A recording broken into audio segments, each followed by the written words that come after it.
Good afternoon. Welcome to the 1 p.m. meeting of the Los Angeles Unified School District Board of Education.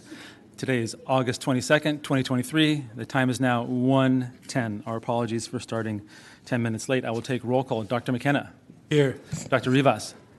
Present. Mr. Schmerlson. Present. Mr. Melvoin. Here.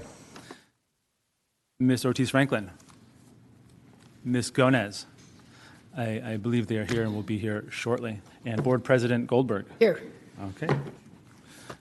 We will be led now by, in the Pledge of Allegiance by our board member, Nick Melvoin. Please stand and join him.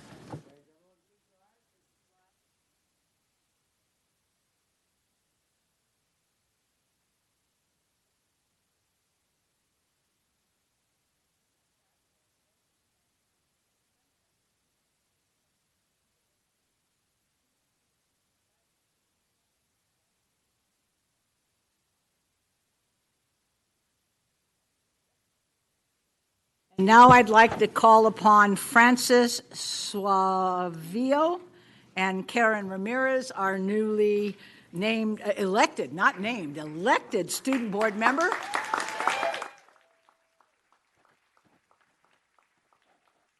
you should know she was elected by her peers. The students elected her in a district-wide election, and she will be sworn in at the podium down below, because I think that microphone is actually the one that's working. So we want to make sure everybody hears you.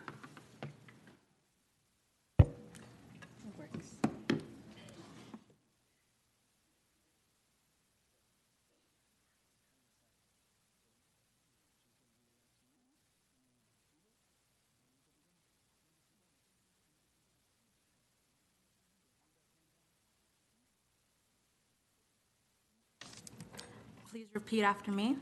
I, Karen Ramirez, Do solemnly swear that I will support and defend the Constitution of the United States that I will support and defend the Constitution of the United States and the Constitution of the State of California and the Constitution of the State of California against all enemies, foreign and domestic, against all enemies, foreign and domestic, that I will bear true faith and allegiance that I will bear true faith and allegiance to the Constitution of the United States to the Constitution of the United States and the Constitution of the State of California, and the Constitution of the State of California, that I take this obligation freely that I take this obligation freely without any mental reservation without any mental reservation or purpose of evasion, or purpose of evasion, and that I will faithfully discharge the duties upon which I am about to enter. and that I will faithfully discharge the duties upon which I am about to enter. Congratulations.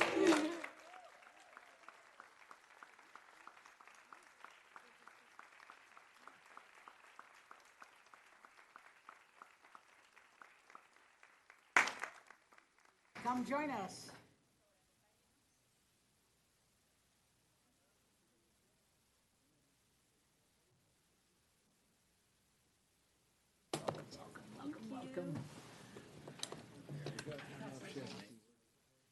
Did you have any comments you wish to make upon the swearing in? Yes, go right ahead. Hold on, I have something written down. All right. So, hello everyone. Oh, can you hear me? All right. Hello everyone, superintendent, board members, teachers, staff, and most importantly, the students of LA Unified. My name is Karen Ramirez. I'm a senior at Girls Academic Leadership Academy. I'm a proud representative of multiple communities, such as LA Unified students, my board District 1, my Oaxacan and Guatemalan communities. And I'm thrilled to say that I am your newly elected LAUSD student board member for the 2023-2024 school year. I firstly want to thank the students of LA Unified who have chosen me to be their representative here on the school board. And I could not be more honored to have this opportunity granted to me by my fellow peers, my principal, Dr. Hicks, my ASB advisor, Rose Agamegua, and Dr. Franco. I feel so fortunate to have this role, and I can ensure that it is one that I will take very seriously. Board members and Superintendent Carvalho, thank you for your support and for giving me a space to represent my peers. I'm extremely excited to work with all of you, and please know that I'm here to provide a student's perspective. I'm here to bridge the gaps between students and our school district, and most importantly, give you my support. One thing I really do want to emphasize is that my main priority here is to listen to the students, especially my undocumented and immigrant communities, English learners, and other underrepresented groups in our district. I hope to bring their comments and ideas to the board, and I'm here to amplify their voices, and above anything else, this will be my top priority. Ensuring that I am an accurate and reliable representative of the students of LA Unified. So thank you all once again. I'm so excited to be here, and I'm really looking forward to this productive year.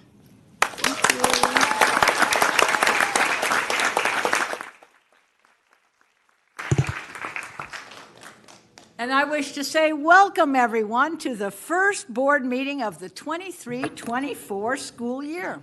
We're already off to an exciting start. And I want to first thank our governor, our mayors, the Board of Supervisors, the fire chief, our superintendent, and all of our first responders for working so well together and tirelessly to keep our communities, families, and students safe. I applaud them for making the tough calls that were undoubtedly going to be second-guessed. They did what they had to do, and we all appreciate that. Second, I want to address what's going on in the room today.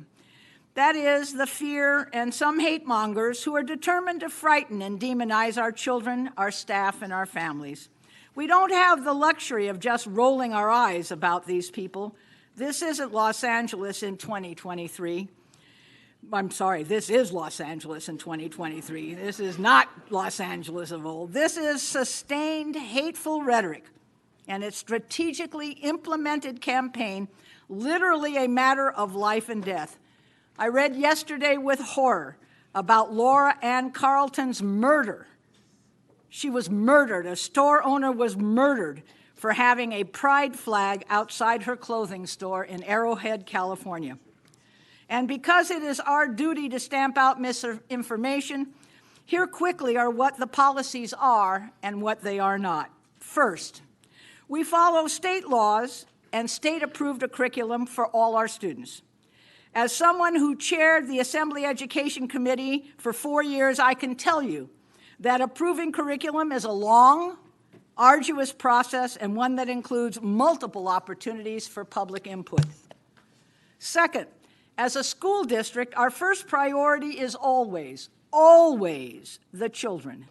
We encourage family engagement when a student is having issues, unless it is not safe for that student to do so. Third, ours is a district that includes and values all children, no matter ethnicity, immigration status, gender identity, socioeconomic status, racial or ethnic background, or the neighborhood they live in. Here, haters will never win, not in LA Unified. You are welcome here to speak. And now, before we take labor partners, I want to remind you that these meetings are held with decorum. That means that if you find that something you agree with a speaker, snap your fingers so that they know it. We're not saying don't do that. But we do not allow people to shout out or try to talk down or talk over people who are speaking, regardless of whether you agree with them or not. And I will hold everyone accountable for behavior in this meeting, whether you agree with the speaker or not. So now that we have done that, we always come to the next part of our meeting, which is our labor partners report. And I understand we have representatives from United Teachers Los Angeles. Would you please come forward, followed by, I believe, someone from AALA. Neri, are you next? And I see Max here. Is SEIU wanting to speak today? No? Okay. Thank you. Go ahead. Thank you. Welcome and welcome. Hi, good afternoon. Thank you. I'm here with representatives. We'll each be speaking on a couple of different issues. But first of all, I want to say welcome, Karen Ramirez. The over-testing and underfunding, you're the reason why we do it. So thank you so much.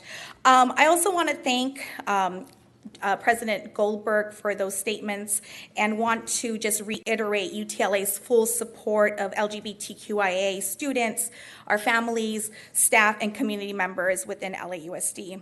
We agree every single person has the right to feel safe and welcomed in our district. We've had actually many members who wanted to come out in support of agenda item number 22 today, but to be honest, we're nervous about the planned homophobic hate protests outside. UTLA is also in full support of item number 25, celebrating Labor Day and championing Los Angeles workforce, brought forward by school board members Melvoin, Ortiz Franklin, and Dr. Rivas. Now more than ever, everyone must do their part to support workers as they fight for dignity and respect, and honestly to improve social nets that are much needed now that corporate greed has eroded that in our city, and it's our working class who are paying for that.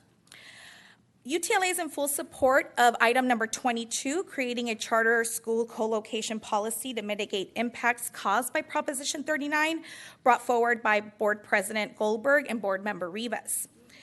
The resolution would require LAUSD to adopt a common sense co-location policy that would ensure accountability, transparency, and fairness for our schools. And it would require LAUSD to fulfill its commitment to the Black Student Achievement Plan schools and community schools.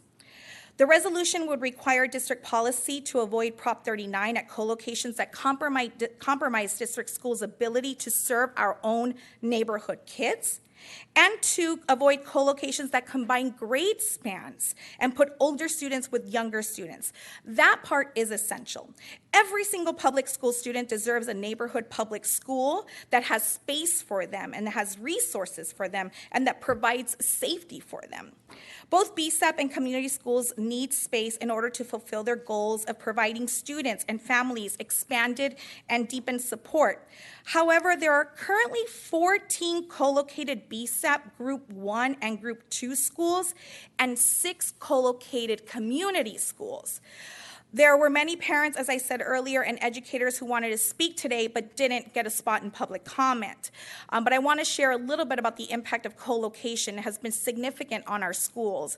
And I'll just give one example out of many, the Westchester Enriched Science Magnets. Westchester is a Group 1 BSAP school and a Cohort 4 community school, and they are co-located. Due to their co-location, they do not have space for additional program and services. This is a disservice to our students. They have had difficulty with developing partnerships to serve students because there is no space to host them. They are growing their esports program, but they have no secure space to house the esports lab. They don't have space for social emotional room where Westchester students, but the charter actually has their own social emotional room. There are 3 BSAP school climate advocates are all forced to share a very small room and have difficulty storing necessary materials. And the BSAP counselors are squeezed into cubicles in the counseling office.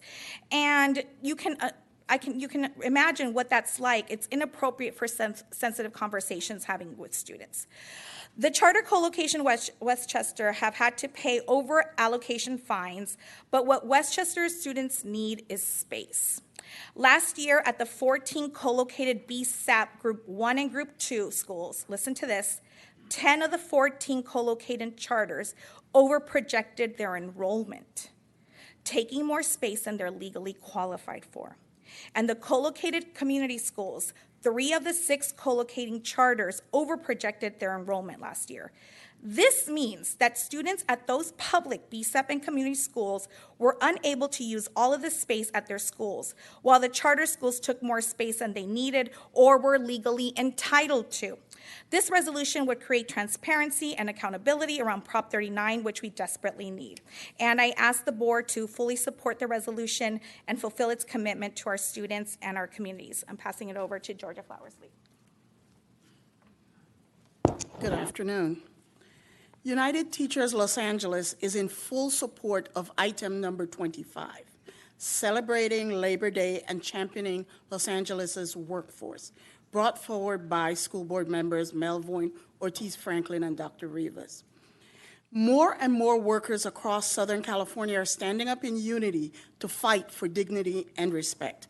Many, like SEIU Local 99 and UTLA members, have chosen the difficult decision of making the ultimate sacrifice, going on strike in order to fight for better working conditions, just compensation, health care, safe, affordable housing, and much more to ensure a bright future for their own children.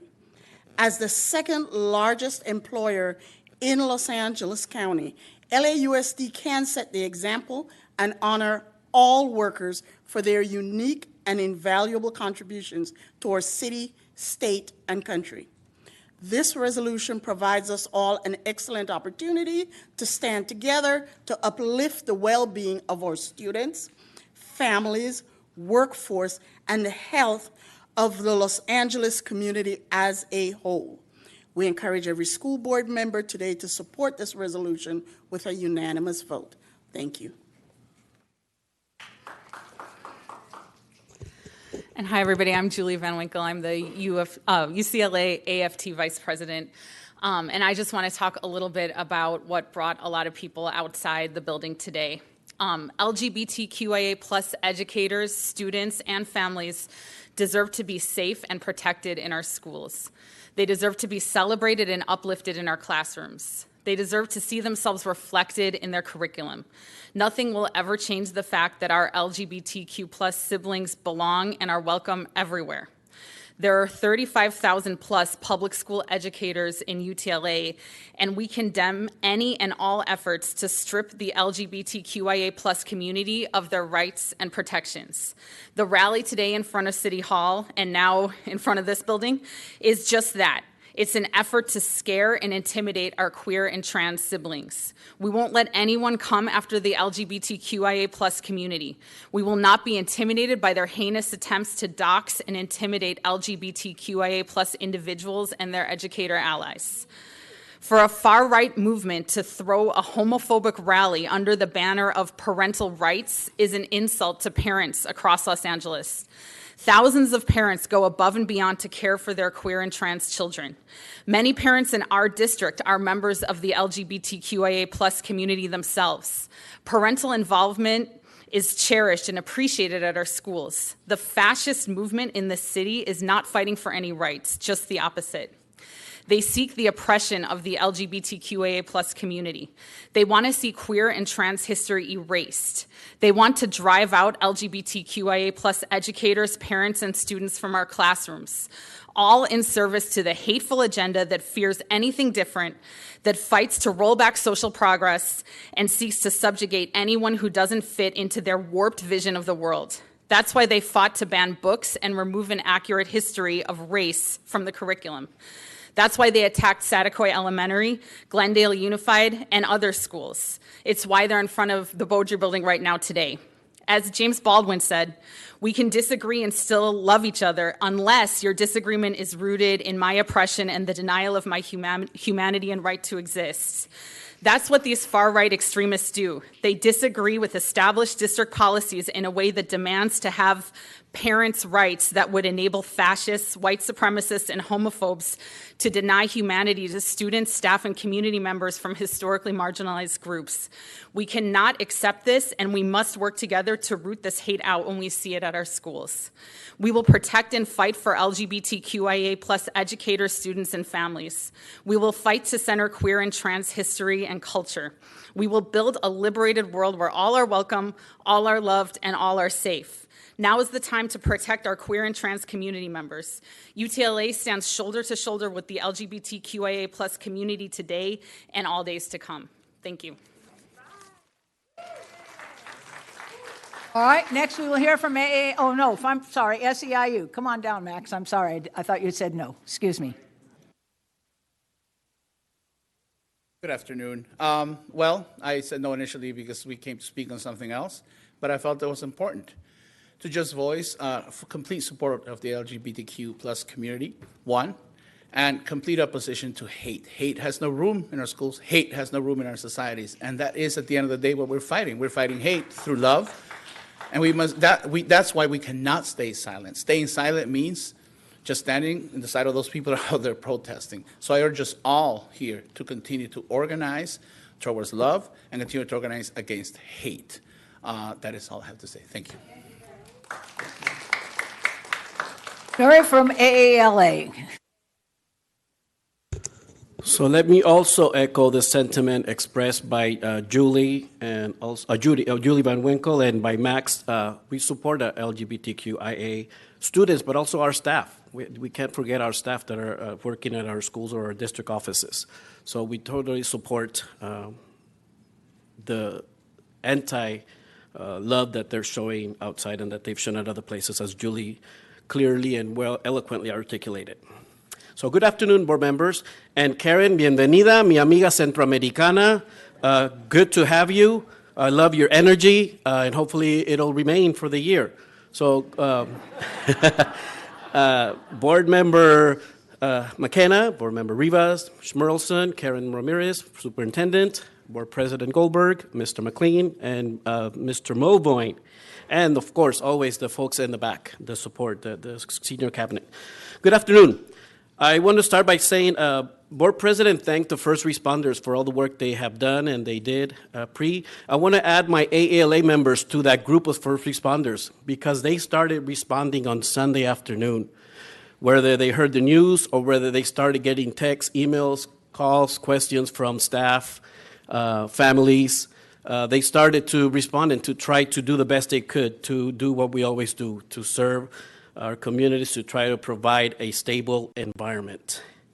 I want to thank our school support who were helping in the hotline, the folks with the grab and go. I was able to spend some time at the West Valley at Mulholland Middle School with some of my BSEP friends. I don't know if any of them are here that were supporting that group, and also directors that were part of the grab and go, very busy one at Mulholland. And any other fashion that school support administrators supported yesterday.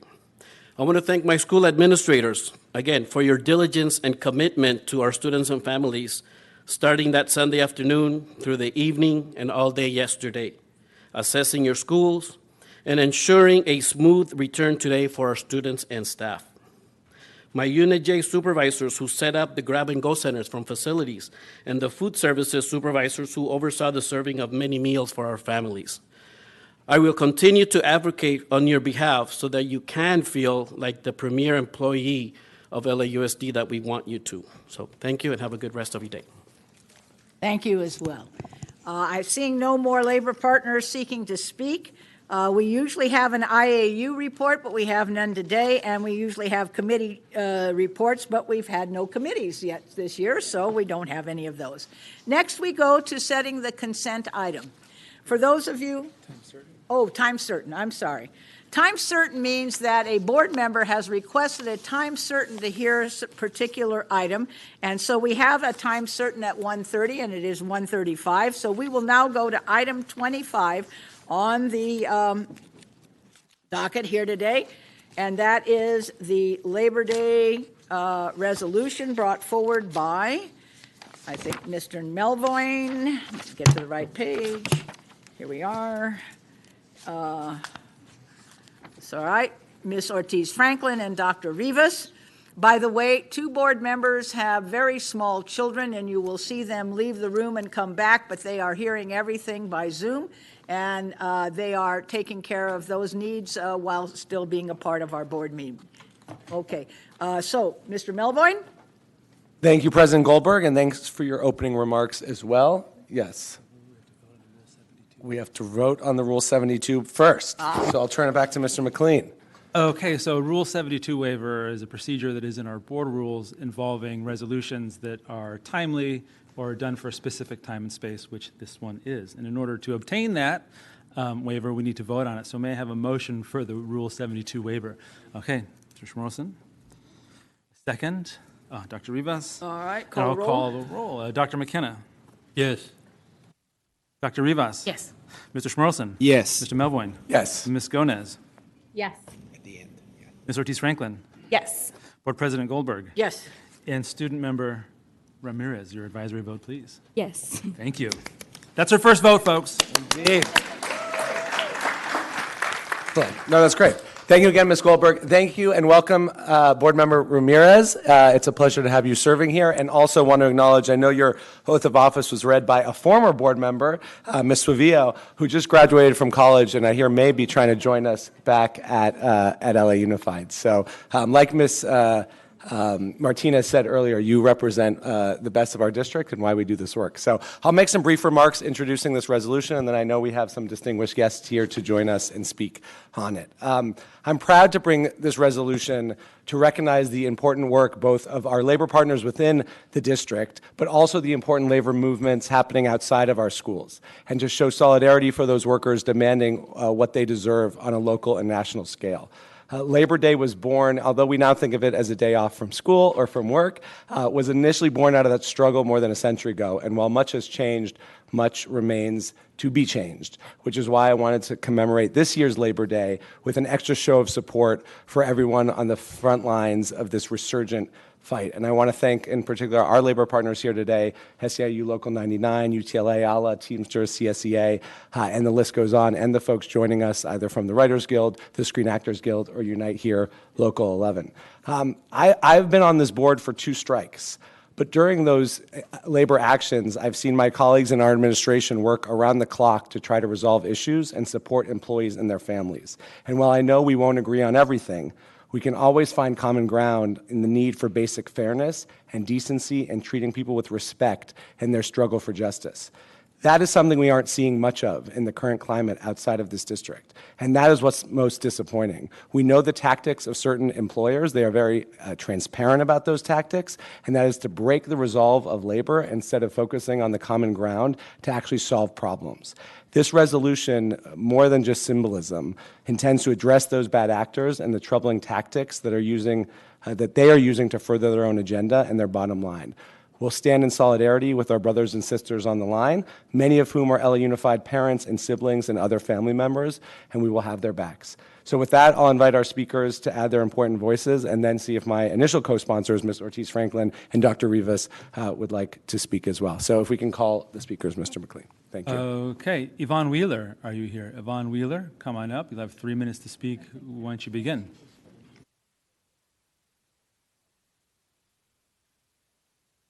Good afternoon, President Goldberg and members of the board. My name is Yvonne Wheeler, and I'm the president of the Los Angeles County Federation of Labor, representing over 800,000 union members in Los Angeles.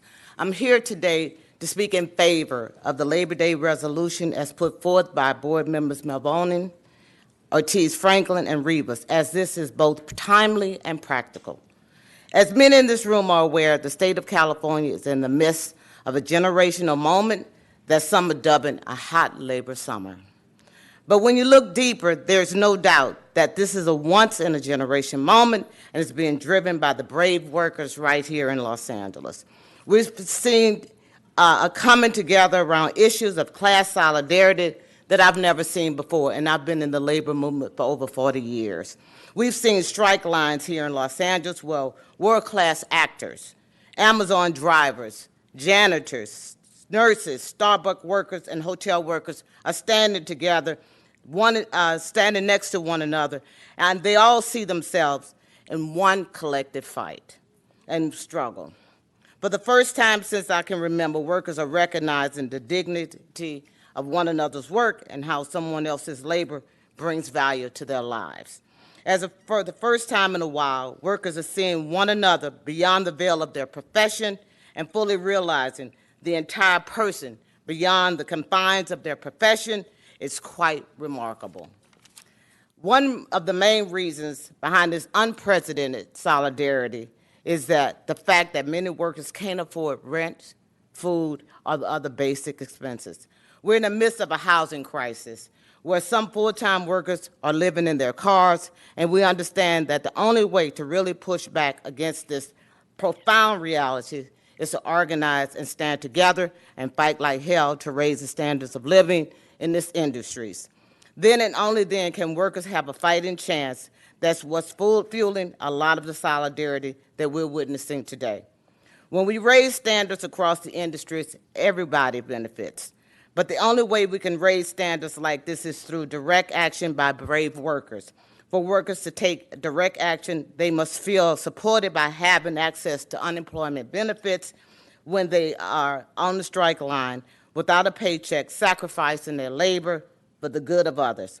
Lastly, in order to raise standards across the industries, we must stand in solidarity and honor picket lines like we're seeing in front of the studios, and hotels, and willing to call out bad actors who seek to oppress their workers and with poverty-level wages and then keep them one paycheck from becoming homeless. Then and only then can we have a chance at returning to a world where one job is enough and an unheralded worker who make all of our lives and the unheralded workers who make all of our lives better can have a chance at living a dignified life. So thank you again for bringing this resolution as it touches on all of us, these factors, and we strongly urge you to vote yes. Thank you. Alvarado, Veronica Alvarado, come on up. You'll have 3 minutes to speak once you begin.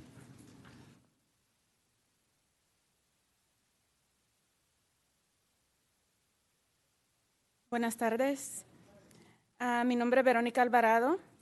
Trabajo para el W Hollywood. Por favor, señora, ¿es posible esperar un momentito porque tenemos headsets for the audience? Está bien. Audífonos, lo siento.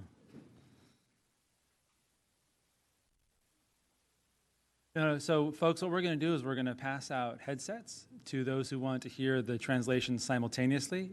If you want to have a headset so you can hear what she is saying in English while she's speaking in Spanish, put your hands up and we'll pass them out.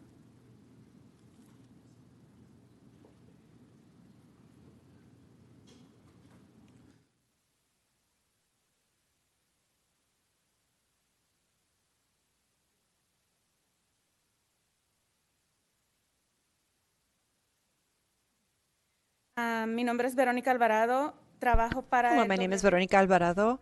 I work for VW Hollywood. I'm a cleaning lady. I have students in LAUSD in Hollywood in 12th grade and a little one in Toluca Lake Elementary in 4th grade. My smallest one has special needs. He has autism.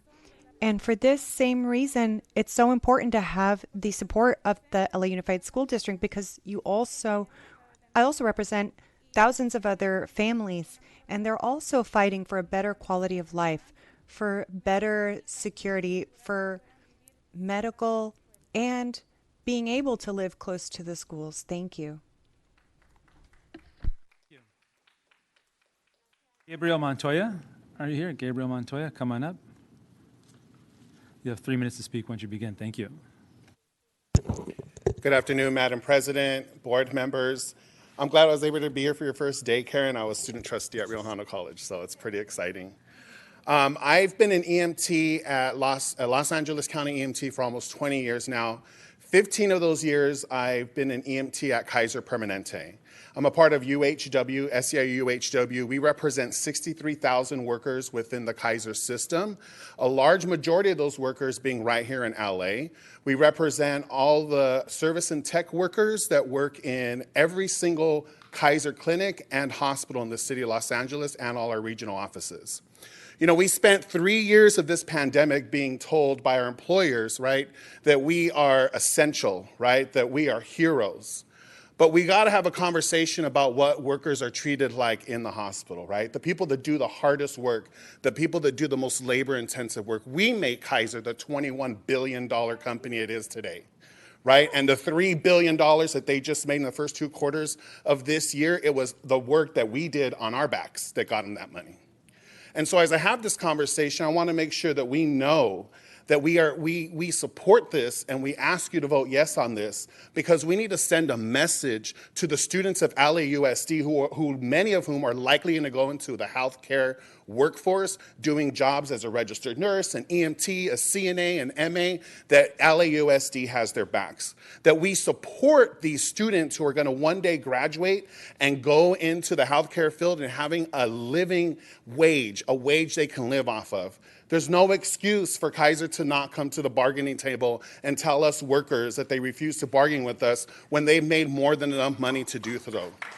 We have a chance here at Los Angeles to make sure that healthcare jobs are the job, not one of many jobs that you have to keep a roof over your head, but the job that you can dedicate your work to your community. We do an important job. We have an important place here in society, and it's not just during a pandemic. It's every day as we care for your family members. It's every day as we care for the aging population in California. It's every day that we are there to serve in the best way that we know how. And so we're asking you to support this resolution because it is important to this community. It is important to the students of LAUSD. It is important to your constituents that walk into the doors of our facilities at Kaiser, Prime, every single day to be taken care of. And we need to send a message to those employers that you've got our back, that you understand our fight, that it is not too much to ask that healthcare workers not be just one paycheck away from being homeless in the city of Los Angeles. And I just want to end with this. On a personal note, I am the president of my union's LGBTQI caucus, and I ask you to support trans kids with everything you have in with you, because they are also our patients, and we care about them too. Thank you. Thank you for your time. Ariana Jackson, are you here? Come on up. You have 3 minutes to speak once you begin.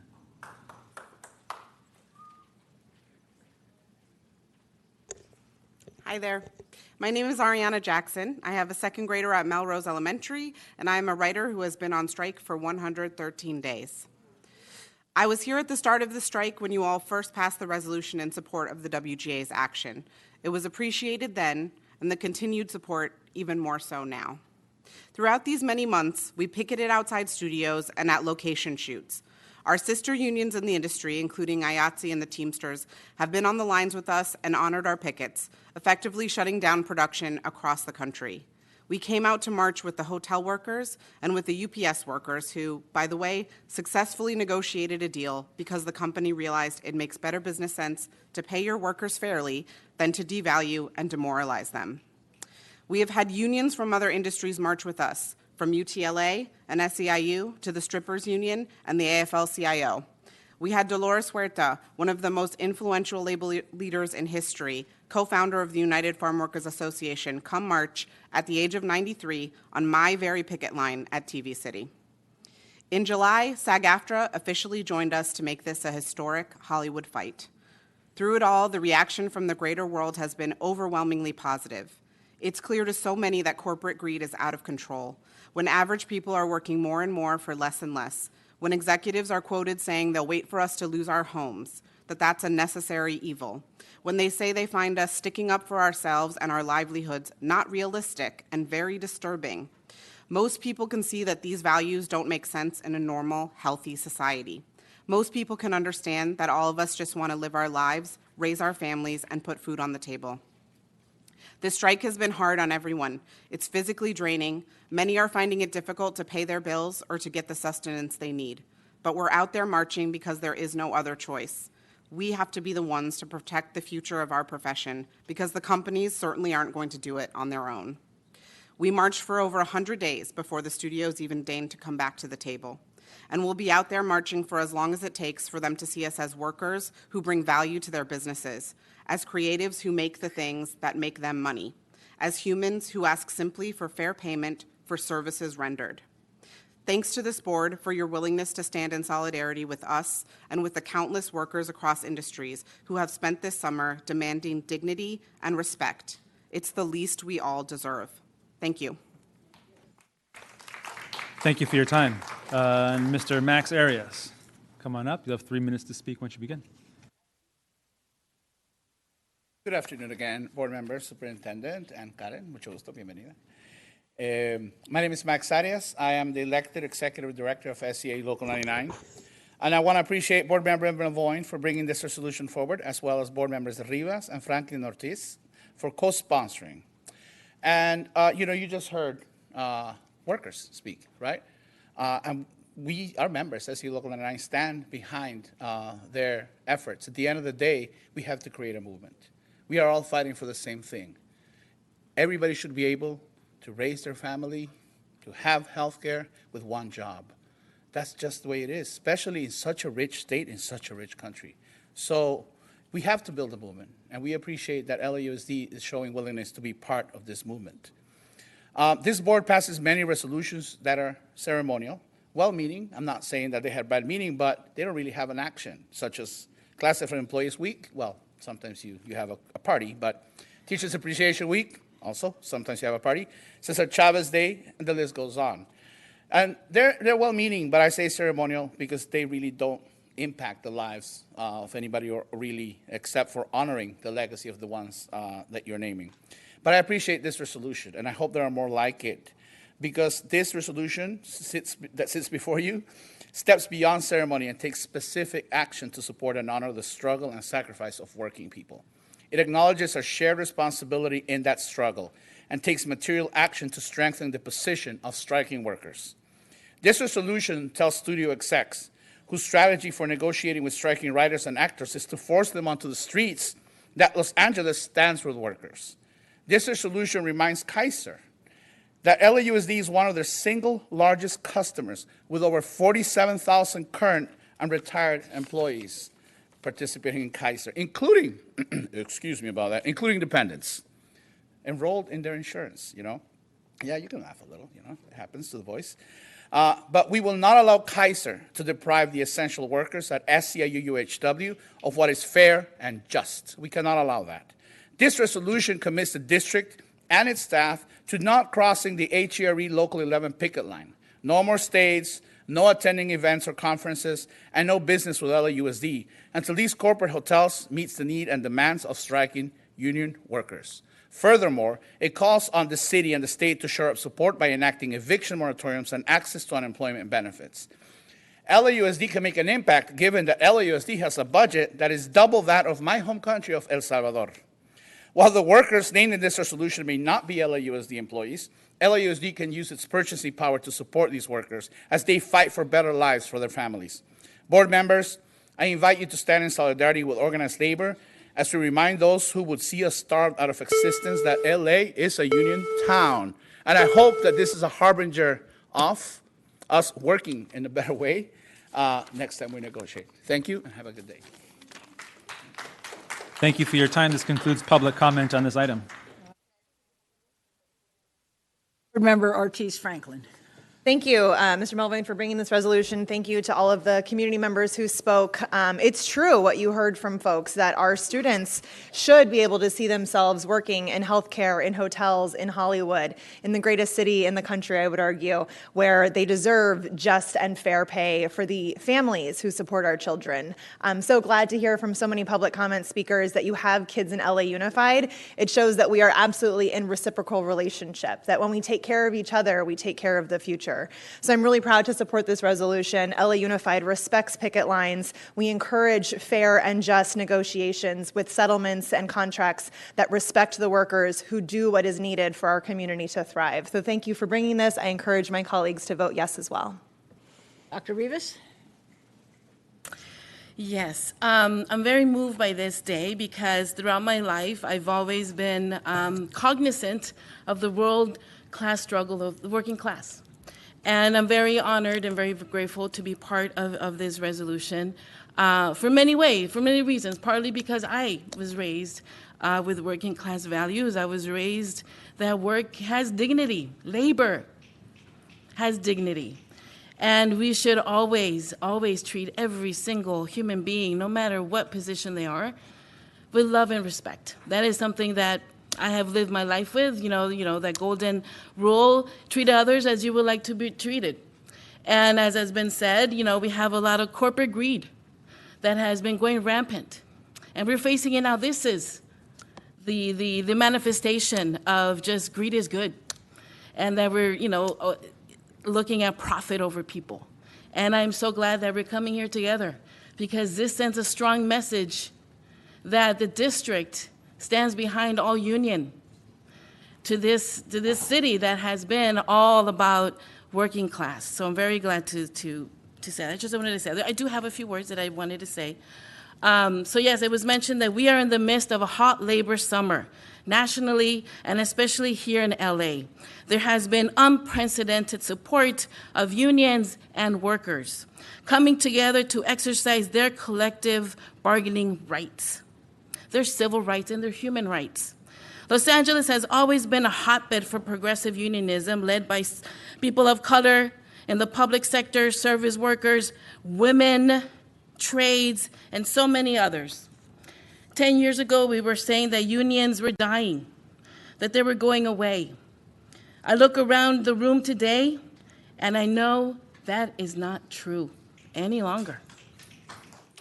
When it comes to demanding living wages, hazard pay, health insurance, respect on the job, health and safety regulations, labor is always there on the front line, demanding the right thing for their families, to have a dignified life, to have a job and be able to raise a family. How hard, what is so bad about that?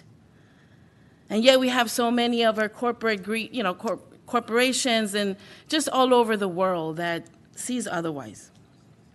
To our workers currently working out on strike right now, to our writers, to any future labor strikers, stay strong and know that this district, that this city is here to support your families, that you have dignified working conditions. And we will continue to provide resources during this hard time. Also, with this resolution today, we're taking special care to uplift our hospitality workers, to ensure that no district business is done at a hotel or venue, either here in LA or any other city, that is in the midst of a labor dispute or does not have unionized representation in their workers.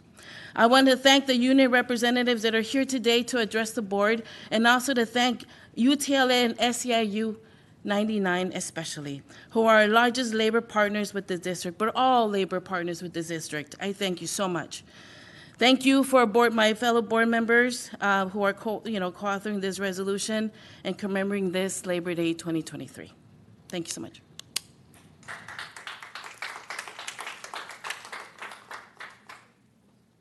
Mr. Schmerelson. I will. Thank you. Thank you. I agree with everything that's been said, and I want to remind people who visit our schools, parents, community, you. When you go to our school, you have to remember that there are more people operating that school than just the teacher and the principal. That's who you usually see. But you look around, and you should thank our cafeteria workers, our custodians, CSEA, our library aides. Remember them too. They are all union members too. They deserve respect, and everyone visiting a school should acknowledge them. It's very important to do that. Thank you.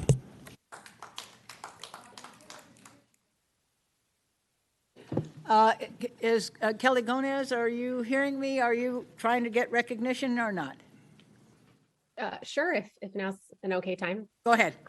Great, thank you. Well, great to be speaking in support of this, and thank you so much to board members Melvoin, Ortiz Franklin, and Rivas for bringing this resolution to the board. As has already been noted, over 100,000 workers are on strike this summer in the greater LA region. And it's been amazing to see the tremendous cross-union solidarity as workers organize and respond to the rising cost of living, housing unaffordability, and just a general lack of investment in and respect for workers. From screenwriters to hospitality workers to nurses to district and city staffers, we recognize the dedication of workers across industries who deserve fair compensation and safe working conditions. And these workers are also the families that we serve.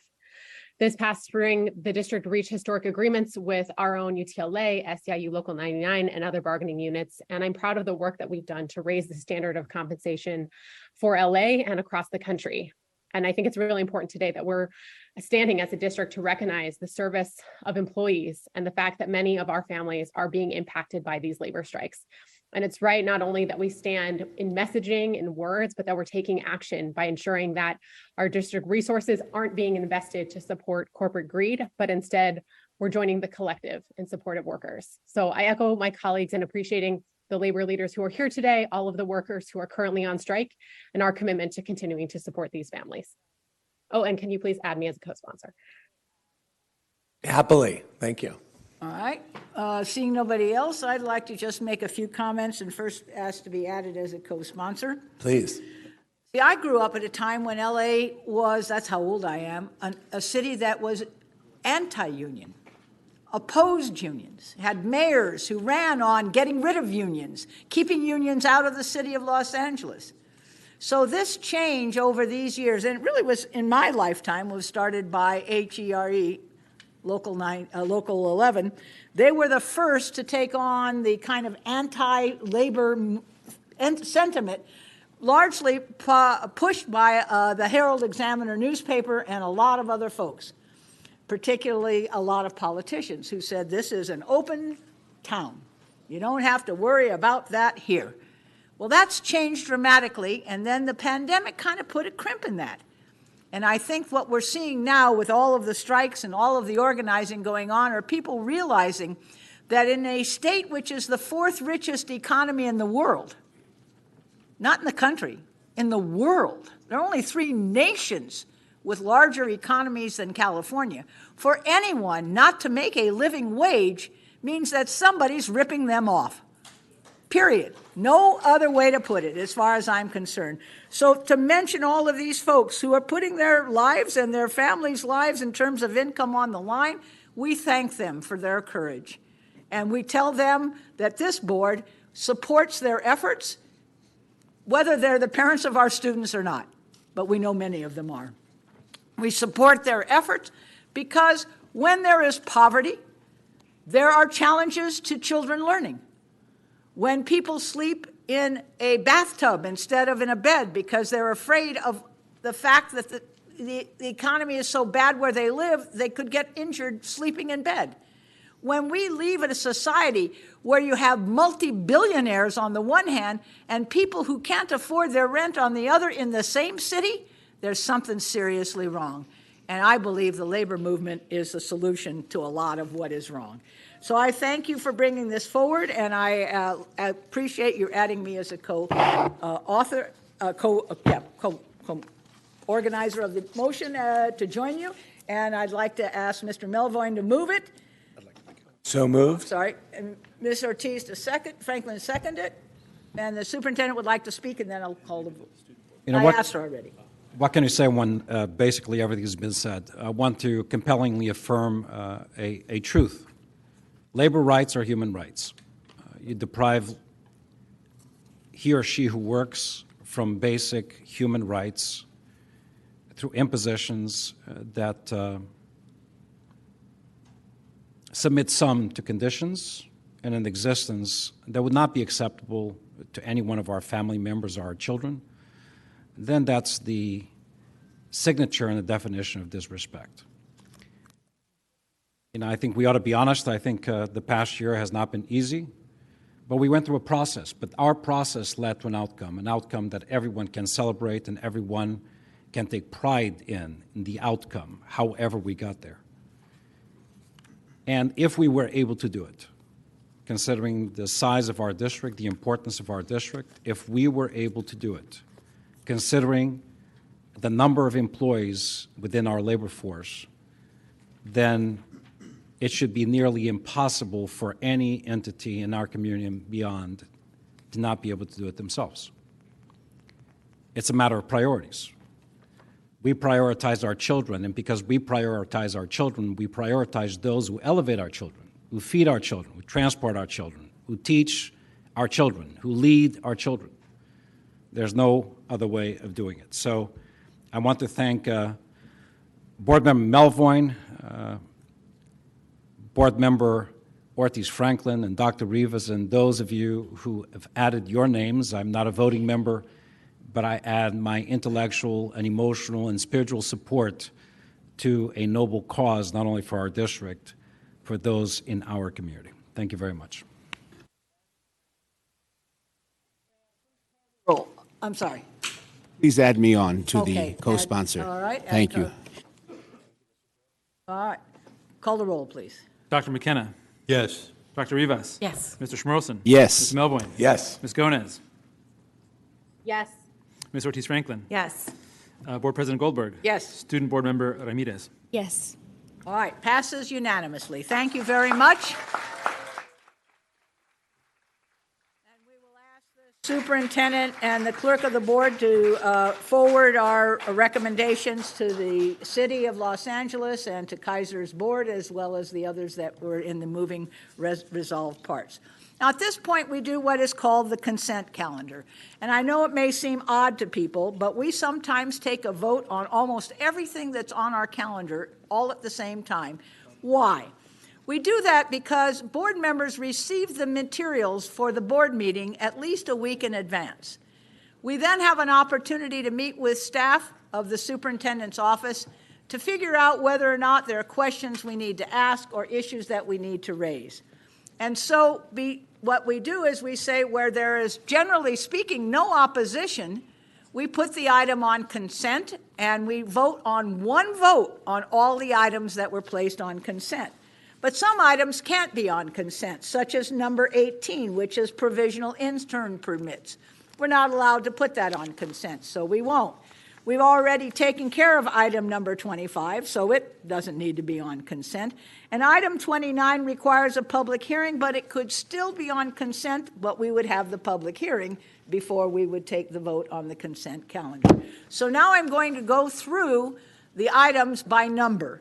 I'll say what the item is about, and I'll ask board members if they have any reason to take it off consent, or if they have questions but intend to vote for the item even though they may have questions to raise today.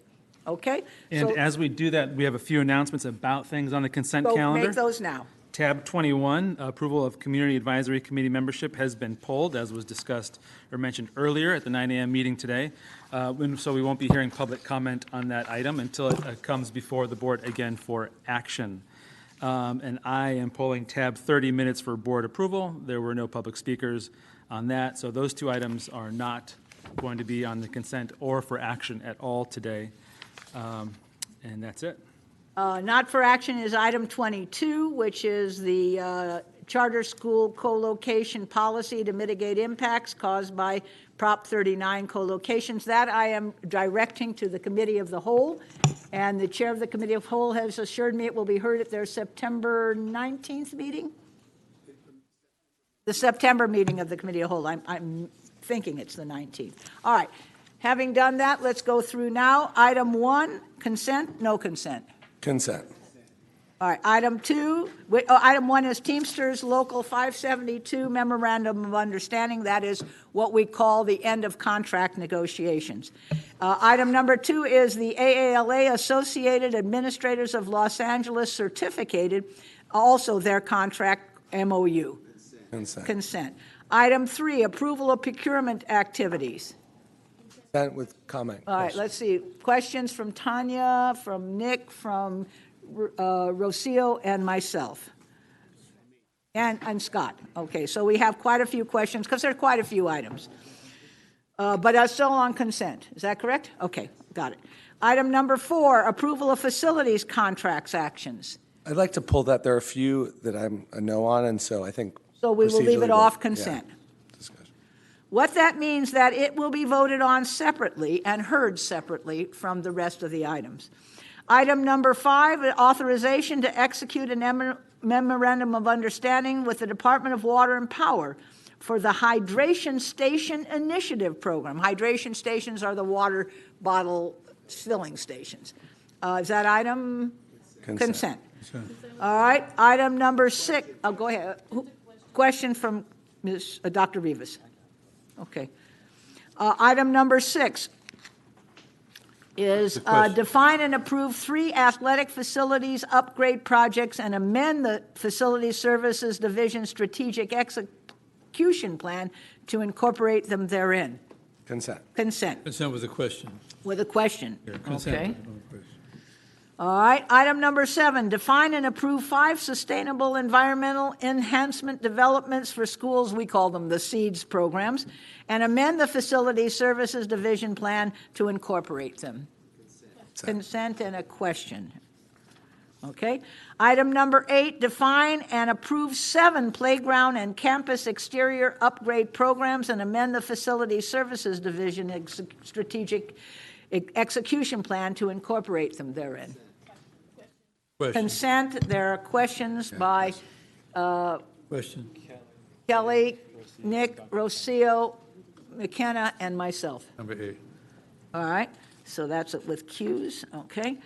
Item number 9, define and approve 2 charter school facilities upgrade projects and amend the Facilities Services Division Strategic Execution Plan to incorporate them. Consent. Item number 10, define and approve 18 board district priority and regional priority projects and amend the appropriate plan. Consent. Item number 11, donations of money and materials to the district. Consent. Item number 12, report of cash disbursements and report of corporate credit card charges. Item number 13, approval of the certification of signatures for the fiscal year 23-24. Consent. Item number 14, renewal of contract California Statewide Delinquent Tax Finance Authority 23-25. Item 15, application for exemption from the required expenditures for classroom teacher salaries. Consent. Item number 16, the revised budget. Consent, just a comment. Consent, I think I'm going to say that people may want to have comments and questions. There's a presentation about to happen, yeah. But I'll just say comments and questions. Item number 17, approval of routine personnel actions. Consent. 18 cannot be on consent. Item 19, approval of Adult Education Career Technical Education Advisory Committee. Consent. Consent. Item 20, education compacts for the City of Maywood and the City of San Fernando. Consent and comments. Item 21 has been pulled. We will not hear comment from the public on that item. Item 22 is not being heard today. It has been sent to the Committee of the Whole, chaired by Vice President Schmerlson, and that will be the September meeting. Item 23, a resolution which would require a waiver of Board Rule 72 for Suicide Prevention and Awareness Month. Consent. Item 24, again, a resolution commemorating National Read a Book Day with a waiver of Board Rule 72. Consent. 25 we've dispensed with. 26 is an initial announcement. We don't vote on them. They're just saying that they want to say that September is Child Welfare and Attendance Month. That will be heard on September the 12th. And the other one is celebrating Latino Heritage Month, and that will also be heard on September the 12th. So we don't have any action on that today. The reappointment of member to the School Construction Bond Citizens Oversight Committee. And by the way, when we pass a bond in this district, we often include and usually include a independent oversight committee of people who live in the district and will then vote on each item that comes forward that we're using construction bonds for. Item 29, report correspondence, including the Williams settlement, Uniform Complaint Quarterly Report, of which there are now 15, but mostly from 2 schools. Consent. Consent. Item number 30, minutes for board approval. Consent. And my gratitude that we're getting pretty close to up to date. I'm sorry to report that's the thing I was pulling also. Oh, you're 30, pulling yeah, that. 30. I'm sorry. All right. So item 30 has been pulled. And here I was just about to say we finally got up. Okay. Well, next meeting we'll catch up. And item 31, the adoption of the 23-24 committee meeting schedule. Consent. All right. Having done that, the next item on our agenda is the superintendent's report. Hold on. Yeah, I put. Oh, I'm see. Okay. On the revised, I'm going to go back to item number 16. That is no longer on consent. Yeah, I'll read it before we do. That's off consent. So the items off consent are 4, 16, 18. That's it. Okay. All right. Yeah, we're going to pause just for a second because I believe they're doing photo for the labor. Okay. Labor resolution. So, Jackie, while we're pausing, let me just tell you that the Special Ed Committee, I have a date. We will be meeting on Wednesday, September the 6th, 5 o'clock in this boardroom. That's for Special Ed Committee, September 6th at 5 o'clock. 416 and that's all, was it? 416. Oh, and 18 can't be. Okay, 4, 16, and 18 will each be heard separately, though the items that are on consent that have questions on them, we will also go through as well. We are waiting for some photographs to be taken, and then we will continue. All right. So, for example, while we're waiting, if you were here to speak on item 21, the approval of the Community Advisory Committee, since that item is not any longer going to be heard, we will not call on those people to speak. And similarly,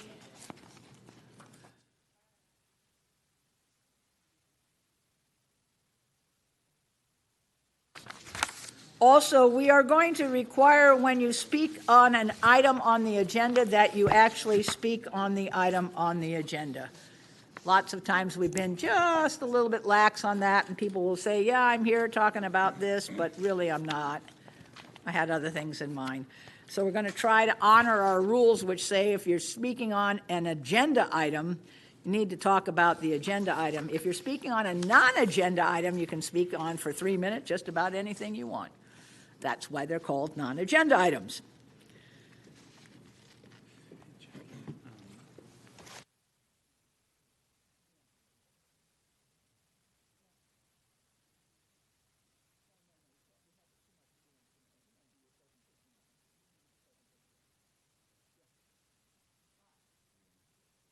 Yeah, so the next item on the agenda is the superintendent's reports. Unless you wish to do that before item 16, that's up to you, Mr. Superintendent.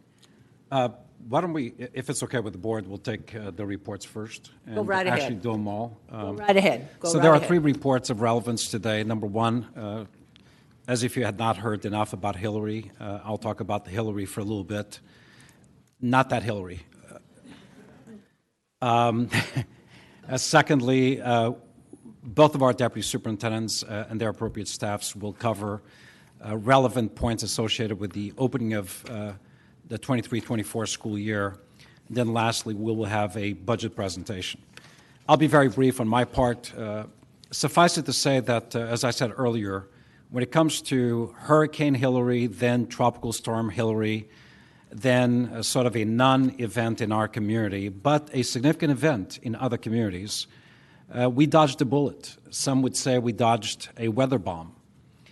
For the skeptics out there, for those who believe that we went through a lot for no reason, you're wrong.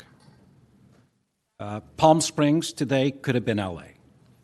That's the unpredictability of these types of storms. One slight little movement east, west, north, south, and coming together of forces that are outside of our control could have led to devastating, catastrophic floods, possibly down power lines, destruction of property, and injury, if not death. That's the reality. That's why you prepare.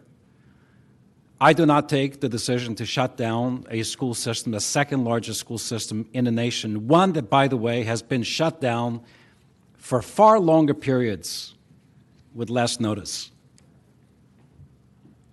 We do not take those decisions lightly. We are informed by the same type of information that guides our health policies and everything else, science, nothing other than science. So let me very quickly detail for you our thought process. There is a cone, there is a declaration from federal entities that do nothing more, nothing less than study the path, the conditions, the strengthening or the weakening of the storm. And by the time this storm approached our shore, it was a tropical storm. In most places across the country that come into contact with these types of atmospheric events, a tropical storm warning is a trigger for the shutting down of schools. Why? Because of the possibility of strong winds, heavy rains, and the unpredictability of the actual path of the storm. The cone is just a combination of thousands of possible spaghetti lines that the storm will take.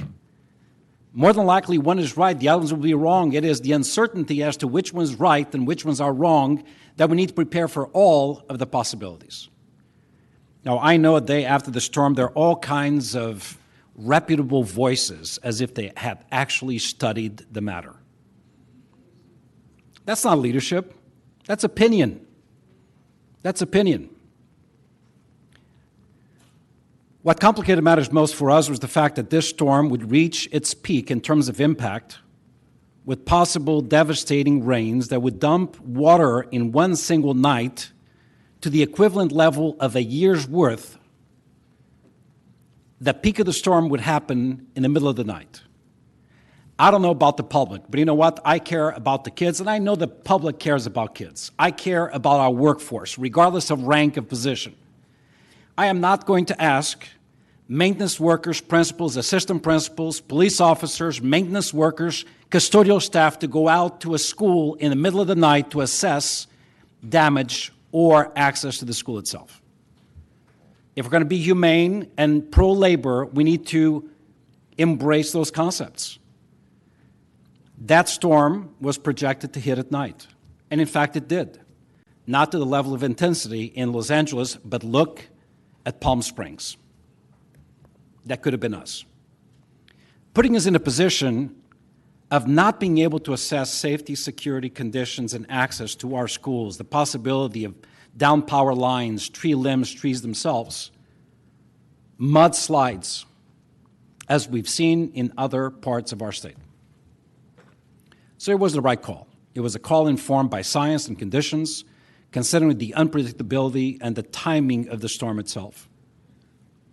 Let me speak about another matter that it may not be anybody's concern, but it's, I guess, somebody's concern. This is a prepared district, more than ever before.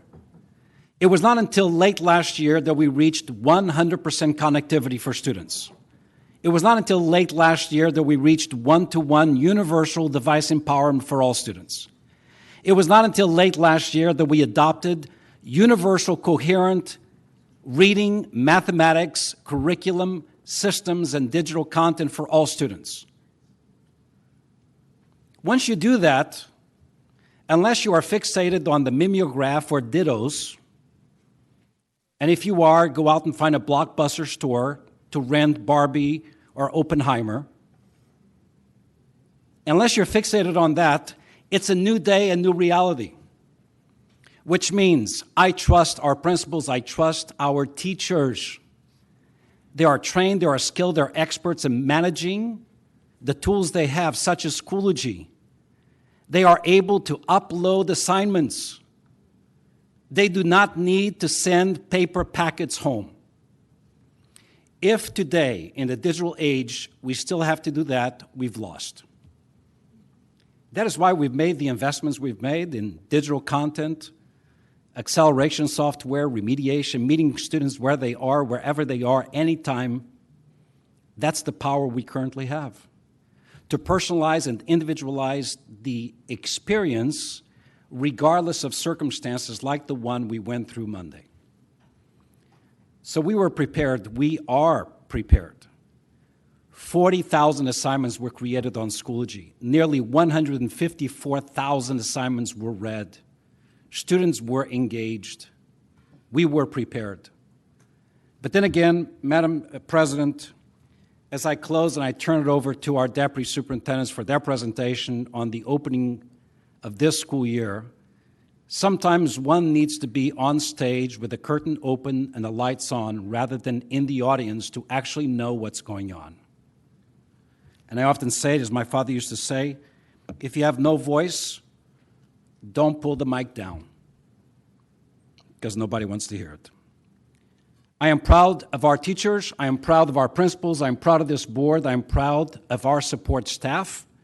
I am proud of the community organizations that rally around our kids, not just when conditions are great, but when the weather is tough, when there are challenges, when there are perils. So I'm proud of LAUSD. I'm proud of the decisions we made. I'm proud of the way we navigated them. I'm proud of the way we communicated with the community. I am proud about the way we opened this school year. I've been superintendent for close to 17 years. I have never experienced a workforce, a board that's so prepared for a school year as we did, the smoothest ever. We were ready, for we are ready. So, Madam President, I'd like to turn it over to our two remarkable deputy superintendents, Dr. Carla Estrada and Mr. Pedro Salcido, for a presentation on the opening of schools.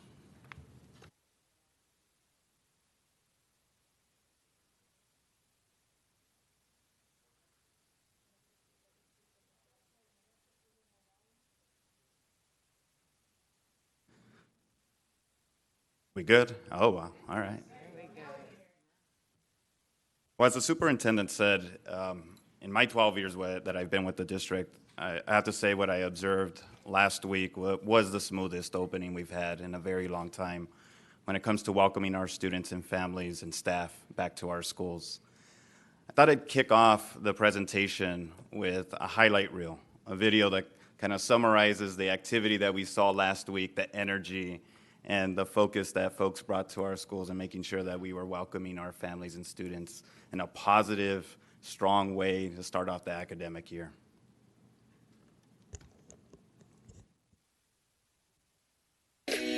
First day of school, it's one of the most exciting times of the year for me. It's like the equivalent of waking up the sleeping giant called LAUSD from its summer nap.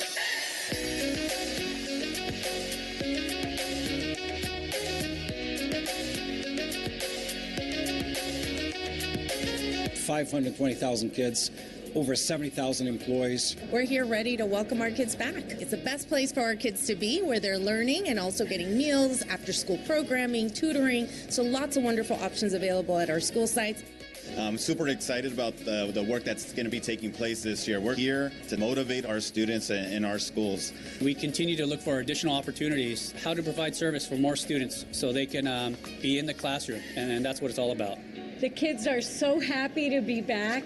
Instruction is going on day one. Day one of 183 for the 23-24 school year, and we are excited that our doors are back open and our students are back in class. It's been, an entire summer since we've seen them, and we're really happy to get them back in these doors and doing some great learning. I'm excited to be back in school is because I'm ready to get good grades again like last year. Working with my peers in general, working with my classmates is really enjoyable, really fun, and learning more things. This school year, I think what I have planned is try to learn as much as I can. Since I also love math, I want to learn something new in math. And the most critically important thing, we cannot teach the absent child. This is the year of academic acceleration, and look what we have for you. New exciting educational programs, a universal reading and math strategy, before and after school tutoring, more social, emotional, and mental health support, the promise to boost adult enrollment by 20%, better transportation options. We have something for everyone.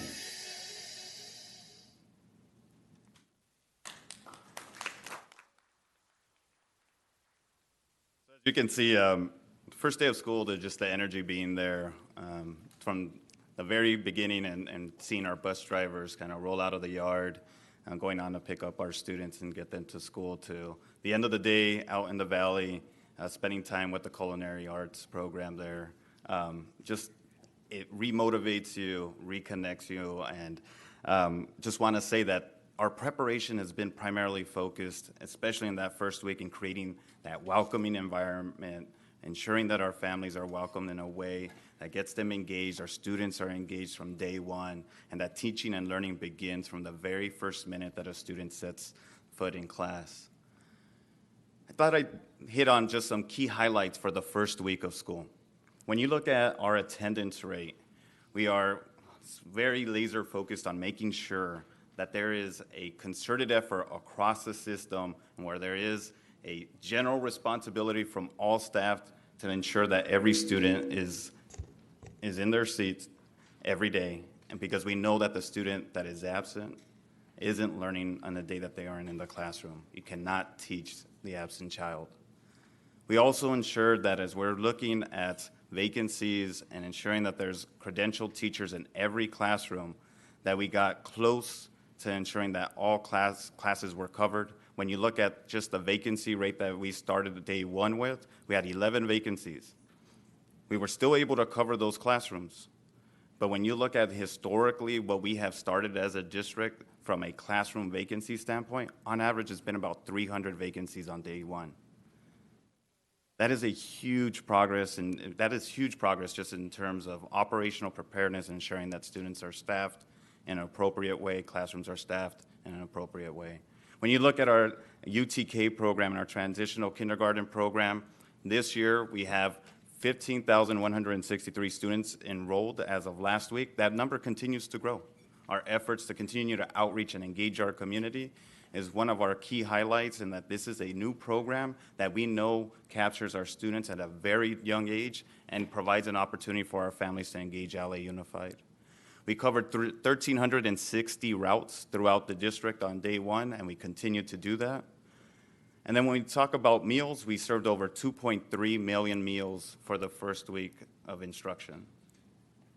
We had 669 deployed staff to support schools on day one. We were able to sustain that for day two to make sure that schools had the appropriate support, and principals let us know what they needed, and we responded. We had 6,610 devices distributed to students in the first week.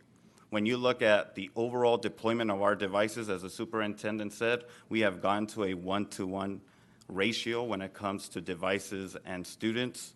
We have 322,000 devices deployed currently to students. And just in the first week, we had an additional 6,610 devices, especially targeting our UTK and TK students.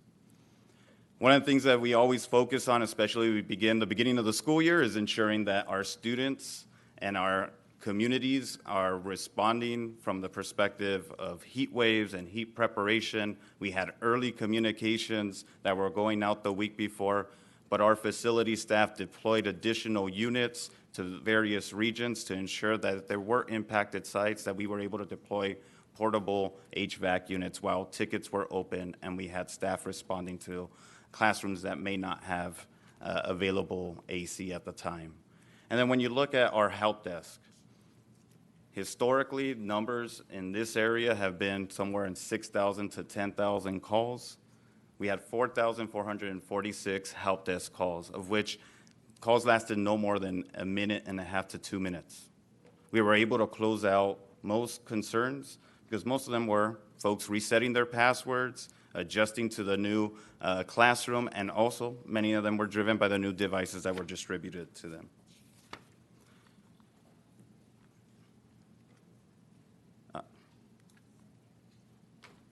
When you look at the launch of our live attendance tracker, it was one of the things that we started this presentation with, is making sure that folks are aware about our focus around attendance. If you go onto our main page today, you will see a live tracker that provides a daily update to our community around attendance in LA Unified. This is new. We want to make sure that our community knows that we operate from a transparent standpoint, but with that we also have a collective accountability and awareness around our students' attendance. We are still recovering from the pandemic, but when you look at just the last week, our performance from a district perspective is showing that our schools, our community is responding in a positive way to our attendance efforts. On day one, we started at 90% attendance. We made sure that families were followed up, that there was constant communication, and that they had the information that they needed to make sure that their student needed to be in class, registered, and enrolled. So if you see over the course of the week, we actually increased to about 95 to 94% attendance. We had a collective and a cumulative attendance rate of 93.2% over last week. Just to provide a comparison, last year we were at about 91%. So we already see a 2% increase in attendance district-wide. And when you look at particular grade levels, we are seeing our efforts actually pay dividends in terms of student attendance. So when you look at these highlights, they're a culmination of collective work that has taken part over the last several months throughout the summer to make sure that our schools are prepared and are prepared to welcome our students on day one and in the first week. Sorry, I'm having clicker issues. When you look at the school operations, who was a lead division in pulling together multiple divisions to make sure that we had key deliverables, timelines, resources identified that were needed to put together an effective plan to open schools, we knew that we needed to have opening communications for principals, for students, families, and staff. We identified best practices for preparing campuses for opening. We also updated relevant bulletins and district policies for review with stakeholders, input, making sure that we actually had updated bulletins that had been outdated for more than 10 years. That speaks to the changing dynamics that our schools have, and we're talking about accepting our new students as well as supporting our current students. We want to make sure all bulletins are supported in that way.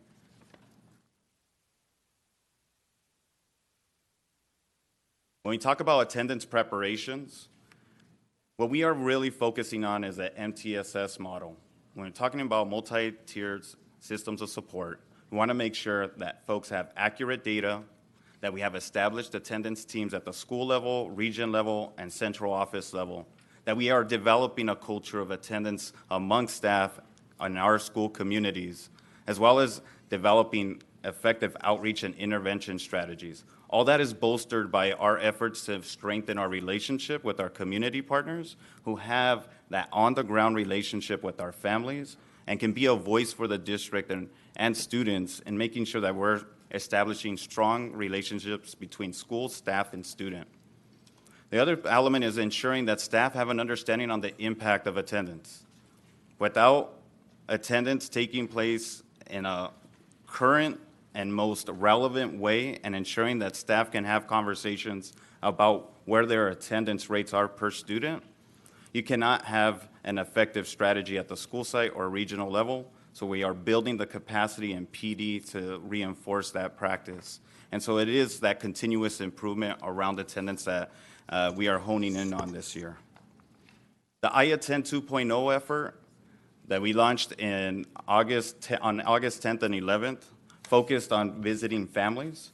But in the previous efforts around I-Attend, it had been kind of niche issues, niche targeted populations. Now we're expanding what we've learned from there and employing particular practices that were effective last year and targeting broader sets of students, populations, as well as inviting a broader set of schools and employees to actually support our efforts. Around our school safety initiatives, as we prepared for the beginning of the school year, as the superintendent noted, we learn from the past. We perfect our practice. One of the areas that we know becomes a point of concern for our communities is identifying early on traffic and safety conditions around our schools. And so we were able to leverage our conversations with the city to ensure that they were collaborating with LA Unified to identify ways to address high impact zones. So we were able to identify 45 school zones to actually implement slow zone areas. We had added additional signage. We did quick builds, which are safety improvements around particular school sites that include the kind of plastic bollards and cones, as well as ensuring that we added additional speed humps that required additional investment from our city partners. When we talk about HVAC preparedness and readiness, I touched a little bit on that around our highlights. It is not just portable air conditioning units, it's also deploying box fans as well as high efficiency air cleaning devices. And some of you may have seen the air misters that we deployed at school sites. We wanted to make sure that folks were supported in every way possible. This involved all at the region, central office, and school site level. Last year, we embarked on the rollout of our cooling efforts, especially in our cafeterias. We are at about 50%, a little more than 50% completion of that project. We anticipate we will complete that by the first quarter of 2024. What is impacting this particular program is supply chain issues. Staff are ready to implement this particular program, but know that we prioritize areas that were highly impacted by high heat and the recent heat waves. The deep cleaning of schools is extremely important in making sure that we have a welcoming environment for our staff. And so this was an area that we focused on throughout the summer. Our facilities teams, M&O teams, made sure that we did deep cleaning at every site. Some of you may have visited, especially our summer school sites, where we waited to the completion of the summer school program to complete those deep cleanings. Lastly, around transportation and staffing. On transportation, we actually did dry runs, 3 days worth, where our bus drivers go out, run their routes, identify any issues with their routes, we make modifications, and it's also a great opportunity for them to go out and introduce themselves to the students and families that they'll be supporting every day. And so when we talk about some of the first touch points with our families as we begin the beginning of the school year, it's actually our bus drivers that do that. And so when we talk about that collective effort to engage the community, this is an area that we have reinforced, and we want to continue that practice throughout the year as we employ new routes and invite more students to participate in our transportation program.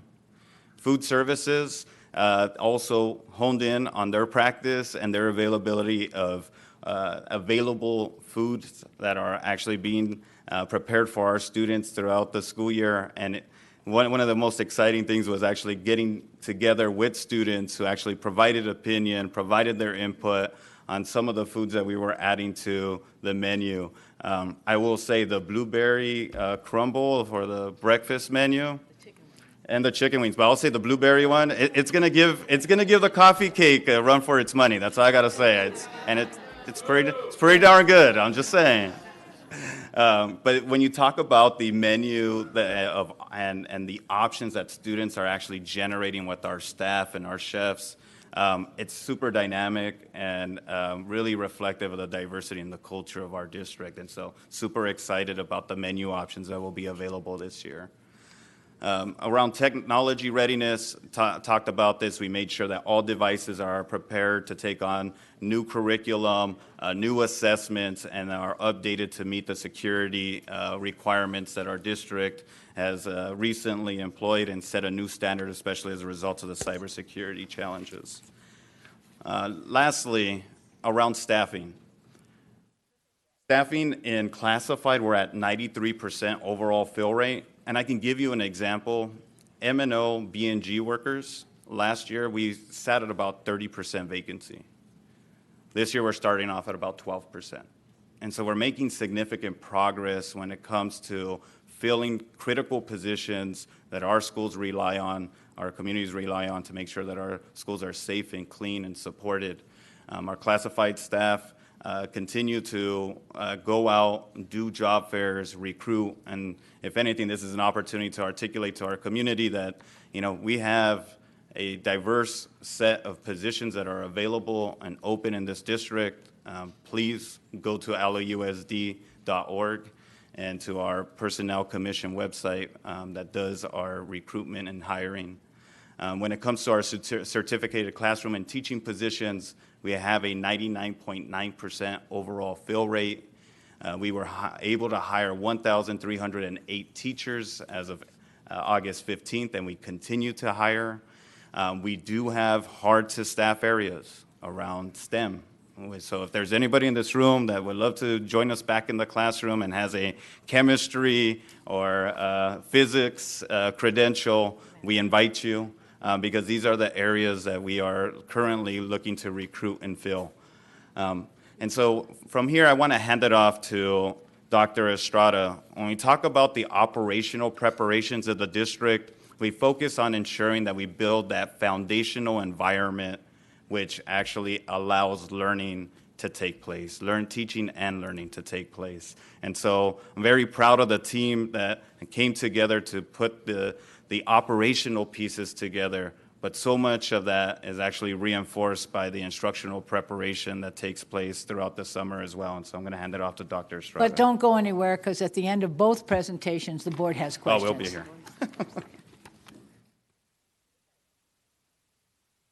Thank you so much. As our Deputy Superintendent Salcido shared, it does really take a collective village to be able to ensure that our schools are ready and open to welcome our students and families. And as many of our board members saw, as well as your staff, our students were ready and excited to come back to school. That smile on their face really makes a difference. And not only did we see in the students and parents, but we also saw it in our teachers, principals, and staff. And so with all of that, I just thank everyone for their hard work to make that happen. I want to also say that as we think about this work and we think about instructionally where we want to focus as we think about the new year, the superintendent talked about the importance of coherence and being able to ensure that we know what direction, what's our focus instructionally that will move student achievement.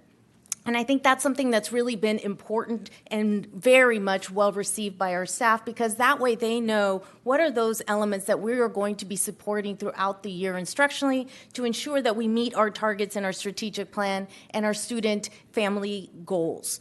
And so with that, of course, you have to start with our principals. It starts in our schools. It starts every day within our schools. And so we wanted to make sure we were clear as we work together with our principal leaders on what exactly would be the focus for the year and how do they continue to grow in their ability to leverage the resources and tools throughout the district, but also what are also things that we need to be aware of that they need in order to successfully lead. How do they also leverage their instructional leadership teams at school sites, their partnership with their teachers and their paraeducators and families. So all those things are things that were very much explored at the Principal Leadership Institute. I think it's important to thank our East LA Community College partners who continue to always open up their site to us and welcome us and make themselves so much available to the very changing needs as these days go by. And so as we talked about what would be the focus, we wanted to make sure that we offered a variety of sessions for our principals. So some of them were topics that are mandatory, but then we also wanted to make sure that they had multiple options to choose things that were relevant to them. So that meant we had over 225 presenters from central office, region, school principals, and other content experts, again, leveraging the talents, skills, and expertise right here within our own district. We had over 1,500 attendees, which also included our APs, which I know that's an important part of making sure we have strong leadership at every level of our school sites. Some of the topics that were discussed and touched upon included things like continuous improvement cycles, making sure that we talked about attendance, our new assessment tool and what that would mean, how to be able to use it, and what resources are available to them. We also wanted to front load our principals with what our teachers were going to be receiving in their professional development. We also made sure that we provided opportunities to learn more about our Black Student Achievement Plan, budget and finance, coaching and providing feedback, the least restrictive environment, our tiered fidelity inventory focusing on school-wide positive behavior interventions and supports. So as you can see, we made sure that we offered a variety of options, including social-emotional learning and self-care. It was one of the key topics that we wanted to make sure that our principals understood. It was also important for them to care for themselves and care for their staff. You would have seen in some of our sessions, they had lavender essence in the room, creating the real space for relaxation. So they wanted a model for our principals so that way they could also take those practices back to their own homes and schools. One of the things that we also made sure we focused on was clarity on our teaching and learning framework.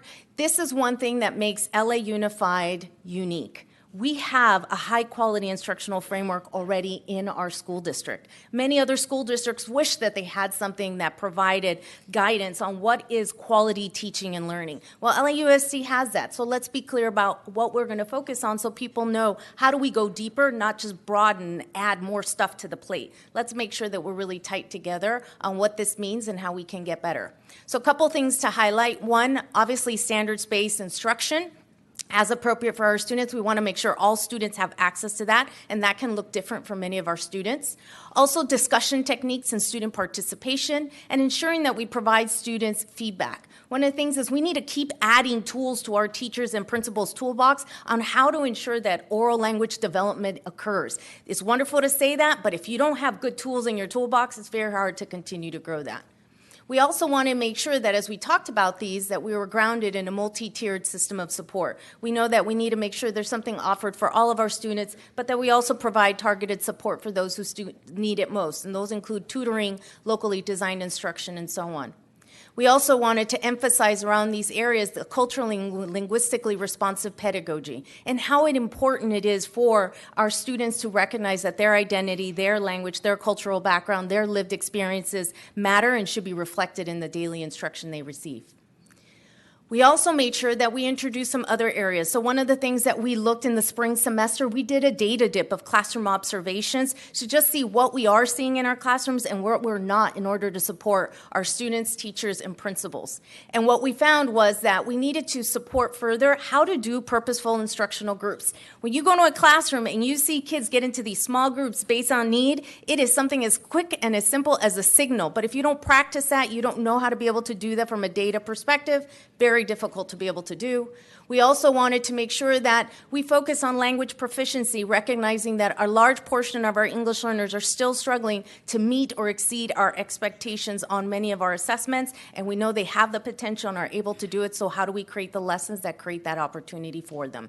We also wanted to foster the use of academic language, and lastly, but very importantly, academic climate. You will see that for our students, being able to come to a school and a classroom where we're using rigorous learning experiences also requires us to think about how do you put kids in a mindset of understanding that rigor, difficulty is a good thing, and that sometimes we're not going to have all the right answers, but that's exactly what teaching and learning is about.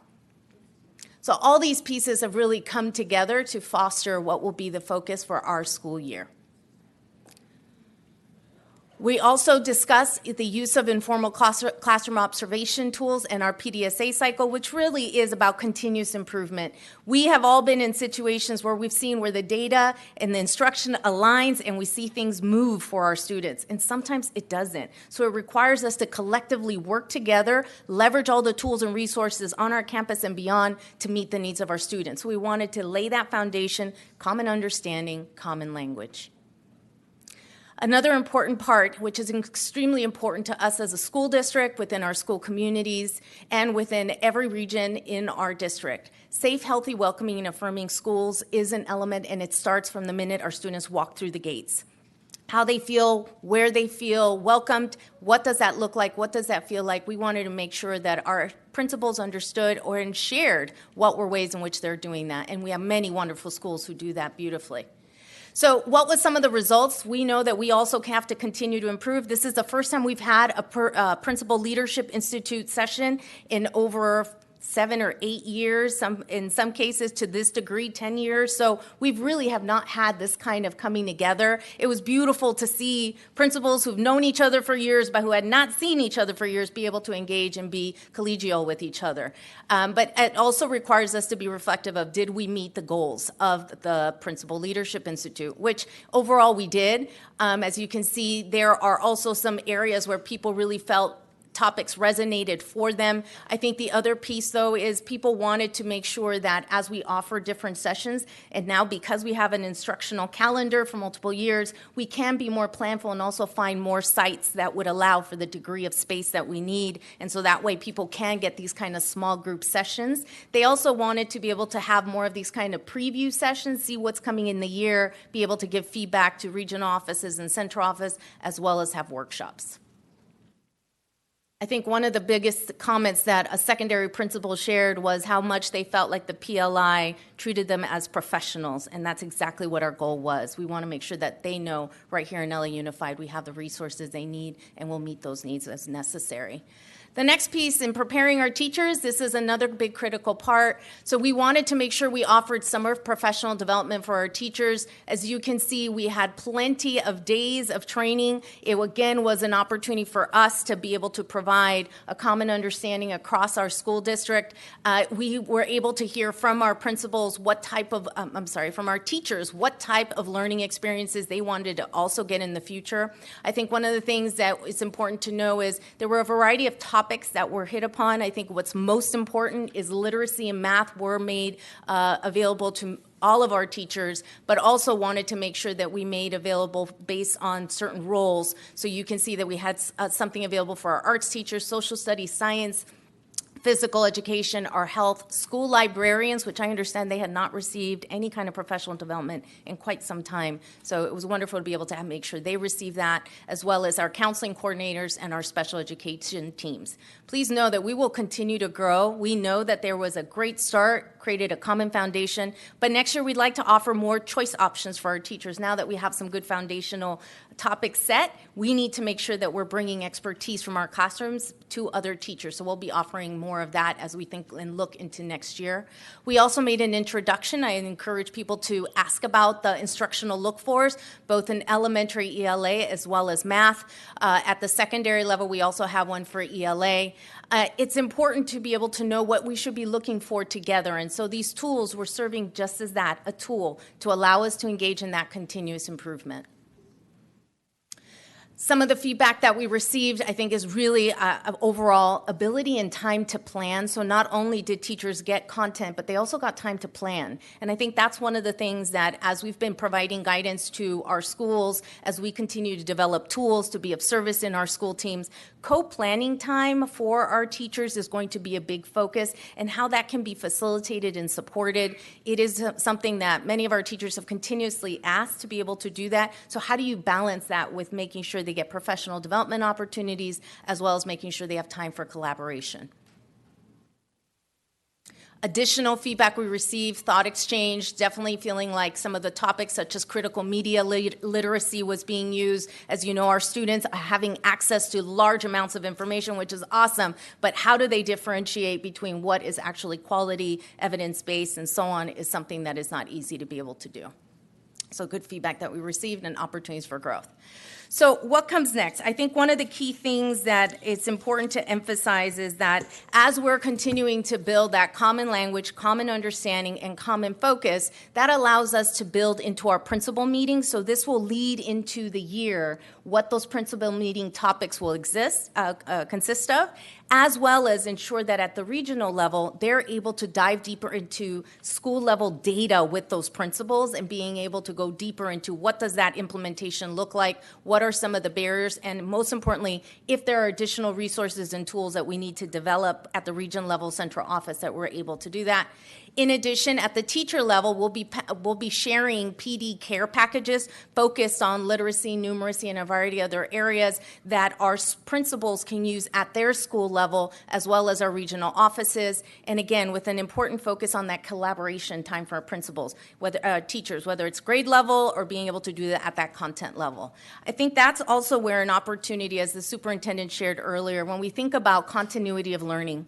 One of the things that we as an LA Unified School District are prepared to do, especially because of the experiences we've had, learnings we've had from the pandemic, but most importantly, the investments that we have made in the past year or so, have been focused on ensuring that we have the technology. We also have universal connectivity for our students.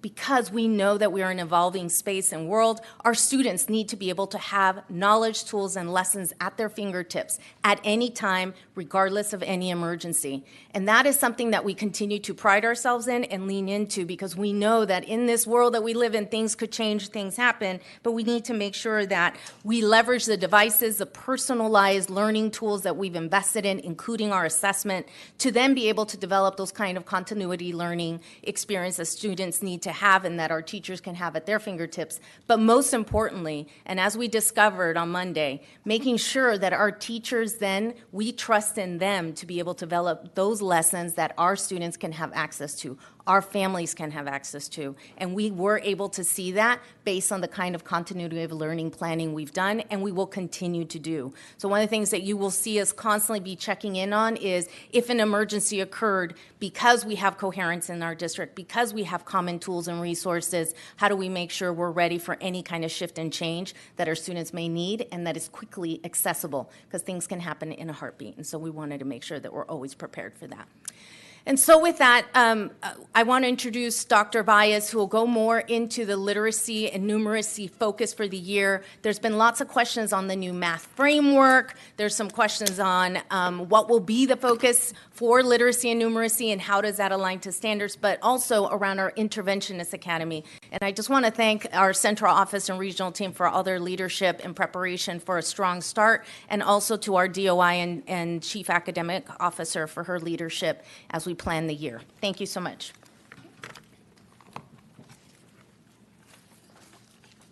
All right. Good afternoon, Board President Goldberg, Board Member Superintendent Carvalho, Deputy Superintendents, and welcome Karen Ramirez. So very proud of you.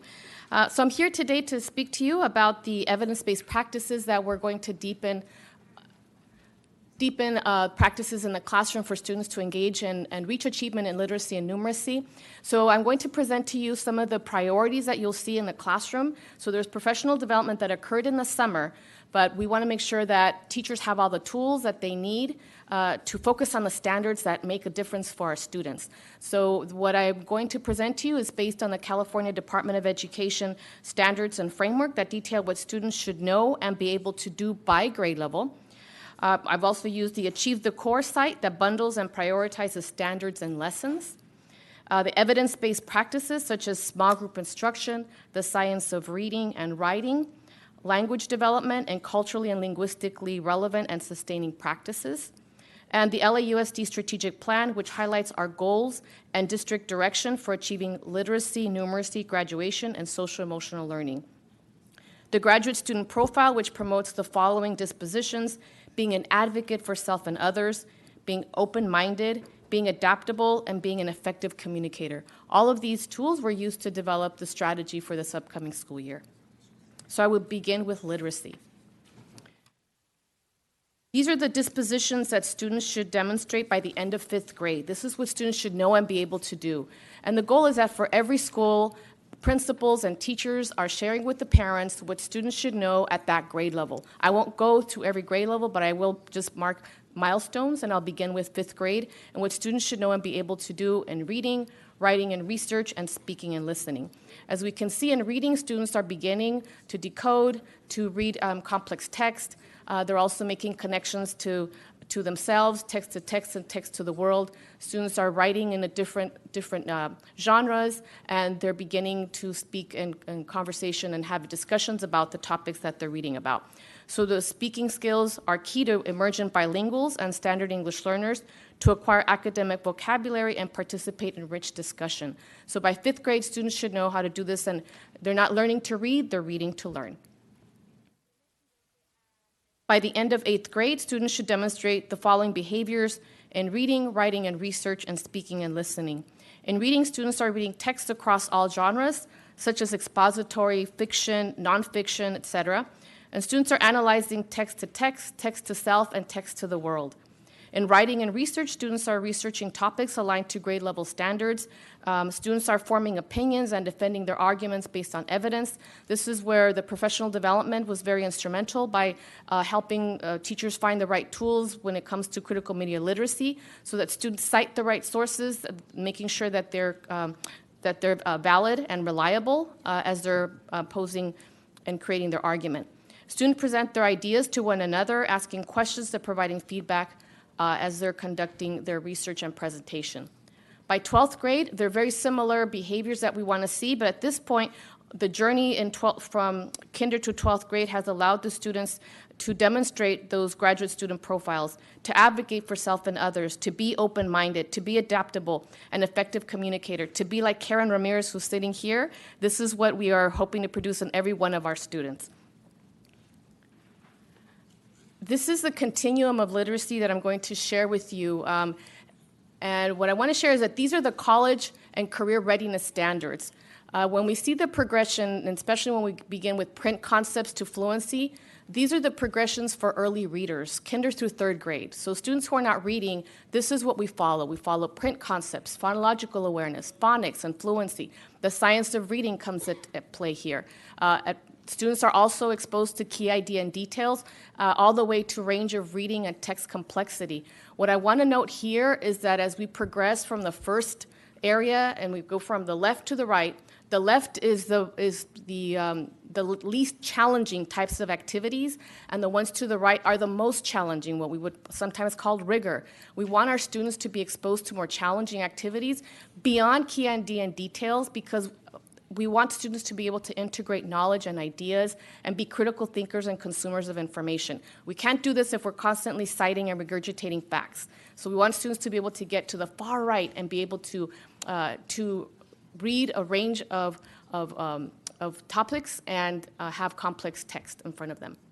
When it comes to writing, students have already seen the models in the text that they've been reading, but at this point we want students to research, to be the writers, to be the authors, to write in different genres and be able to speak and to present, and for students to give each other feedback on their writing. When it comes to comprehension and collaboration, this is what we want to see all day long with our students and be able to present knowledge and ideas. So all that students learned early on with the different text types and different narratives and expository texts, we want students to be able to speak about what they've been reading. And the conventions of standard English are important for our emergent English learners and for our standard English learners. We want them to be able to apply their vocabulary and to have rich discussions in the classroom. So these college and career readiness standards is what we've provided professional development around and will continue to do so throughout the year. And the standards live within these college and career readiness standards. And so when our goal is for our students to access the college and career readiness standards, so we use a Tier 1 approach, which is in elementary grades, our curricula is benchmark advanced and core knowledge language arts. We also ensure that our students are receiving evidence-based strategies with culturally relevant and linguistically sustaining pedagogy, small group instruction, and the strategies that students need to access the learning. And of course, on-demand homework help for all of our students. When students are not meeting grade level standards based on progress monitoring, then we want to provide students Tier 1 plus Tier 2. And the Tier 2 is at small group instruction using these supplemental materials. So we need to teach the core in Tier 1 and the supplemental materials in Tier 2. In Tier 3, we're continuing with Tier 1 and Tier 2 instruction. Tier 3, that's a third dose of instruction through locally designed tutoring, high dose in person, through an interventionist approach, and this is when our students are getting even more instruction to ensure that students are meeting grade level standards and those college and career readiness standards. This is done with duration, frequency, and intensity. In the grades 6 through 12, the Tier 1 instruction is Tier 1 curricula. There's a little bit more variability. The goal is that we reach coherence by narrowing down the curricula. So at this point, we have Study Sync, Springboard, My Perspective, and of course, students have access to on-demand homework help and the strategies that I just mentioned earlier in the elementary grades. In Tier 2, it's small group instruction with these supplemental materials. So students are getting Tier 1 plus Tier 2, and Tier 3 would include the interventionist support, locally designed tutoring when it could be in one-to-one or in small groups. What we have done this summer is provide professional development to teachers in 6th to 12th grade on implementing small group instruction. As you know and probably experienced in junior high and high school, you didn't have small group instruction. Teachers really, that's not really what they do. They do whole group instruction. And so at this point, we provided tools and will continue to support small group instruction for personalized learning in the classroom.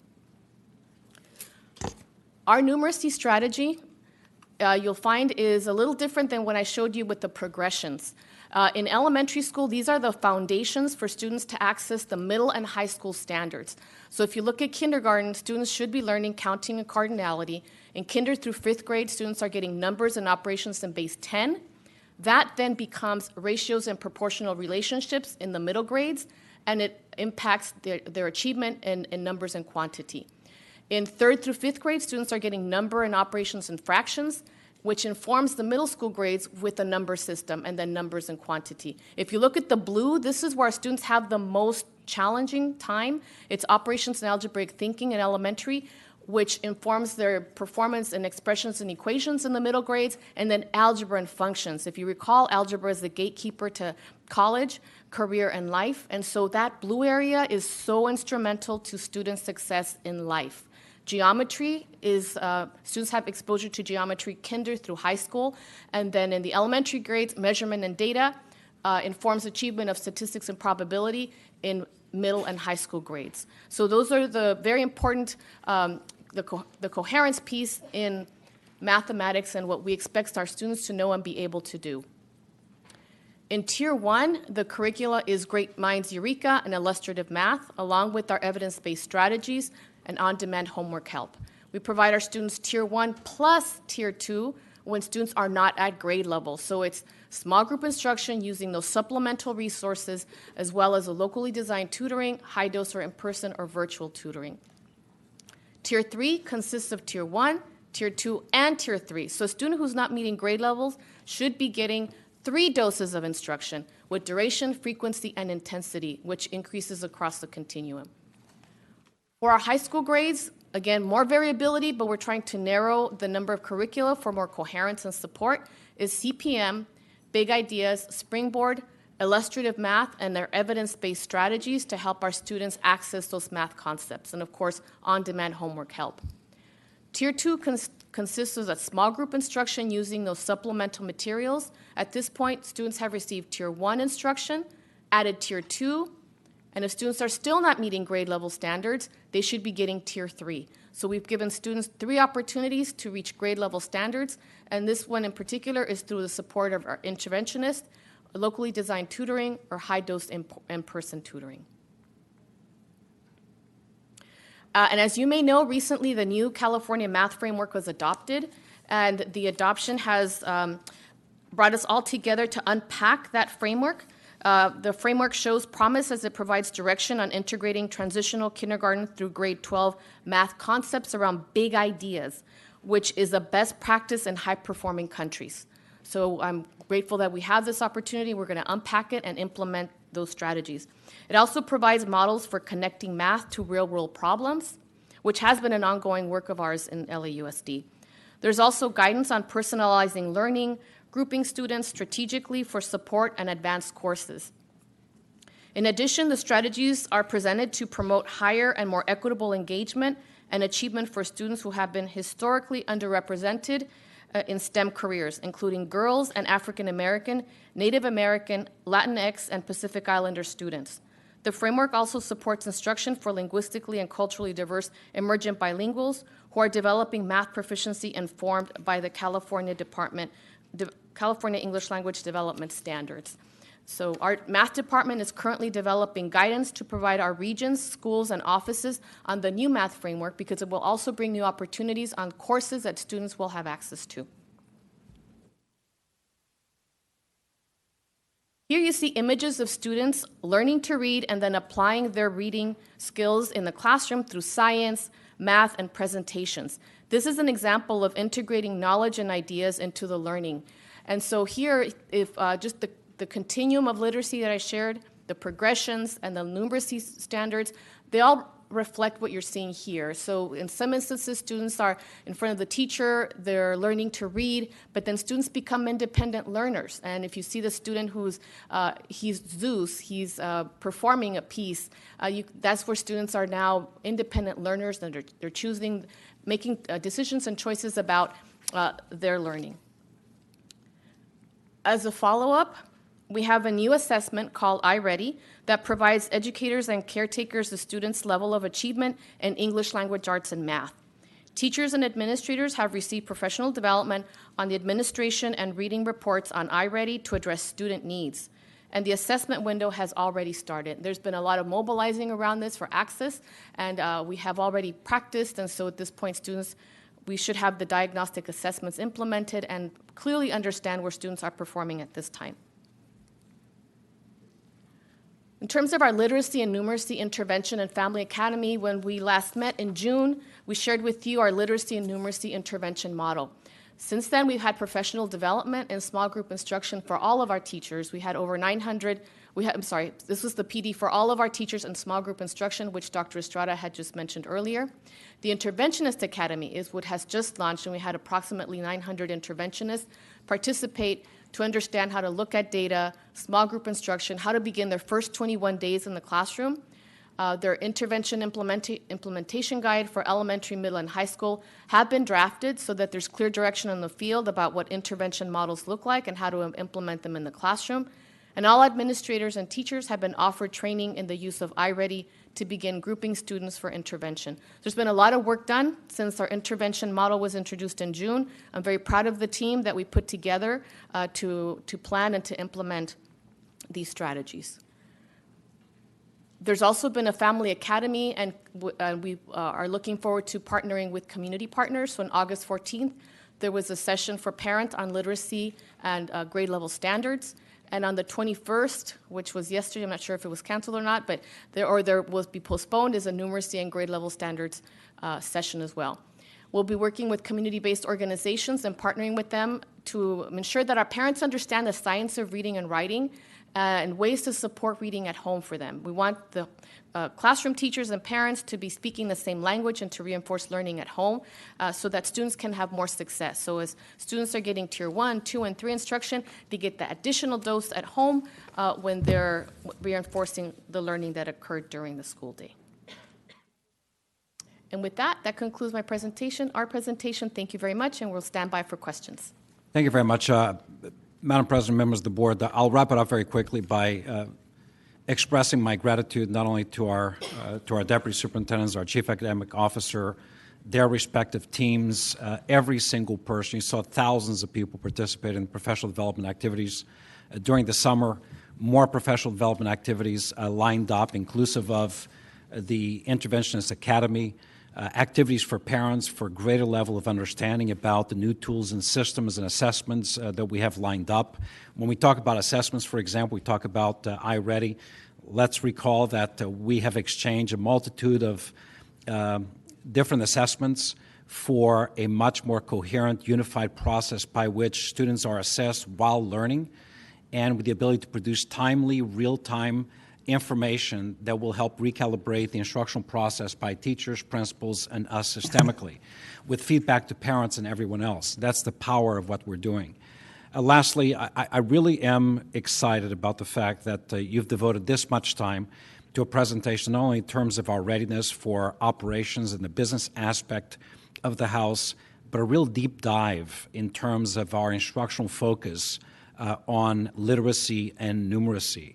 And what should have jumped out at you, it certainly jumps out at me, is the absolute focus and coherence about everything we are doing, the alignment of tools and systems to specific grade levels, the tiering on the basis of performance, and the gradual incremental levels of support available for students.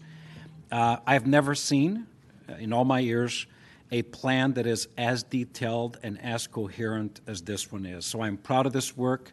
And I am thrilled over the fact that the board continues to support and elevate as its highest priority the support systems that will feed your 4 goals, 3 of which are absolutely reflected here in a progressive fashion. So, Madam President, members of the board, we turn it over back to you for the easy questions to be directed to me and the hard ones to the staff. Wow, I'm breathless, I have to say. That was quite a presentation, and I'm sure there are lots of things that people want to ask, and we'll start to my left with Tanya Ortiz Franklin. Thanks, and I'll start with the easy ones. So slide 40 and 41 seem to be a repeat of 8th and 12th grade, so if we could get the updated 12th grade expectations. And I was curious if we could get that for math, because that would be really helpful to see at the 5th, 8th, and 12th grade levels. So hopefully that's a yes, we can do it for 5th, 8th, and 12th grade. Love the instructional look-fors on slide 32. Can we also get a copy of those? It's a little hard to see the small font, but it looks like math aligns to the teaching and learning framework, which I love. Secondary literacy seems like a lot, and I can't tell if elementary is just writing, so maybe there's a backside that we can't see. So if you can send those to us, that would be helpful. So those are easy questions, right? We'll send those over to you.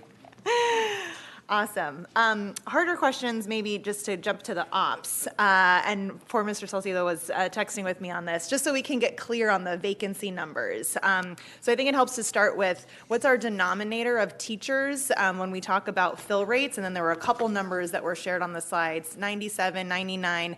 Maybe you can just help clarify what we know about the total number of teachers, and then what our fill rates actually are for a classroom, if it's 97, 99, and 11 vacancies is what we are right now. Yeah, so, these are reflective of last week. When you look at the 97.2%, it's actually our sub-rate vacancies. When you look at our school administrator vacancies, we're at 98% filled. So 97.2% is our fill rate for subs. When you look at our principal and school administrator fill rate, we're at about 98%. And then when you look at teachers, that is a rostered teacher, about 24,166.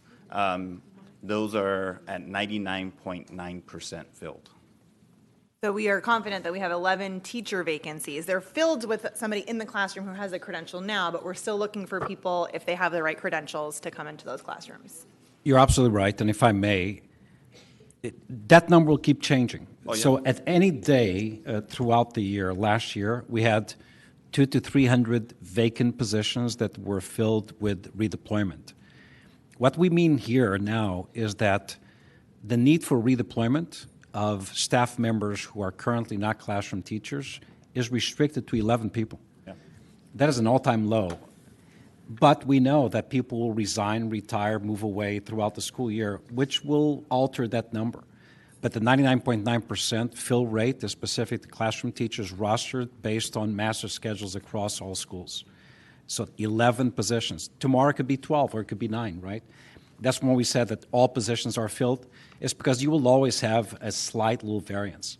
I don't know at this point of any district in a country, even smaller districts than ours, that has a fill rate of 99.9% and a total number of vacancies that is double digit.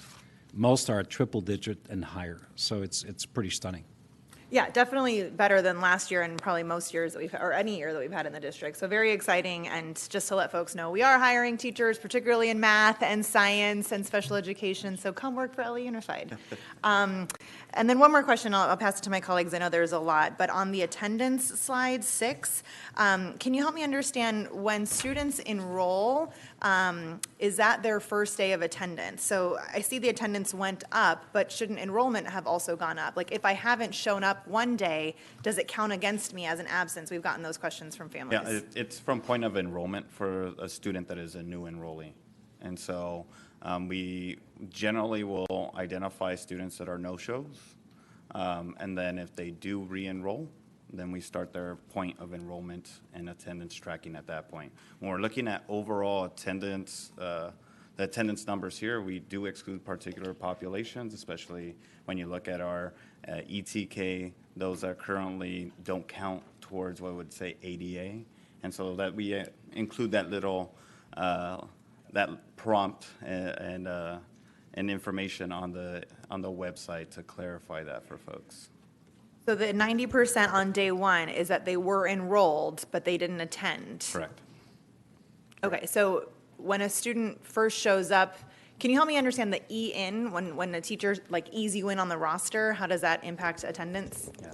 What I can do is I can invite, it would probably be Veronica Reguin and team to just speak to that particular process. Okay, and I can also follow up. I see Veronica coming, but I know my colleagues will probably have more questions. So I'm happy to follow up on that one. Just want to understand it better. Thank you. Thank you.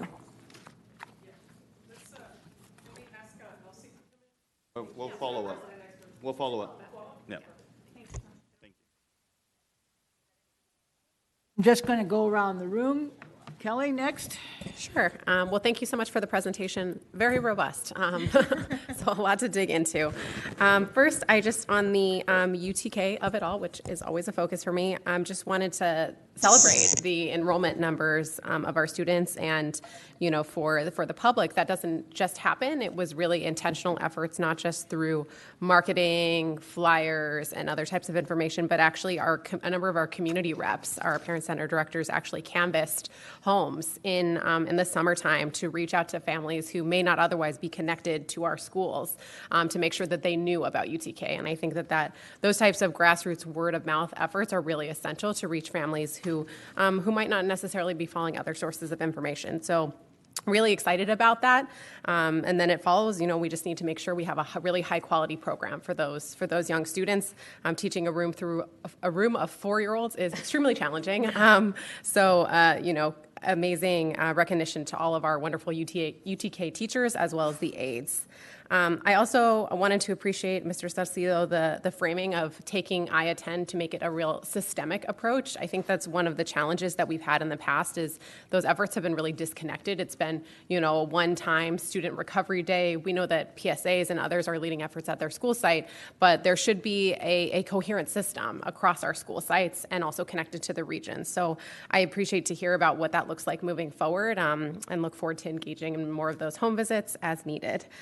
I also wanted to request on the cooling front if we could get more details about the rolling out of those programs and when we will see some of those investments at our school sites. As you all know, the Valley continues to be extremely hot and only getting hotter. So these are things that our constituents often request when we see the misters, for example. So it would be great if we could get a forecast of when we can expect those investments and at which school sites. And then at the staffing front, amazing to hear about our certificated staffing levels. I mean, that is incredible. I definitely want to lean in on the classified side to ensure that we're continuing to fill those positions, especially our school climate advocates, and as I mentioned, the UTK aides. I know I've heard from some schools that they have had trouble filling those aide positions, and we know in order to meet the required ratios and to provide an excellent education to our little people, we need to have those aides in the classroom. So just whatever we can do to make sure those positions are filled is excellent. And then on the instructional side, apologies, I feel like I'm talking a lot, but I'm just going to keep plowing through. Doing fine. You're doing fine. On the instructional framework, I just wanted to thank you, Deputy Superintendent. I have seen connections between this discussion with the work of Region North, both in how directors are visiting classrooms because they've done joint visits with me, and I'm seeing them using the same sort of materials and tracking the same sort of strategies, as well as in the conversations and the focus of the region. So I think that's really essential to ensure that what is discussed in this building actually percolates throughout our system and gets to our school sites. So another kudos for that one. I was hoping that at some point we might get some data on the attendance at the Summer Institute, as well as the Principals Leadership Institute. I think that the feedback that you shared is great, but it would be good to know how many teachers engaged in that professional development over the summer. We do have that data available as well. So across the multiple days, as you know, the PD was one in which we had mandatory topics, which meant we were going to offer those topics throughout the year. So if a teacher could not attend a session during those days in which we offered it, we will be able to offer it throughout the year. The DOI team is prepared, and so are the regions, to be able to offer those same sessions to those teachers, whether it's during the school day with a sub or if it's on a Saturday. So we definitely will continue to do that. We had across multiple days. So day one, we had about 8,000 for day one. Then for the two additional days, we had about 14,000 teachers across those days. And the last day, I think we had about 14,000 again for the iReady assessment day. So out of our 25,000 teachers, we still have a group of teachers that we will be offering additional training and resources. But especially with the assessment, just know that principals were told if they needed to have additional training at their school site, our DOI team and our CAO can definitely share more about that. Bring that training to them, be able to offer those kinds of resources at their school site. As then they go through the training session for assessment, for example, they get to learn all the wonderful tools that come along with our assessment resource in iReady. So we are prepared to continue to offer training throughout the year. That's wonderful. So great to hear that. Thank you for the answer. Sure. And then the two last pieces. One, just an encouragement to ensure that we're always utilizing TK through 12th or pre-K through 12th. I know that there was one slide that mentions K to 12, and we're all shifting, but all 4-year-olds are able to start at elementary school, and so we want to make sure that we're building those connections, not just from elementary to middle to high school, but also with our preschool programs, both on elementary sites and also at our early education centers. And just last thing, I wanted to appreciate and recognize the work of, is it SFACE? I'm sorry, Student, Family, and Community Engagement. I think, sorry, it doesn't come out so nicely. But I really appreciate the parallel offerings to ensure that our families are really empowered to provide support in ELA and in math to their students at home. I didn't get a chance to attend those, but I did attend the back to school workshop that they had, and it was just phenomenal. The presenters were really, really strong. The information was relevant, and the feedback from parents was really great. So I just wanted to thank them. They're a great partner, and they've been working very closely with the DOI team to continue to offer, especially around areas of literacy and so on, and numeracy, some resources. So we welcome the opportunity to come back with and share some of those details in partnership with them. Absolutely. Thank you. Thank you all. Mr. Saucedo, I don't think I've seen you down at that podium since the LCAP days. So, but just kudos to everyone for our incredibly smooth last week, and like the superintendent said, I think in my time on the board, maybe the smoothest opening. It was great to be at schools and see, in the case of one school, a literal red carpet rolled out for students, and fun to see our new TKers. I walked into a classroom and one of them said to his classmate, "Wow, he's bigger than my dad." I was like, I don't think I'm that big, but fine. And I will say that Monday's closure did end the dream of a precedented school year, but maybe next year, but still a very smooth rollout. A few questions, comments, starting with that for the slide 4. Still a little confused about the attendance data. So, Mr. Salcido, the sub rate. So I was in a middle school, and again, kudos to the team for an incredible fill rate and working around the clock, and we're still processing teachers. I know we have a national teacher shortage, particularly in high-need areas. I was in a middle school that has, I think, 3 STEM vacancies, but there was a credentialed teacher in the classroom. So is that the 99%? Is that the 97%? In those instances where there's a substitute who is credentialed in the subject but is not the permanent teacher, I'll have Mr. Frank Serrato come and speak to that, because I think he would be able to speak more eloquently to just how we're rolling out the strategy. But you can expect a credentialed teacher to cover that. Yeah, because I just think I want to be consistent and calibrated in the language we're using, because when we say 99% fill, and then school sites are saying, wait, we have a few subs, I want to be we're saying, okay, well, if a student is taught by a credentialed teacher, even if not a permanent teacher, that counts as the 99%, and we're still trying to fill those. He's coming right down, so we'll have him share some more of those details in 1 second as soon as he comes back. And we can That would be keep going. helpful. And then, again, it's great to have these new younger students in the district. I think we should, and maybe from a communication standpoint, there's still confusion. UTK, ETK, now it's all pre-K. Yes. So maybe we just figure out internally and calibrate on what we're calling it, because some people say, oh, I don't have ETK, I have UTK. I mean, it's all the same. LA Unified, we love our acronyms, but I do think we need to put out something that just clarifies communication in case people hear different terms. Even internally, because of the funding, we sometimes even categorize internally some of the coding because of how UTK is funded. So, and I know that we're cleaning up some numbers, and then we'll put it on open data, but that 15,163 UTK students, am I right that about 10,000 are kind of kids who would have been eligible prior to this year, the kind of old cutoff, and about 5,000 are kids who are eligible in LA Unified but wouldn't be eligible per the state because of our early rollout? yes, and I will have Mike come clarify that question a little bit more, but that is my understanding. So 1 second. Great.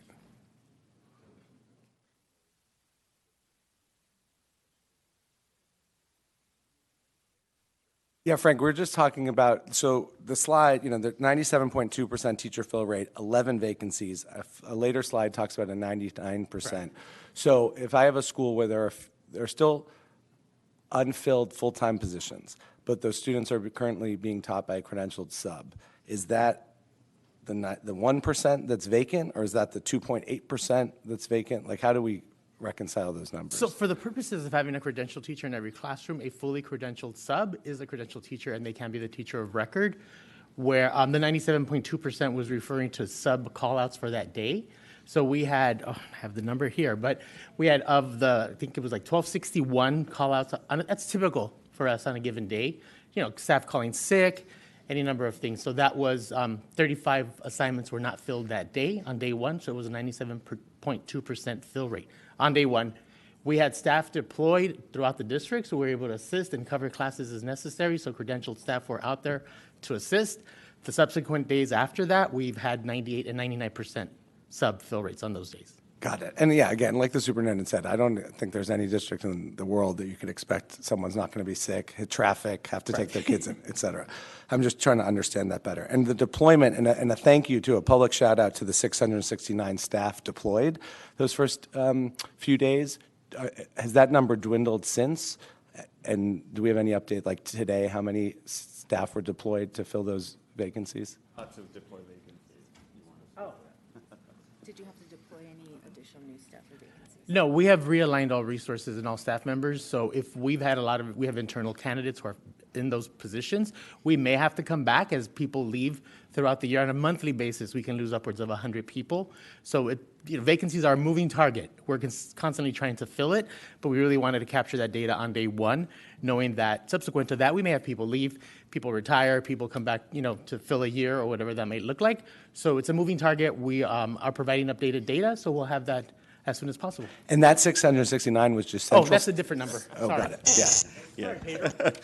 That was just to open the school. Yeah, the 669 are region and central office support, which we used to call kind of dawn patrol. Yep. These are school support for the first 2 days to make sure that, we're welcoming families and helping with even traffic and some of the other things that happen on the first day of school. Yeah, but I can see why the confusion, because last year, if you recall, we had around 600 to 700 deployed individuals from region, central office to fill classroom vacancies. The amazing thing, that's not the case this year. The deployment at the beginning of in the first couple of days of school is really to make the transition, to provide greater assistance to the principals. But deployment of staff at this point to fill credential vacancies is basically zero. That's a helpful clarification. I know you'll follow up with some of those specifics, but to go from a year where we had 700 people deployed in long-term teaching positions versus just the dawn patrol. Thank you. And thanks, Mr. Romero. So just kind of that 15,163 number, what's the breakdown? Sure. I'm Michael Romero, the Chief of Transitional Programs. I support our early ed division and our UTK efforts. So we have this year 488 of our elementary schools implementing a UTK program. Last year, getting ahead of the state, we had 317 of our elementary schools implement a UTK program. Last year in those 317 schools, by the end of last year, we had 13,800 students enrolled. We rounded up to 14,000. It was a good start last year, great efforts. This year, we have 171 new to UTK elementary schools. So if you add up 317, 171, that gives you the 488. In those 317 schools last year, those 13,800 students, those students are now kindergarten students. So we started over in those school sites. Master planning and demographics for our district told us that we should expect another 14,000 this year in those same 317 schools. And we're confident over time. We're working hard still on our marketing, and we're just a drumbeat of awareness. We think we'll get there.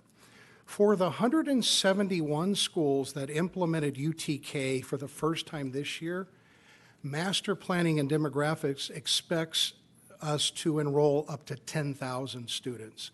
So when we talk about 15,000 and 10,000, we actually took the numbers from last year, 317 schools, and we actually took it to 15,000. So we're going to expect 15,000 kids this year, not 14.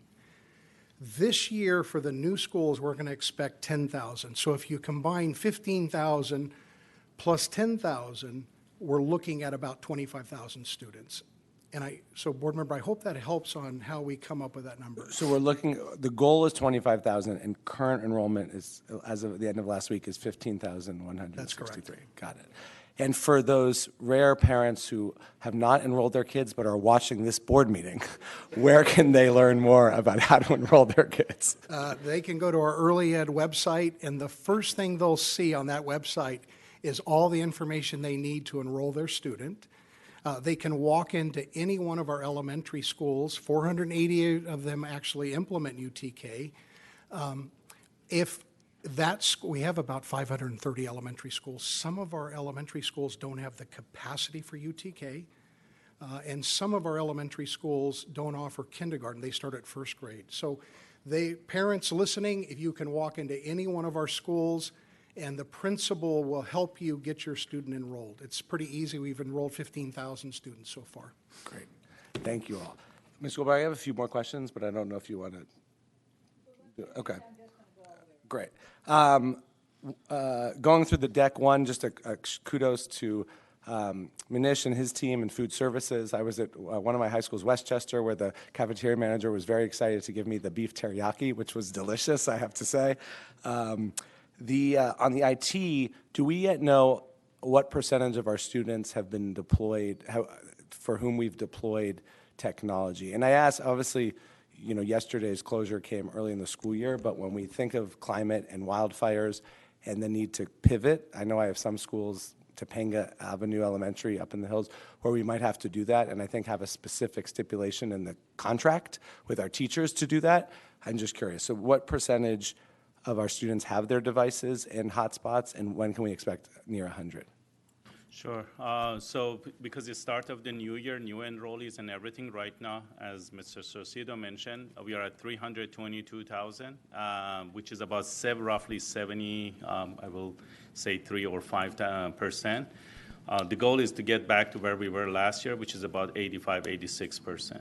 Obviously, we're still going to have some numbers that the student, they're not going to take the device home. They still have a device available at their schools, and they may opt out to use their own devices at home. So we're never going to see the 100%, but we know they are connected and they are receiving services. So that 73% includes a device and the internet connectivity, the full package? It is right now. It's just It's just devices. For connectivity, we have 100 roughly by the device through the ECF. We have about 130,000 that they received ECF devices. And about, I would say this year, we are about 90,000, 95,000 connectivity remain. A student that they left the district, we obligated to stop their services. So either they graduated or matriculated to a school outside of the district, we need to stop those services. So you see a drop during the summer. Great. Thank you. A few more quick things. One, Dr. Estrada, we got great feedback from principals in the field on the Principals Institute, so kudos to you and your team for that. It seemed relevant and feedback that they were able to institute pretty quickly. I also appreciated in that conversation that you were discussing more small group instruction, and I hope maybe in the future we can learn more about strategies for schools to utilize their staff to create those groups, TAs, instructional aides, also other kind of caring adults on campuses. I hope to, in a follow-up, we could see tutoring goals. I know we had those last year, so you mentioned the tutoring. What are our goals? And also, you know, putting it out of the jargon of Tier 1, Tier 2, Tier 3, just for parents who maybe were not actively seeking the tutoring because those students aren't in the highest tier, how can those parents learn about those tutoring options? And then I think it would be helpful to have a little more on the math framework. You know, it's been billed, and I know parents are asking as quote-unquote controversial, a fundamental shift in how we're teaching math. You know, it's not a normative statement, for better or for worse, but like, what is it actually? So some of those were the broader concepts. What does this mean? If algebra in what grades and all that. So hopefully we can dive into that. And then finally, I know Ms. Gona has asked, but it would be great to get attendance on professional development, both the buyback days at individual schools, and also, I know you mentioned roughly about 25,000 teachers. The optional, what is usually a mandatory pupil-free day, but optional, for two reasons. One, it would be great, those schools that have very high PD, it would be great to just elevate those best practices. How are those school sites getting nearly 100% of their teachers to come on to campus optionally versus a school that maybe has 20%? And then also especially for that district-wide professional development, for the teachers that didn't show up, how are we ensuring that they're getting that material? Are we offering it again? Are we doing will be. it? Yes, we're going to be offering it on Saturdays as well as paying for subs if they would like to come during the week. We know there are different reasons for not being able to attend. So the topics are mandatory, but we are offering it throughout the year to make sure everyone gets those sessions. Great. Yeah. Thank you all. Thanks, Ms. Goldberg.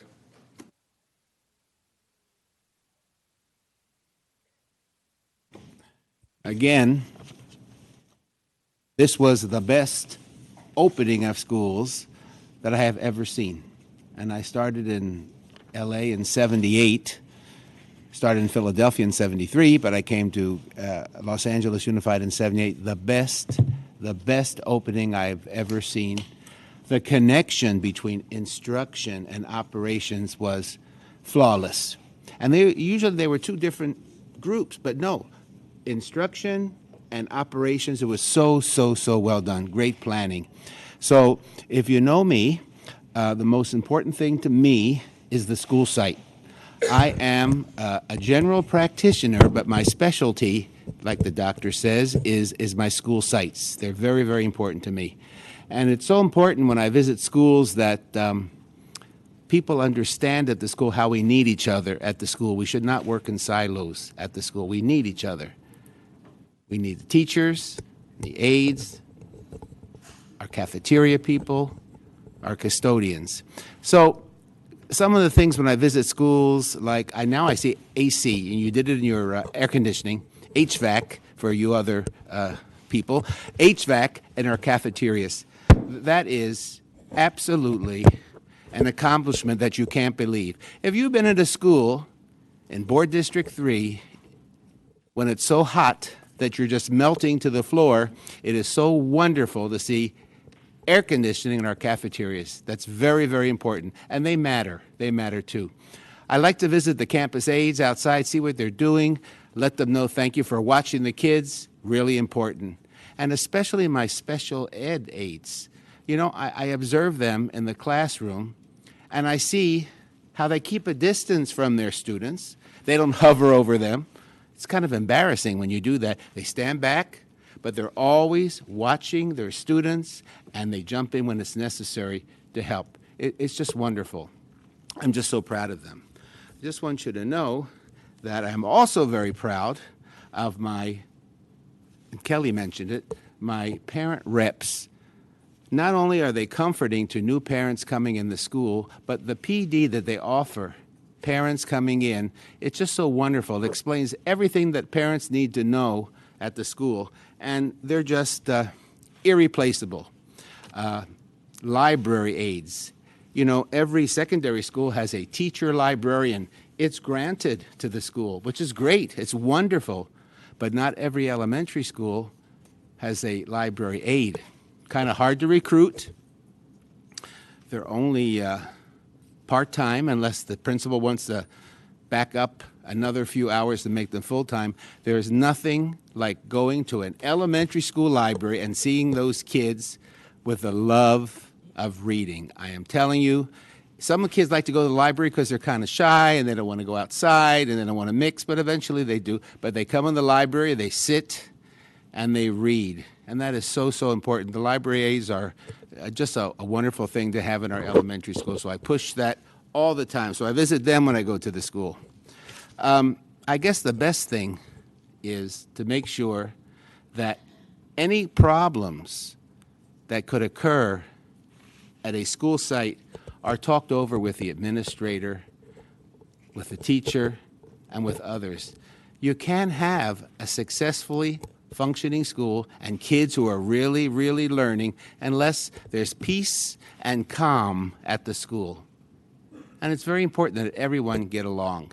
And that's my goal when I visit the schools. I can kind of feel it. When I walk into that school, I can tell right away this is a fun place or something's up at this school. So it's very, very important, really, that we get along, work together, and work for the kids. So that's my comment. Thank you, Jackie. Dr. Rivas, you're next. Yes, thank you. First of all, I know this was, as was mentioned, it was a big comprehensive report, and I know there was a lot. And thank you for that. Thank you. I know there's a lot to compact in, but it's essential for all of us to know, to understand the coherence of all the work that y'all are doing. And I will say that for my first opening of schools as a board member, I really had a magnificent time. I went to schools and I saw all the smiling faces, not only through our students, but all of our staff, classified, certified. It was really a joy to go back. And it was my first. So if it's being said that it was the best ever, then I will echo that because that's what I saw. And and it was just a joy. So I'm glad to know that, as I'm starting off, as a board member, a good foot. And my school is, wonderful visit. So anyway, I didn't want to say that. So first I want to start by, just some comments and just some questions here and there. But I would like to maybe request at a future reports, if you can include DACE, or Adult Learning Centers. Give us some numbers, give us the classes who attended. We need to know that information as well because we're investing a lot of money and we have a comprehensive plan for our adult ed and learners, our adult learners, and I think it would be great to, for the community to know that we have these spaces available and that it's open and that all of the classes that we have. And I would love to see that staffing, classes, student numbers, just give us some data because I would love to share that throughout my district and beyond to let them know that the district is offering these spaces. So I would love to see that in the future. So just a few questions. I just sort of put a highlighted here and there. I echo the wonderful improvements and changes that are going on in our cafeterias. I was going and visiting, and I love visiting our cafeteria workers, and our managers as well. A lot of our kitchens are really small, right? And I did notice, and there's pictures here, that these ACs, HVACs are kind of big, so they're taking up space, and we need them, right? I'm not saying we don't need them, but I'm wondering if taking in consideration that this is going to take space, work with the schools in terms of if they have to displace one of their coolers or whatever the case may be, because, you know, they're very accommodating, but sometimes, you know, we need to be a little bit more helpful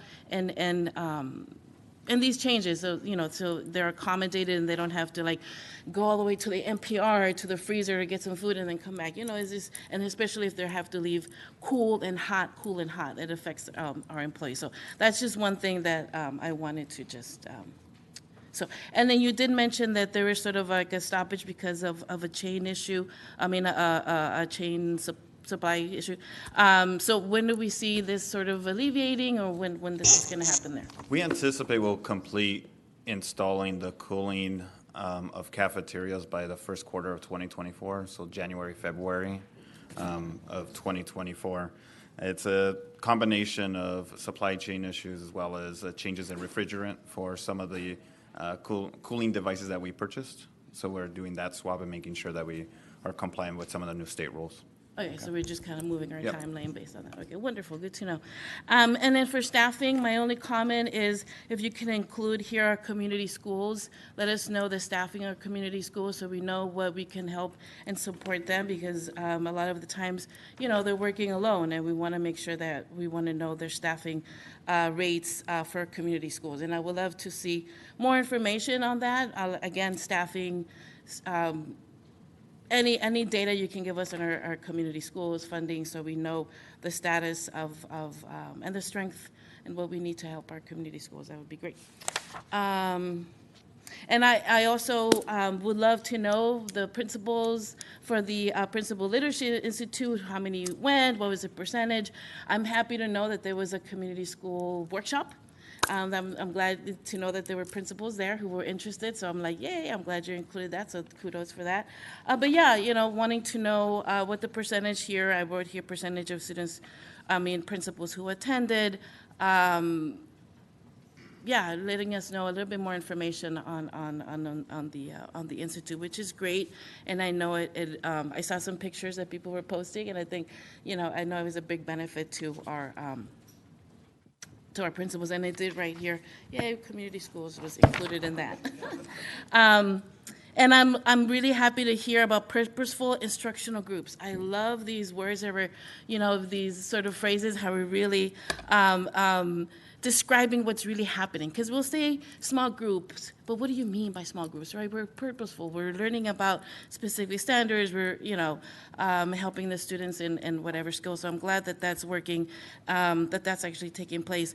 I would love to hear about our ethnic studies. I know we have here culturally linguistic responsive pedagogy, and then just where ethnic studies falls in that. I did request just a briefing on where we are in ethnic studies and implementation, staffing, you know, how we're moving along in that implementation plan will be great, and maybe possibly next future. And Dr. Rivas, Board Member Rivas, just know that we will be sending you a board informative, and just know that Dr. Baez and Ms. Brenda Pensamiento have been very much working on expanding. We're also looking at dual enrollment with some of our partner community colleges, which I think is a real opportunity to expand the type of ethnic study courses that we offer as well. I know I was just at a continuation school at Stony Point where they are taking advantage of the Chicano studies at the local community college. I think it's Pierce College, because their students wanted to access more. So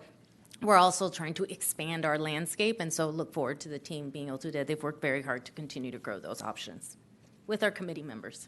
And I just want to give a shout out to our micro-credentialing, also promoting the work that they do. And I know that apart from professional development, there's also that credentialing, and I would love to also learn more about, you know, how the program is going and how we can help either increase the number of courses, or how we can support that, and also in promoting it amongst our workforce. And let's see.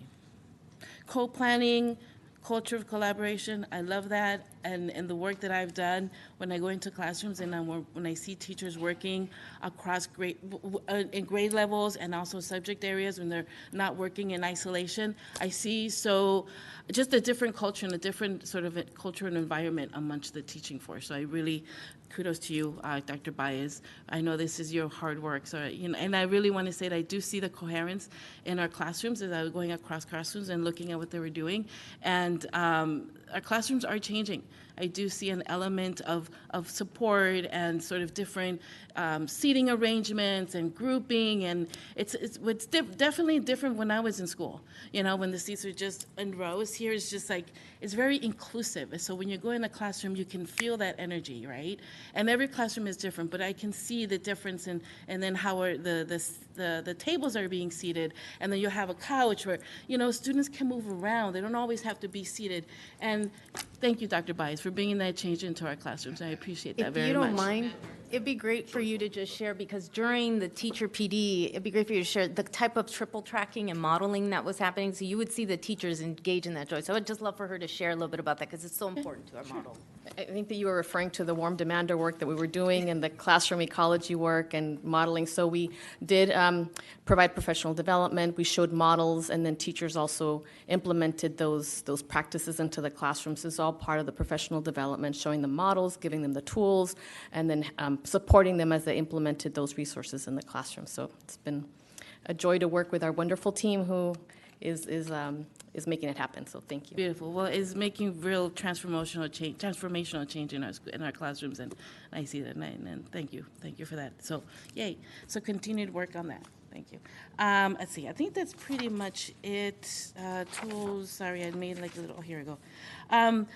Differentiated learning and scaffolding, particularly for our ELs and newcomers. I think that's essential for us to understand the supports that are going there. So I know the standards that the students are supposed to be in, right? But within that, we have all types of learners, not every, so helping us understand the differentiated learning, the strategies, and I know that Board Member Melvin mentioned that the strategies that are going inside of in the classrooms, but the supports, and I think that's really great to elucidate, and also our special education students, right? How does that play out in the classroom? How does that look? So it would be great to sort of extrapolate that sort of. Absolutely. So we've provided the base. This is the tier 1, and we provide access points and strategies for our emergent bilinguals, our students with an IEP, our gifted students, our black students to have access to the learning, and that's the specialty piece that each one of our offices and coordinators at the school site support teachers in understanding those access points. So we'll provide additional information.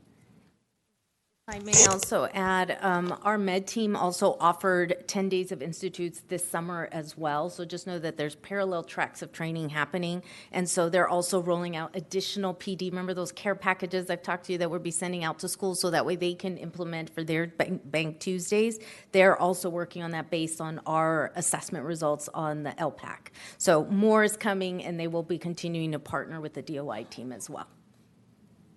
And my last question is the Intensive Diagnostic Educational Centers, IDEC. I would love to learn more about those labs. Is that different from IDEL, IDEL? Is that a whole different So the center? IDEC and the Intensive Diagnostic Educational Centers, yes, and it's been one of our great innovation spaces for quite some time. I remember when I was in LA Unified previously, it was part of the ARA funding that was invested as an innovation, and they're great with being able to support our students with dyslexia. And so one of the things is, what can we learn from the wonderful work they've incubated within their IDEC centers, and they'll be continuing, I'm sure, gave them the stage, they'd share more, but we'd love to be able to share more with you about what's currently happening there and what's our interest to share, because we're doing so much to inform around dyslexia. What can we do to share what's happening in those places more with the school, which they've already started? They've done, I can't remember what school I went to, but I know I visited one of the centers, and I was just amazed of all the work they do. It's like, oh my God, this is wonderful. So I would love to be able to, make sure that we're funding it and that we're expanding it to more schools, because they do a wonderful service for not only dyslexia students, but all the students that can benefit from, the services and resources that and expertise that they offer. So that is also, thank you so much. Wonderful. Before I call on Dr. McKenna, which I will call on next, to tell you that after this item is over, we will go to the speakers that are non-agenda item speakers, because we try to do that as close to 4 o'clock as we can. It'll be after 4 o'clock since it's 4 o'clock now, but that's next. After that, we go back through the consent calendar items. So just so that people know where we're going. Dr. McKenna? Thank you. Given the time that has been taken, used wisely, not taken, but used wisely by the staff and the board, I want to try to be as brief as possible. I can talk for a long time, but I think some of you know that, but I won't do that. I'll try not to orate. I am impressed.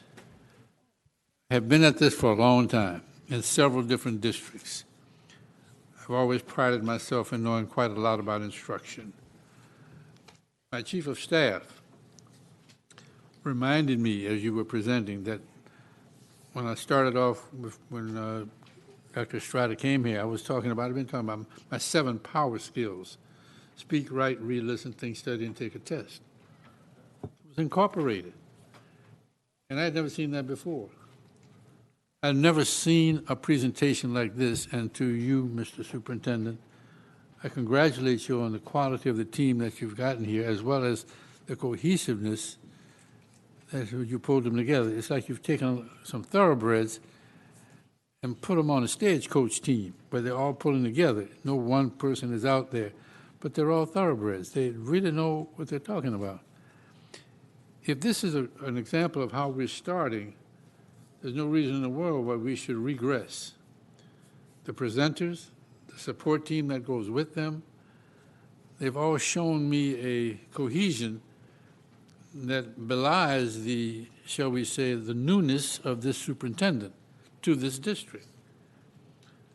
There have been people that have been superintendent for years and have never been able to pull together this kind of thing. And I've been in this district longer than anybody else. Come and gone, but put it all together, I've been here a whole career. Started in the 60s and I'm still here. I can tell you that the emphasis on instruction, so I want to compliment not only the team and the superintendent, I want to commend the board for talking about instruction for so long and being so interested and curious about it. I've been on several boards too, being a superintendent. I've never heard a board that interested in instruction. And I want to compliment the audience for sitting through all of this. That's not easy to do. Unless you're really thrilled about instruction, this would probably bore you or put you to sleep. So you were attentive to it. And the people at home, I hope that you're paying attention to what we're trying to do. Now, none of this will work unless everybody pays attention and gets on the ball. The most important part about any school year is the beginning of a school year.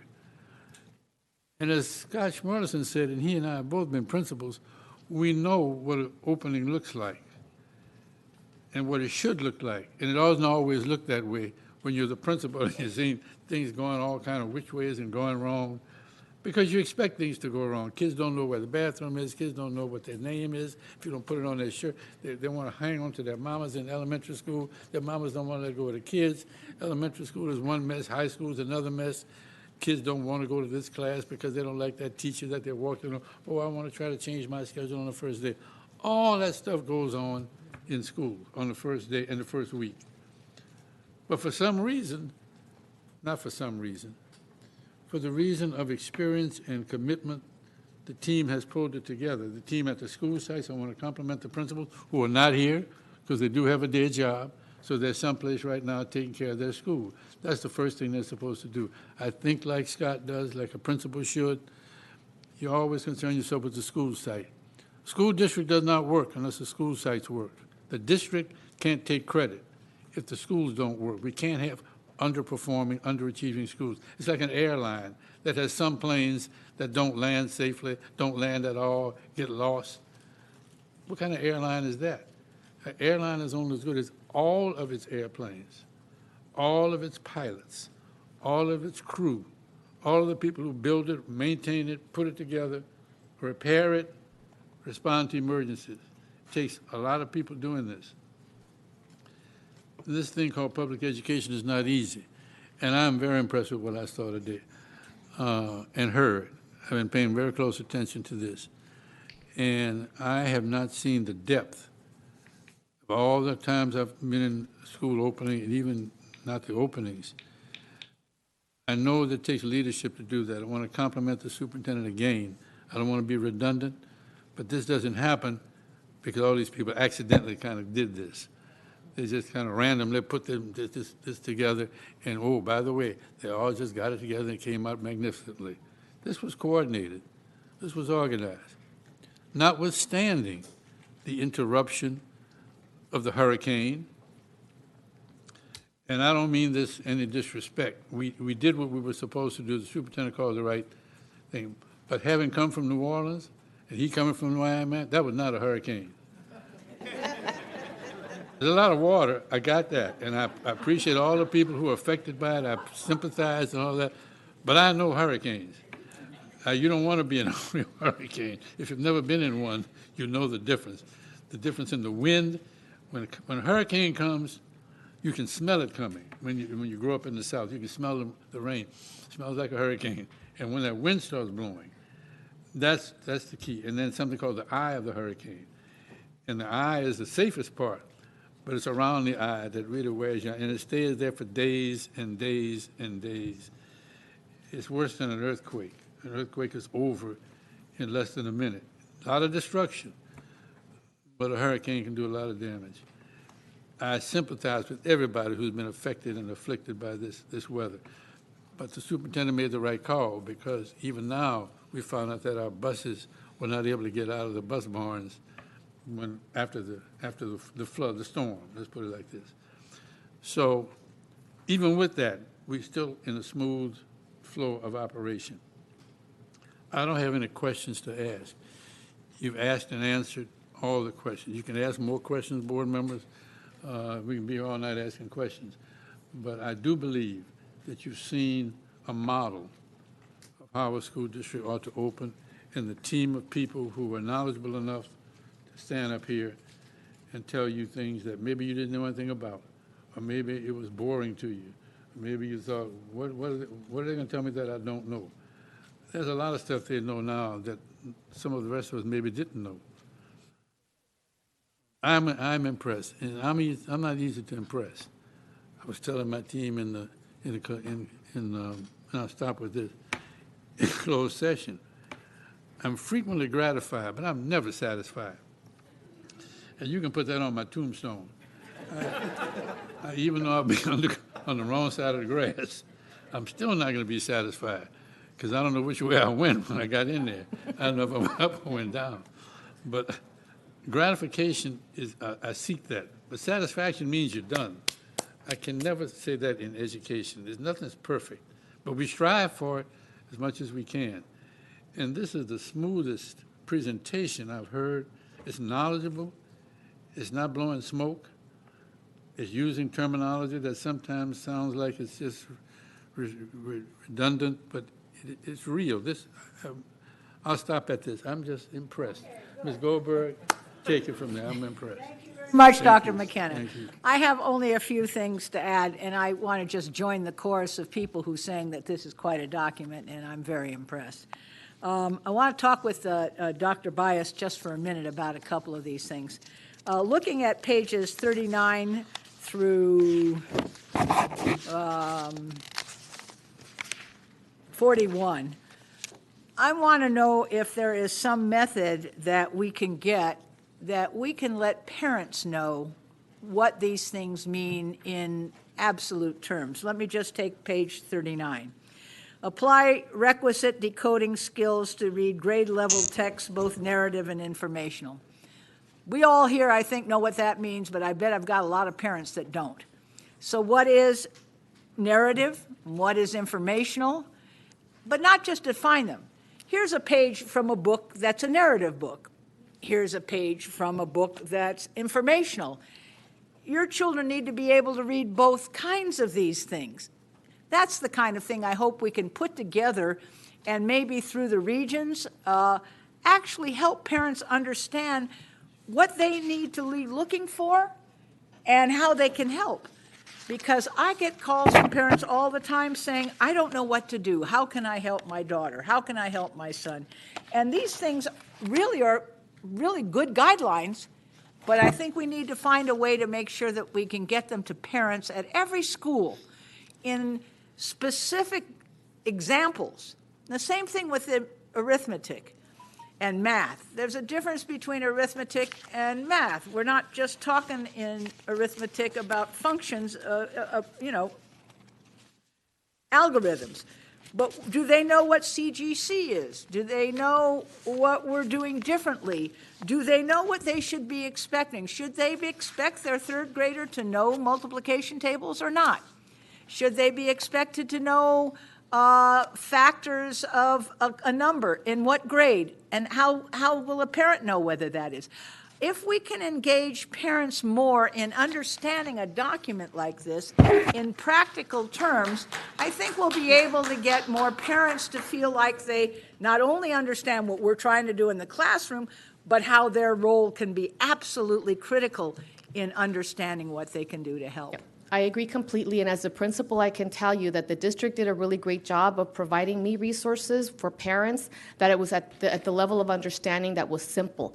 For my family, who's maybe doesn't have an educational background, would understand what it means. So those resources are out there. Principals receive them. We need to update them. We need to make sure that they provide the examples you just recommended, where we actually see what is a fairy tale, what is nonfiction, what is a expository text in a way that parents understand it. Teachers also do have the resources when they have their open house, when they welcome the parents. They show them this is what students need to know and be able to do. They show them examples. But a lot of parents won't come to open house. That's what I'm saying. I want to find ways that we can communicate this more directly. And family academies is another one, but we will definitely go back and make sure that we have a more comprehensive approach to engage our parents, and so that it's simple for them to understand and support at home. The other thing I'm concerned about is also on your 5th grade page, but it is about building academic vocabulary. One of the things that we find in our high school students who look like they read and look like they write and so forth, and then they get to college and suddenly their lives have ended somehow.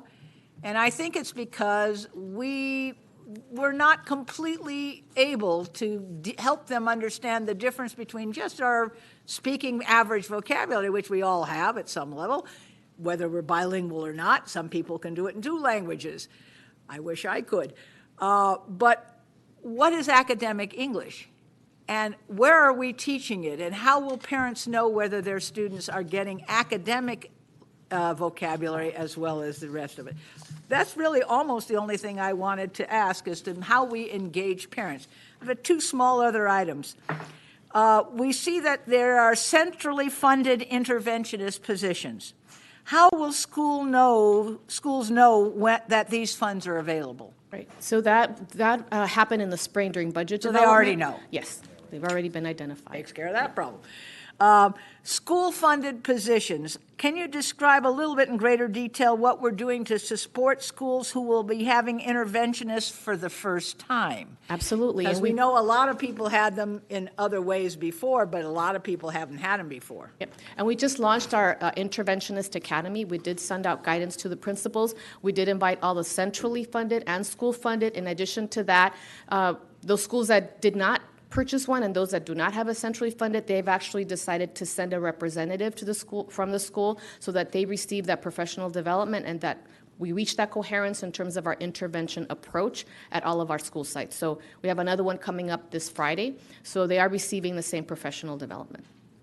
And finally, next to the last, your July informative told us that Title I is a source of funding for literacy and numeracy intervention. How much of the $44 million in lausd ESSER funding will this cover?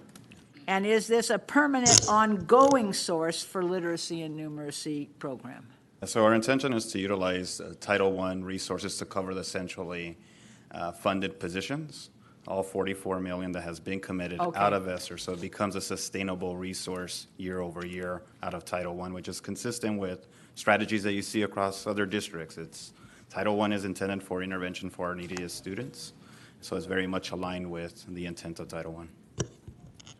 Finally, I have a suggestion that I've made a couple of times in a couple of places, but I want to make it publicly. We have ability now for 2-year-olds that are potty trained to start school. It's a secret in a lot of neighborhoods. They don't know it. So I'm hopeful that we're going to find a strategy to get that information out publicly, because a lot of those families that have those 2- and 3-year-olds that would love to have them in an EEC don't even know we have EECs, don't know where they're located, don't know that it's free, don't know that it's for working families in particular, because it's all year, it has different vacations or practically no vacations. And I'm looking for a strategy that tells parents who are not connected to our school district, because we're doing it through our schools for the parents that are there, but for the people that aren't, how do they know about this? How do they know where their nearest EEC is? How do they get that information that it's free and that your immigration status is of no importance? And secondarily, the same thing with TK, ETK, pre-K, whatever we're calling it when we finally figure out what we're calling it. I know a lot of families that do not know that all 4-year-olds are now welcome. They think, oh no, my income won't let it. Or my kid is 4, but I think I have to wait till he or she is 5. That's what I heard. I have to wait till they're, you know what I'm saying? It's the same issue, particularly if they are not connected to our district already. They have no way of knowing that this resource is available to them free, without immigration status being important, and that what a head start, as they used to call it, it gives kids in school. So that's my final request, that we develop a really ongoing marketing strategic plan on how we get this information out to the vast majority of parents that have kids that could use these services that don't even know they exist. All right. So now we have finished this item, and I want to thank the superintendent and his wonderful staff for all of the things that you put together and for the extraordinarily fine opening that we have experienced thus far this year. We will now move to, since it's 4:17, we will move to hearing from the speakers, non-agenda item speakers. A non-agenda item speaker gets 3 minutes to speak on any topic they want. We ask, if you hear something that you like, to snap your fingers. If you hear something you don't like, be quiet. Be respectful, because you don't have to agree with all the speakers, and you're not going to. We never do. So it's not important that we agree. It's important that we are courteous, and we give them an opportunity to be heard, whether we agree with them or not. And we will ask Mr. McLean to start calling the group. Okay, here we go. And before we do general public comment, I have a quick plug for the Office of Inspector General, or OIG. The Office of Inspector General would like to remind you all that they investigate the misuse of LAUSD funds and resources, as well as retaliation for reporting any misconduct. Anyone can make a report via the OIG hotline on their website, which is www.lausd.org/OIG, or by telephone at 213-241-7778, or by emailing inspector.general@lausd.net. Reports are confidential, and you can remain anonymous if you wish. Okay, I'm going to call folks that are here to speak in person. I'm going to call 4 names, and if you could line up in order that I call you, right there at Pillar 4, conveniently named Operational Effectiveness, so that we can facilitate the smooth transition from one speaker to the next. Okay, Stephen Martin, you'll have 3 minutes to speak once you begin. Paula Meneses, if you could line up there at Pillar 4, Operational Effectiveness. Kinley LaGrange, if you're here, please line up right after Paula. And then Ruben Dueñas, also line up after Kinley LaGrange. All under Pillar 4, Operational Effectiveness. Stephen Martin, are you here? Come on up. You'll have 3 minutes to speak once you begin. Give me a moment to make sure your mic is on. Testing.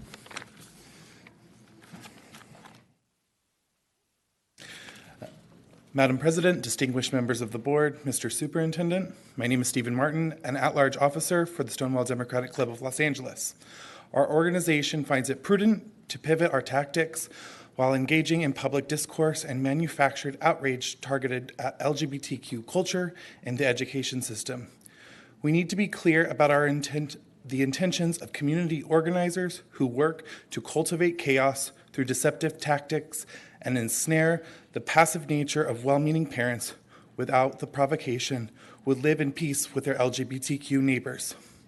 Stonewall Democratic Club, in the light of the recent murder of Laura Ann Carlton, whose murder was caused by her display of the pride flag, has begun discussions internally on how we confront the lies of nationalists, hold ground, defend our culture, and responsibly keep our volunteers safe and free of violence. During the Sataquay Elementary School hate event, members of our organization were subject to harassment, assault, and siege.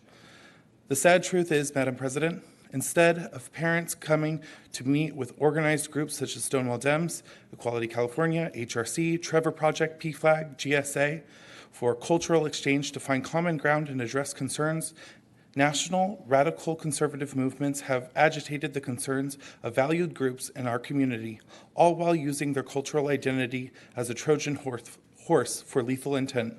It is no longer responsible for an organization like ours to encourage volunteers, members, and allies to show up only to assert our presence. This type of organizing has become ineffective and plays right into the hands of radical white nationalists who seek to capitalize off the images and videos they elicit from confrontation. We must not give them ammunition. It is incumbent upon all organizers to remember conservative politicians want to fight us in the stadium of children, schools, and parental rights because they have no solutions to tackle the real fears of students, guns, not books. So how do we move forward? Stonewall will be engaging in community conversations to bring LGBTQ advocacy groups and their service providers together for a dialogue on how members and allies of the community can come to us, and we will help facilitate safe communication with their elected representation regarding LGBTQ issues free of violence. We must move towards solutions that lead to community cooperation because we are stronger together. And on behalf of Stonewall Democratic Club, we wish Karen Ramirez a heartfelt congratulations on her election. Thank you so much. Thank you for your time. Paula Meneses, are you here? Paula? Okay, I have you listed as in person, but I'll see if you were on the phone with us. One moment. Okay, I see you are. Oh, wait. Is Paula on the line? Okay, press *6 to unmute yourself, Paula, and you'll have 3 minutes to speak once you begin.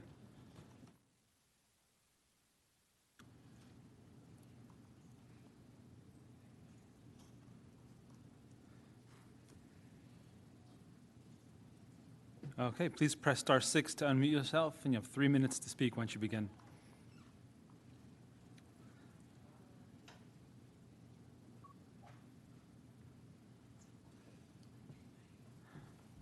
Paula, I see you muted and then unmuted and then remuted yourself.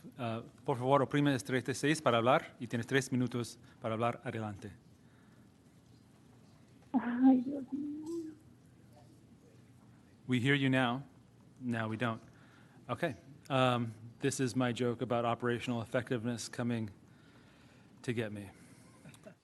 Hello? Ay, no, una ayuda. No me puede dar una ayuda. Quiero entrar, pero dice que estoy en mute. Es lo que me están haciendo estrellas ahí. The sound is no good. We will come back to Ms. Meneses. Is Ruben Dueñas standing there? Thank you. Come on up. You have 3 minutes to speak once you begin.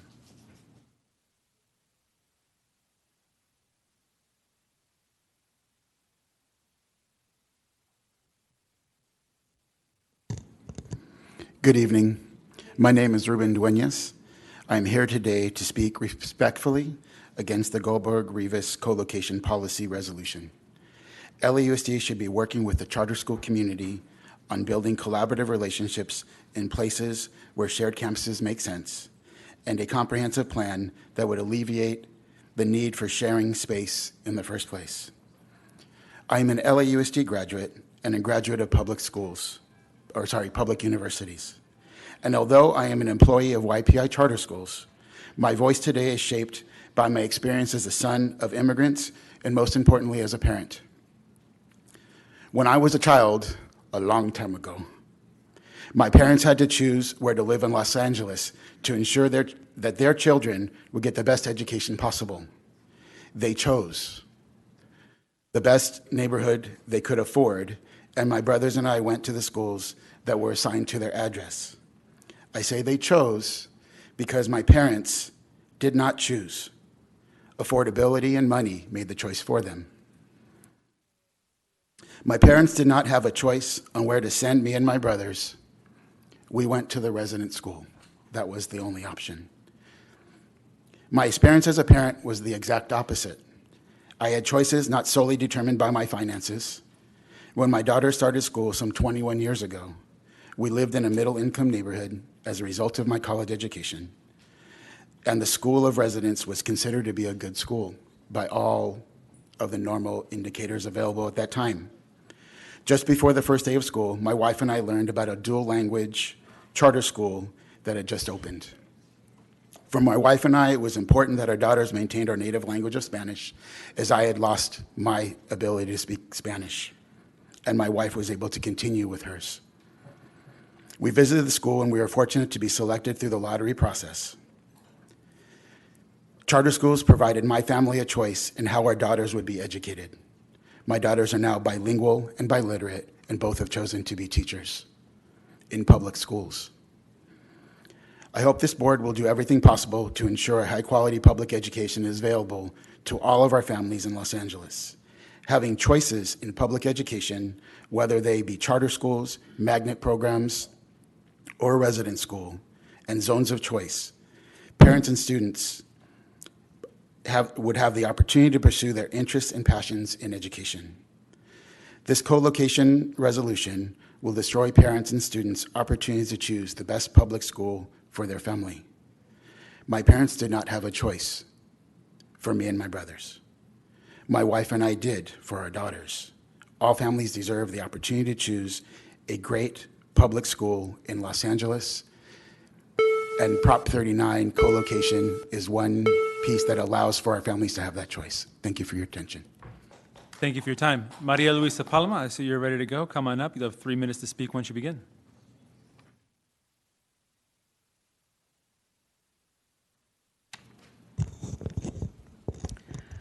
Good afternoon. Hello once again, board members and superintendent. My name is Maria Luisa Palma.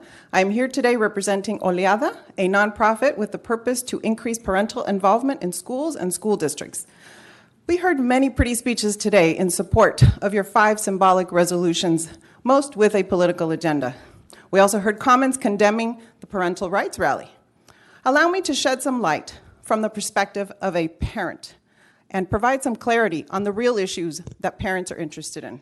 The parents I hear from want transparency. They want transparency on curriculum, on student surveys, on sex education. Parents want state and federal laws, such as the Protection of Pupil Rights Act, parents to be complied with. Parents want to exercise their parental rights to opt out of curriculum they find objectionable. Parents want to have open dialogues with principals, teachers, and administrators at regions, at schools, central offices on these topics. Again, we want transparency. Parents want to exercise their constitutional rights to free speech, freedom to exercise their faith, freedom for exercise of diversity of thought. We want equal protection under the law and due process under the law. Parents are concerned they may be kept in the dark about sex ed or gender ideology curriculum. Parents are concerned that UTLA's bargaining agreement grants teachers discretion over sex ed curriculum. Parents are concerned that invasive psychological and sexual identity surveys are collecting and aggregating data on our children without the parental option to opt out. When and how will this dialogue towards transparency take place? Please, please, I beg you, do not dismiss parents with concerns. Please don't name call. Don't label us as disruptive parents when we ask questions and demand answers. Please don't attack us as narrow-minded. Please give us mutual respect on all variations of thought. These are our children. We are just asking for you to respect our rights under the law. They're our children. We believe we have parental rights, and that is what is being asked for. So please, let's refrain from name calling. There's a lot of clapping in the auditorium when certain people come up here and speak badly about the parents. We are all parents. Please, please listen. We want to have this dialogue. So tell us how, when, where. How will this forum take place? How will our questions be answered? How will the curriculum become transparent? That's what we would like to know. Thank you for listening. Thank you for your time. Okay, we're going to try again with Paula Meneses. Paula, if you're on the line, please press *6 to unmute yourself. And you have 3 minutes to speak once you begin. Paula Meneses. Por favor, oprime estrella 6 para hablar. Paula. ¿Aló? Hi. ¿Sí me escuchan? Sí, se escucha. Ay, ¿sí me escuchan? Ay, gracias, muy amable. Ok. Buenas tardes. Mi Good nombre es afternoon. My name is Paula Meneses, and I am a mother of 3 students in LAUSD and member of the ELAC committee. Thank you for giving me the opportunity of speaking before you and to have you here present. I am concerned to see fights in the schools and see how this Board of Education does not look after the safety that is needed. The school police helps to avoid these fights because they are a respected authority, most of all in high schools. And also there's a lot of marijuana use in the bathroom in the schools. Those that take care after the patios or the yards, and they don't work, and that's why we ask for the school police. In the school, Kinsley Elementary, last year we had a lot of problems with the principal. She did not open the parent center. She closed dialogue with the parents, ignoring the request of having a meeting with her and to share our concerns with her. Teachers left the school, and today we have different substitute teachers, and the only ones affected are the students and their education. Please, please, I ask for you to do something, and I ask to monitor the principals. The current principal does not allow for parents to go into the school site. Also, last year, I filled out my volunteer application, and it was never approved, despite that I met all the requirements. And also, she took out a student that was already in the school. I asked for help, and they did not do anything to help me. In the Kingsley needs a change of principle. And in our region, no one is listening to us, and we need to bring this situation to this level. Please, I request for you to do something. It is very sad to see how my school is, and believe me that very proudly, I say Kingsley School because I know that my children went there, and it's so sad that in reality, you have not listened to us. I ask you as a favor to come and to see how the situation is and how the principal is working so that you yourselves can see. In the morning, the students get to school, the new students that are very small, they cry. And I, as a mother, I would not leave my child alone because what I want my student to be well. But the principal standing there and she doesn't do anything that to send somebody to see for that child, or at least that the parents can go in to see them into the classroom because they don't allow parents to go in. It's very cruel. And I, as a mother, I'm hurting. And that type of person, we do not need them in our school. I went to a school with my daughter the first day that is Bernstein, and believe me, that the principal was so lovely. And the moment that I got there, my daughter was crying. She was sad because it was her first day. And even though she's older, but the principal gave me the attention, spoke to my daughter, and believe me, that type of principal is the one that we should have in all of the school sites because they are Thank you very concerned much for for your us. time. I appreciate it. Thank you very much for your time. Okay, Kinley LaGrange, are you on the line? Kinley LaGrange, if you are on the line, please press *6 to unmute yourself, and you have 3 minutes to speak once you begin. Kinley LaGrange. Good afternoon. Are you able to hear me? We can. Can you maybe speak up, and I will also turn up the volume in the room if you speak clearly into the receiver on the device you're using?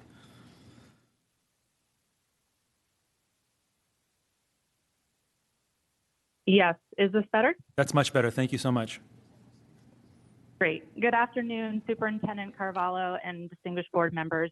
Thank you for a place to speak today. My name is Kinley LaGrange, and I'm a parent of 2 children at Baldwin Hills Elementary Pilot and Gifted Magnet School. I'm here in support of item 22 on the agenda, which will create policy to mitigate impacts caused by Proposition 39, which allowed a charter school to co-locate on our campus. For too long, our students suffered because of how Prop 39 had been implemented at our school. This has harmed our students academically, emotionally, and socially. Baldwin Hills is a pilot school with a gifted magnet program and a community school, and very importantly, a BSAP school. The impacts were pervasive. Our community school plan and pilot school plan were stunted. The situation created an inhospitable and at times unsafe learning environment.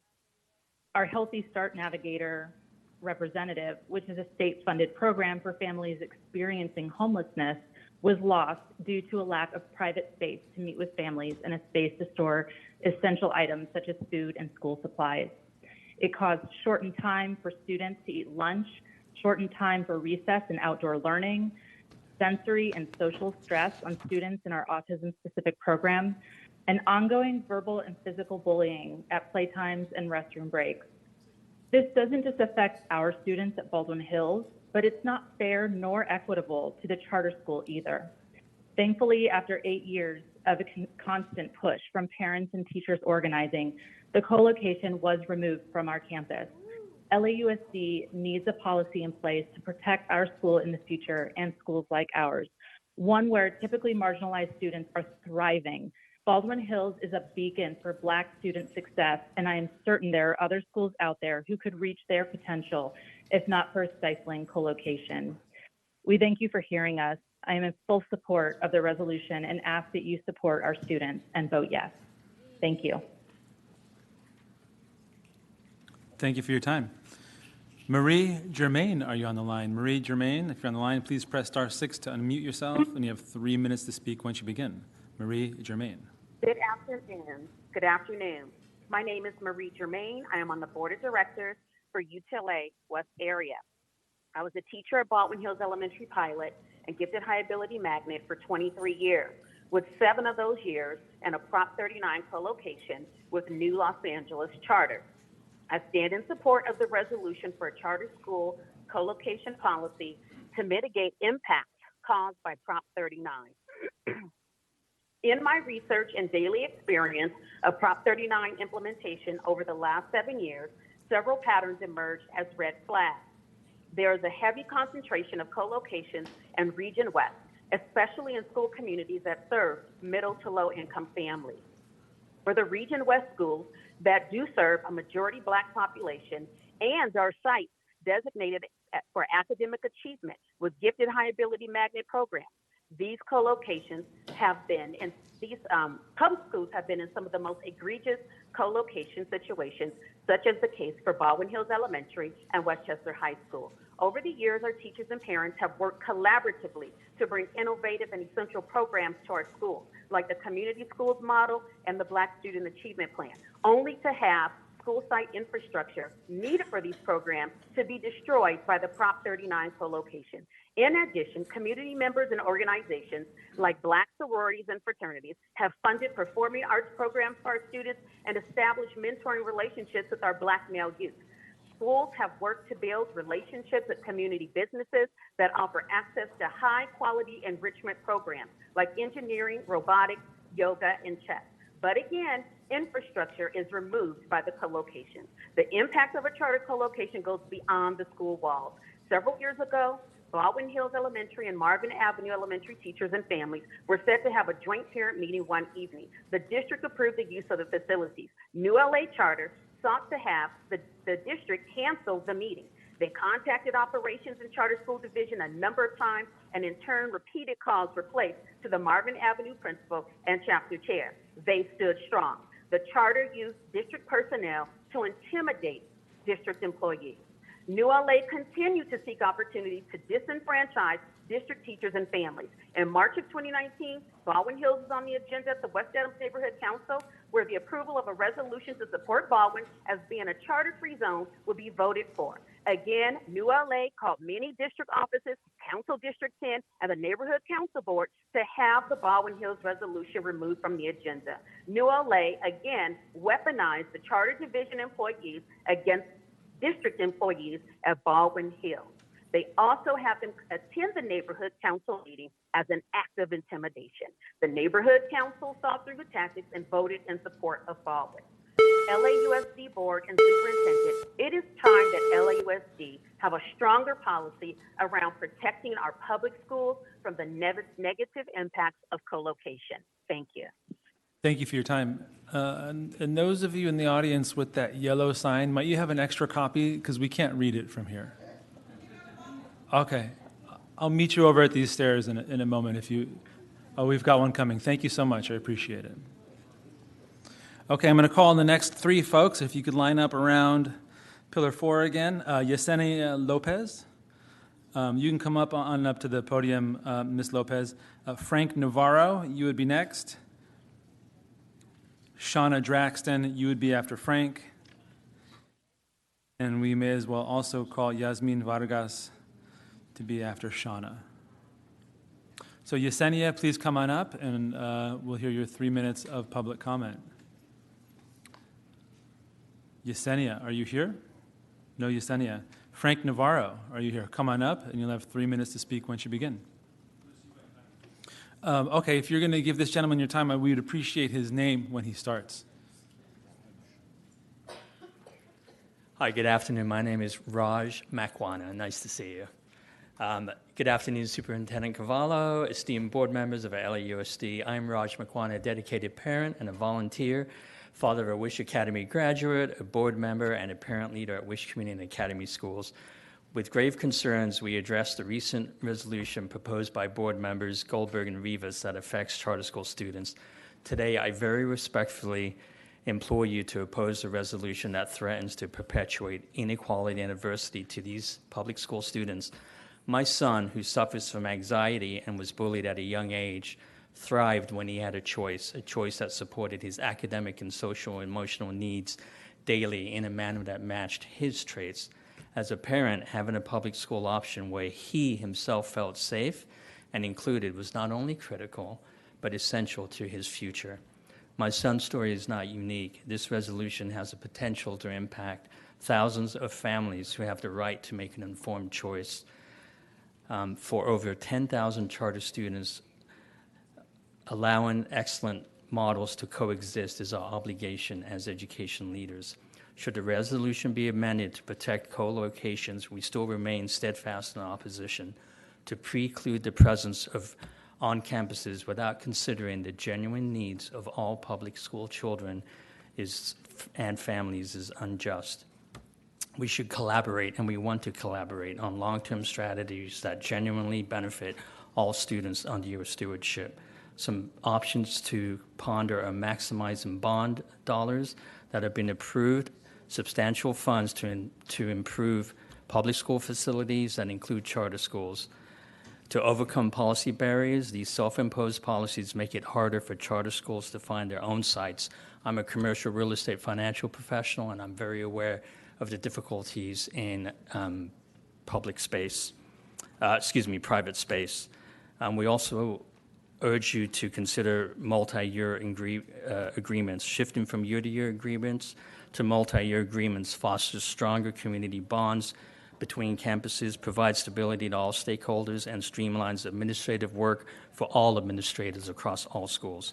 I earnestly and respectfully urge you to realign with your commitment to serve all public school children. Let us be leaders that inspire pride and integrity by voting against this resolution that divides families. It's up to us to bring families together. We don't want any policy that perpetuates or marginalizes or harms our beloved public school students. We do indeed need each other. Thank you for your consideration and time. Thank you for your time. Shauna Draxton, come on up. You'll have 3 minutes to speak once you begin.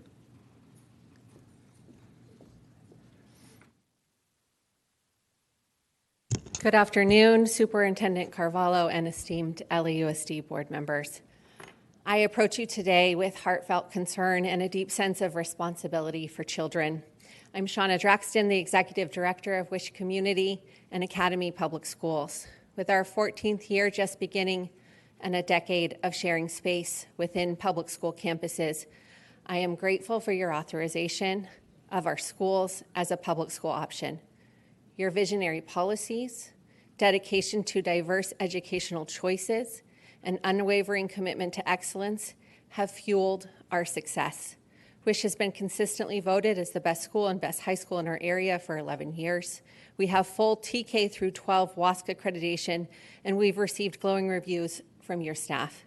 We proudly stand as a professional development school for LMU and an international beacon of education innovation. In short, we make each other better. I'm concerned as to why, amidst the rigor, challenge, and significance of our mission and all public school missions, the students, the families, faculty, and staff, that any choice that can undermine our collective efforts has arisen.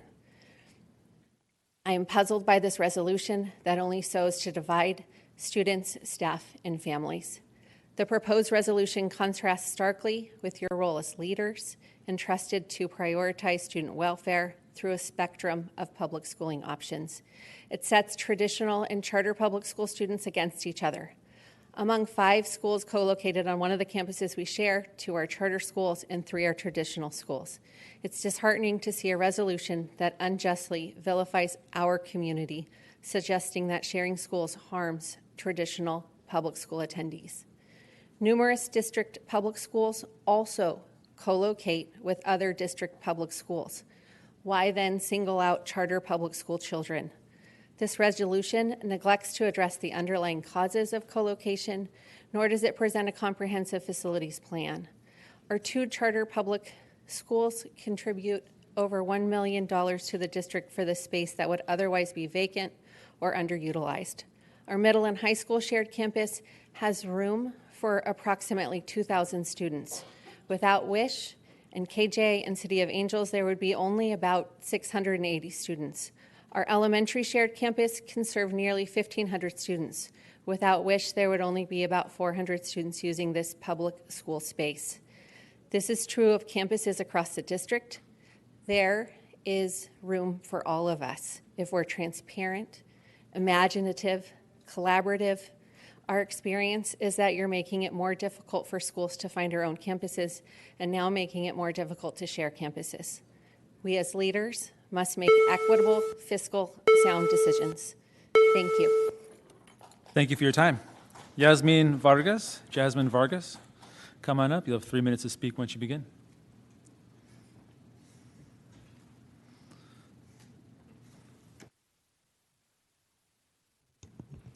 Good morning, all, or actually afternoon now, right? We've been here all day. My name is Jasmine Vargas. I'm the senior organizer for Jobs to Move America, and I'm here today because Jobs to Move America supports good jobs and equity for electric school bus purchases for LAUSD. We were glad to see that LAUSD has moved forward with purchasing 120 buses last month, almost 10% of the fleet. But what we didn't see are the good jobs, benefits, and equity commitments that should come with it. In the spirit of celebrating Labor Day, we worry this is a missed opportunity. LAUSD should be using its purchasing power to lift up working families. Building electric buses can be a good clean energy job. With the LAUSD's leadership, those 120 electric buses you buy should incentivize manufacturers that actually benefit the communities they serve and the workers they employ. The LA County Electric Truck and Bus Coalition has been advocating for the U.S. employment plan, which would support high road wages and better benefits for workers making electric buses, a noble call we can all get behind. The best way to ensure that the U.S. employment plan will be added to any new electric bus purchases is with your support and leadership. A letter signed by Youth Climate Strike, SoCal 350 Climate Action, IBW 18 NICA, DSA LA, Angelinos for Green Schools, and recently the LA Alliance for New Economy was delivered by the LA County Truck and Bus Coalition yesterday, which calls for board action that would update the district procurement process for electric school buses. The U.S. employment plan has been used in competitive bidding processes before, which ensures that public money for purchases of electric school buses provides public resources through community benefits and high road jobs. Working with community leaders like the LA County Electric Truck and Bus Coalition that Jobs to Move America is a part of is a good way of showing your commitment to finding solutions to the limits presented in LAUSD's procurement processes today. We look forward to discussing this issue with you further and finding a way to get 100% of all school buses electrified and greening our schools together. Thank you so much. Thank you very much. Thank you for your time. I'm going to call the next three in-person speakers. Joseph Sullivan, are you here? Come on directly up to the podium and begin after the other folks line up. Elizabeth Padilla, are you here? Elizabeth Padilla, please line up over there by pillar number 4 if there's space, please. And Eloisa Galindo, are you here? Please line up after Elizabeth if you are here. Please take it away, sir. Yes, good afternoon, Board, Board President Goldberg, Superintendent Carvalho, and staff. My name is Joe Sullivan. I'm with IBEW Local 11 and the National Electrical Contractors Association of Greater Los Angeles. I am also part of the Los Angeles Electric Truck and Bus Coalition as well. And I want to start by acknowledging the great progress that's been made around sustainability and bus electrification. Thank you very much. I'd especially like to acknowledge Board Member Gomez, Superintendent Carvalho, and the facilities and transportation staffs in their efforts to electrify the Sun Valley bus yard. This is a huge step, and we'd like to see this create high road careers for local residents and manufacturers. IBEW and the National Electrical Contractors Association would like to see workforce language that would create apprenticeship opportunities with job placement and careers that pay family-sustaining wages and benefits added to any RFP to build out electrical infrastructure. This represents an opportunity to lift up the community, and I've sent suggested language to staff, and I'm asking for your support in this process.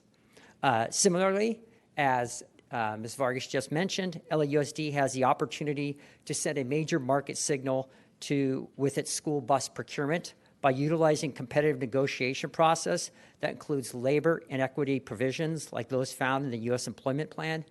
LAUSD can impact electric bus manufacturing and create good jobs with pathways for underrepresented populations. And lastly, I want to take a moment to thank you all for your service and your commitment and doing what you do. Thanks. Thank you for your time. Elizabeth Padilla, come on up. You have 3 minutes to speak once you begin.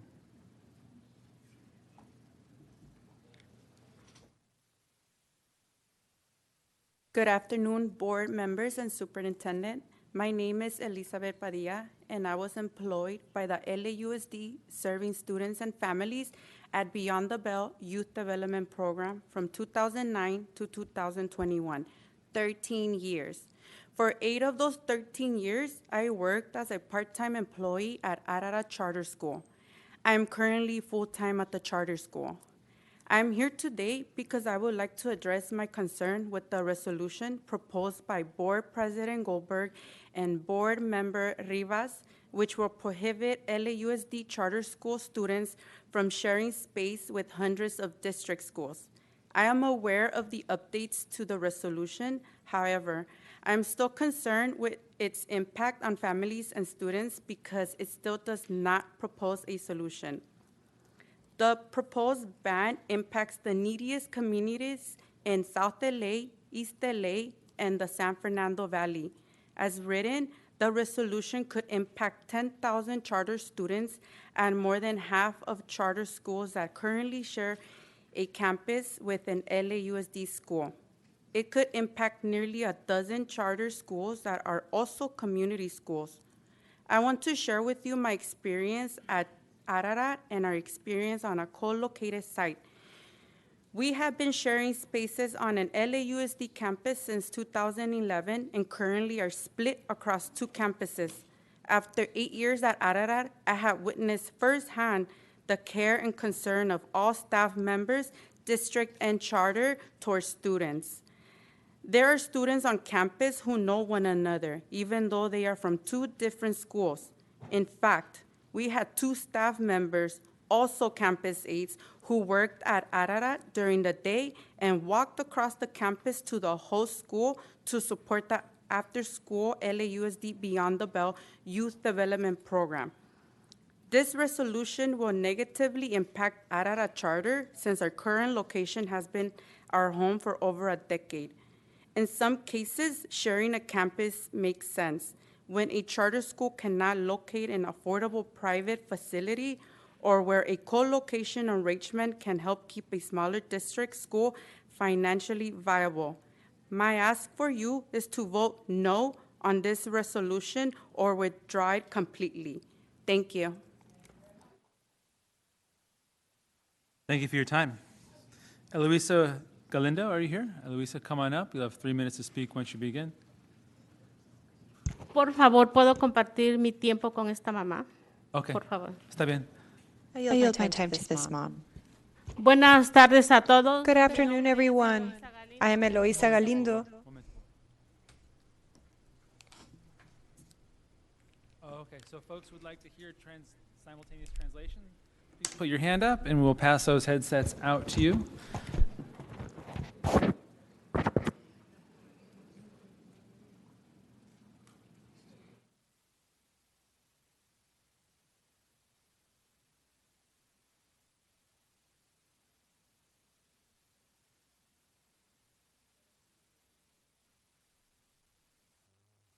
Okay, estamos listos. Gracias. Buenas tardes, mi nombre Good es afternoon. My name is Eloisa Galindo. I'm a mom of a girl in the district. I'm part of Ras LA. Today, I am here to support the resolution because this would bring staff to all the executives that want to privatize education. The parents, the teachers don't know. I do know what a privatized plan is. I am here to support this resolution. My 8th grader attends Harry Bridges Span School in Wilmington, and I'm here today to support the resolution of Dr. Rivas and Dr. Goldberg. Want to make it very clear that we're not here to ask you guys to shut down charter schools or to stop them or to take away these parents' choice, but I am here to ask you to respect my choice to attend a public school that is not co-located by a charter school. And I ask you guys, share with us the list of charter school campuses that are shared with public schools, because you can't. So why is it that our public schools are asked to share space with charter schools, but our charter school campuses aren't asked to share space with public schools? If it's so safe, why doesn't it go both ways? My personal experience is with Catskill and Carson. They were threatened to be co-located, and because of that, they lost their bungalows, they lost their parent center, and they lost a lot of their programs. They lost their school psychiatrists, and they're still trying to recover just from a threat of a co-location. So I can imagine what would happen if they was actually allowed to co-locate. So myself, I'm a parent that really believes in parent engagement. I believe that our kids are successful when the parent is engaged. So I would like to see every single school have a parent center rep actively engaging as parents. And when you put a co-location on our campuses, you take that space away from us. So as a parent, I'm asking you to please pass this resolution, be more responsible about our spaces, and think about every parent and every student and not just the charter school ones. Thank you. Thank you for your time. Okay, next call-in speaker, Alejandrina Sosa. Are you on the line? Please press *6 to unmute yourself. You have 3 minutes to speak once you begin. Alejandrina Sosa. Hello, good afternoon, ladies and gentlemen of the school board. I thank you for the opportunity for allowing me to speak today. My name is Alejandrina Sosa, and I'm a dual language teacher at Logan Academy of Global Ecology, which is also a community school. I have been there for 28 years. I am here in support of item number 22 on the agenda, creating a charter schools co-location policy to mitigate impacts caused by Proposition 39. Logan is 135 years old this year. It celebrated its service to the Echo Park community in the spring. Because it is a stalwart of this area, we officially became a community school. I have seen our school step up to the many challenges it faces, but in this challenge, we need help. We have been co-located now for 13 years. As a community school, we are supposed to educate our children and give them ample opportunities. One of them is the dual language program, of which I am proud of. However, we are very much limited in our capacity due to lack of space to provide other opportunities. One of our goals is to expand academic and enrichment programs for all our students. At Logan, our focus is on ecology, but we do not have the space for a science lab. We have a middle school whose students walk around lugging their books and laptops because we have no room for lockers. They are required to dress and prepare for PE in rooms that are usually reserved for classes. They share an elementary library that does not completely provide books and technology, especially for them. They do not have access to an art room, a media technology lab, and additional recreational space or a sports area, which they most need. If we had a space on campus, we could provide these things to our students. We did a comprehensive needs assessment with students and parents about what their vision was for our school, and they identified the same things, like additional programming for arts, sports, and technology that are difficult to fulfill because of our space constraints. All 1st to 8th grade students have to share just two bathroom areas, one located in the front and one on the yard. But imagine the conflict that poses between the age groups when elementary and middle school students are in the same facilities. It has caused problems. You might say, well, parents always have a choice to take them elsewhere, but that is missing the point. The point and the questions are, what are we doing for our students who do stay? What are we doing for the families who want a small school? What are we doing for those students whom we do teach? As a parent and teacher of Logan, I implore you that you consider what are the benefits Logan would have if we had our own campus. Our school was co-located through backroom agreement, and there's very little oversight over our co-location. I also support this resolution because it would create more oversight over what is happening to all co-located schools. All students deserve the resources and space to thrive. LA Unified needs to develop its policies to ensure that co-locations do not cause undue harm to our students and our schools, and that there is strong oversight and accountability. I am in full support of the resolution and ask you to support our students and vote yes. Thank you very much. Thank you for your time. Ivania Morales, I see you're on the line. Ivania Morales, please press *6 to unmute yourself, and you have 3 minutes to speak once you begin. Ivania Morales. Did I miss Yesenia Lopez?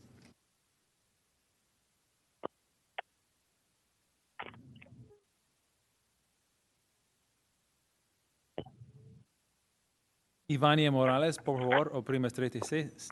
Hello? Ivania, I see you've muted and unmuted yourself a couple of times. Press *6 to unmute yourself, and you have 3 minutes to speak once you begin. Oprima 36 para hablar. Ivania Morales. Okay, we're going to move on from Ivania and go to David George. David George, I see you are on the line. Please press *6 to unmute yourself, and you have 3 minutes to speak once you begin. David George. Good afternoon. My name is David George, and I'm the Community School Coordinator at Marina Del Rey Middle School. I'm here in support of item 11 on the agenda, creating a charter schools co-location policy to mitigate impacts caused by Proposition 39. For too long, our students have suffered because of how Proposition 39 has been implemented at our schools. Co-locations have taken away space that LAUSD students need, harming them academically, emotionally, and socially. We've been co-located with the same charter since 2009. They began as a K-4 school and have added additional grade levels over the years. They're now TK through 8. If I'm being honest, we've enjoyed a mostly cordial relationship over the past 15 years. Unfortunately, we've hit a crossroads this school year. As part of Proposition 39, we had to give up 2 additional classrooms, which strained our ability to provide resources for our students. My school is a community school, a Black Student Achievement Plan school, and a priority school. Having these 3 distinctions provides a wide variety of resources for our kids and their families. This year, we truly have an embarrassment of riches in terms of resources. Our problem right now is finding the space to deliver them. During the pandemic, we partnered with Girls Inc. of Los Angeles. This empowerment group has become a popular after-school program where our students are taught to be smart, strong, and bold. Last year's program was based on entrepreneurship. Participants created their own business with the guidance of locally women-owned businesses. Their presentations at the end of the year were beyond impressive. We hope to continue this relationship with Girls Inc. this year, but unfortunately they've lost the space used for their program. The room that they remodeled for our students is now an office for 2 of our psychological social workers and our CCEIS Systems of Support Advisor. Providing treatments for at-risk students is at the forefront of our PSW's charge. Managing that part of their job often requires privacy for a student to feel comfortable. They manage threat assessments, provide interventions to students with depression, anxiety, and other clinical issues. These issues are very real on our campuses. Having 3 adults officing in the same location creates a challenge for truly connecting with our students in need. Thank you very much for your time. Okay. Ivania Morales, are you on the line? Please press *6 to unmute yourself, and you have 3 minutes to speak once you begin. Ivania Morales.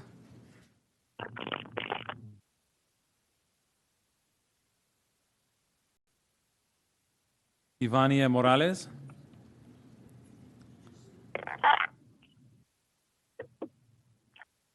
Please go ahead, Ivania. Hola, ¿me escuchan? Sí, se escucha. Oh, buenas tardes, gracias por darme la oportunidad. Buenas tardes, ¿me escuchan? Sí, se escucha. Oh, es que me dice que está en silencio otra vez.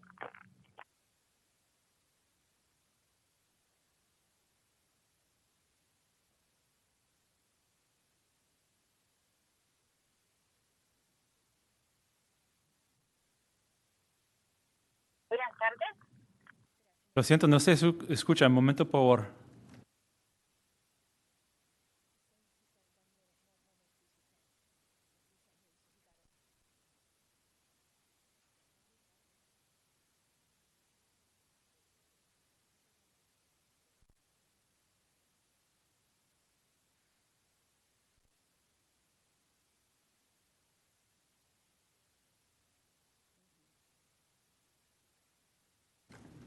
Ok, Ivania, por favor, se puede hablar.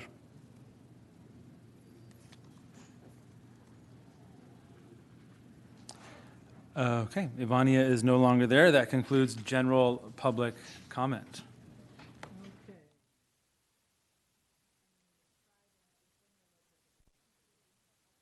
Yesenia Lopez, are you here in the room? I see you signed up to speak online, but double checking to see if you're in the room. No, she's not in the room. Thank you all very much for the general comments from everybody. And now we will go back to the items on the consent calendar. I will entertain a motion to move the consent calendar. I need a motion and a second, a mover and a seconder. Moved by Dr. Rivas, seconded by Mr. Melvoin.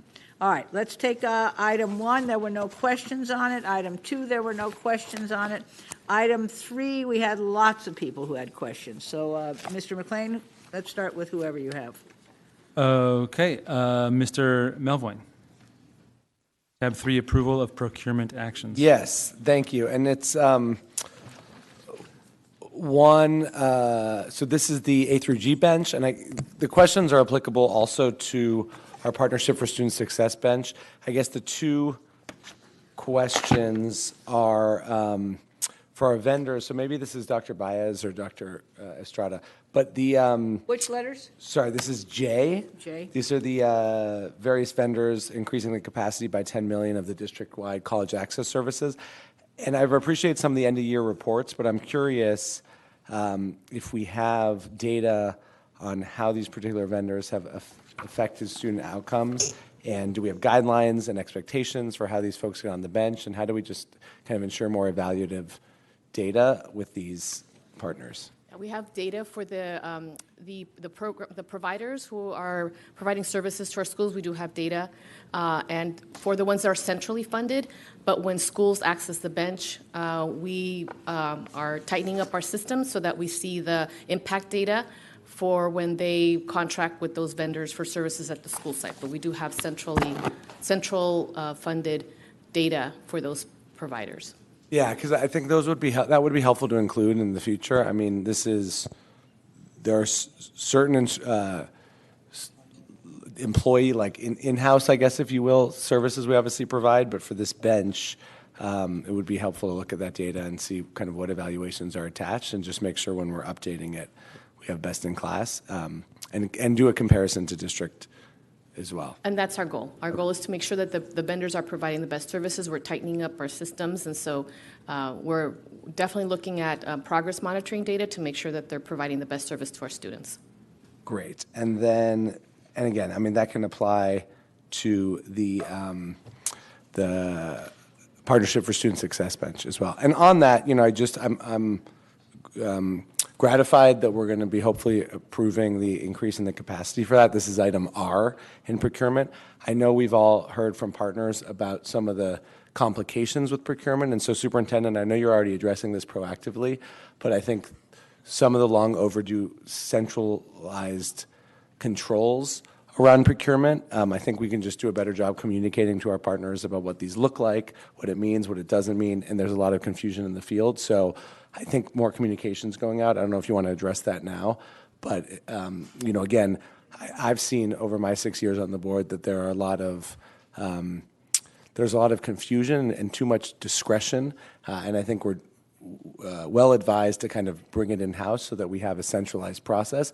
But there seems to be some confusion about what that means for schools and providers. And if anything, we're just tightening controls to better protect students and schools, not limiting access to great programs. And so I don't know if you want to mention that briefly. Just very briefly, I appreciate the comment, and I think you hit on some of the high points. I am less than comfortable with unfiltered, unregulated, not monitored, wide array of contracts that individuals at all levels of the organization enter into without any metric evaluation of success or true measure of impact.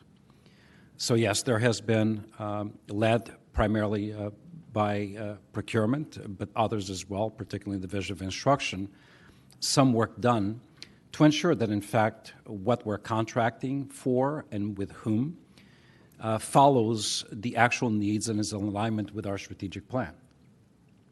In that process, we've come across some interesting things.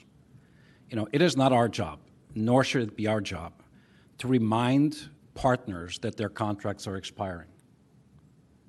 Mind your house. It's not our job. If you care about that contract, know when the contract is coming up for renewal.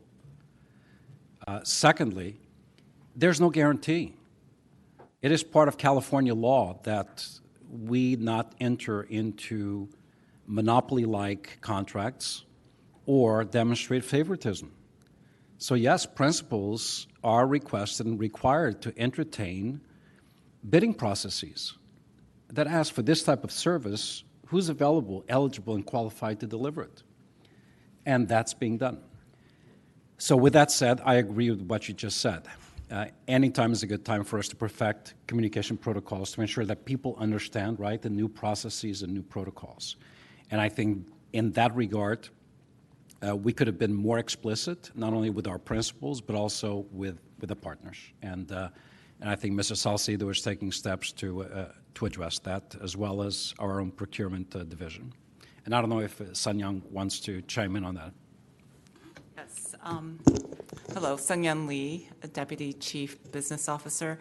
So I think at the Facilities and Procurement Subcommittee, we presented the new initiative where the centralization of procurement would occur. And basically, procurement professionals would relieve our school personnel of the administrative burden of having to procure, to go out and receive the quotations or proposals, and undergo the procurement process, because as an official who has that procurement authority, I would talk about the principals or a site administrator or even a director. Procurement has now taken that duty, that obligation on itself to assist, actually, to make sure that we are endeavoring in the best practices in procurement, making sure that the public dollar is stretched and that we're getting value for the money that we're paying, and so that there are more funds available for the kids in the classroom. So that was an initiative. That was the purpose behind why now procurement is taking all the procurement functions internally. And in return, one of the mechanisms that is provided is that the P card has been increased to $5,000 per transaction. And so we've communicated this through memos, through presentations. We had procurement managers available at the Principals Learning Institute. We've talked to regional directors as well as region superintendents. So we've been trying to get the word out, and I think it was toward the end of the year, but I think folks knew about this, the new initiative, and how it would actually be of help, and it would help us to comply with the law as well. Thank you for that. And also, I think item Q is our actual authorization or ratification of that increase, so that schools have more autonomy to buy the supplies they need. And welcome, Mr. Mount, our new Chief Procurement Officer.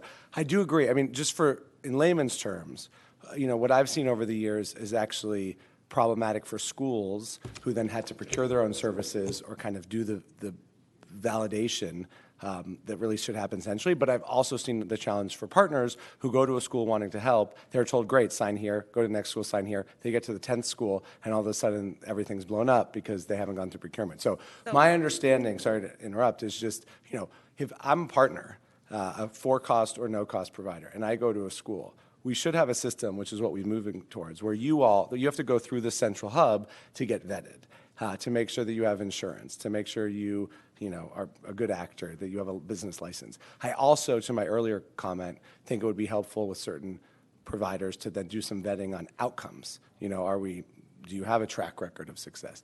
Then once you're approved centrally, you go back to the school and say, great, now I have a vendor number, or I'm approved, I can come here. And schools then don't have the burden of doing that verification. I think what we heard from some partners was, one, the timing at the beginning of the school year, but also this fear that, now, even if we have a long-standing relationship with the school, it's only the lowest cost bidder, or now the school site has no autonomy.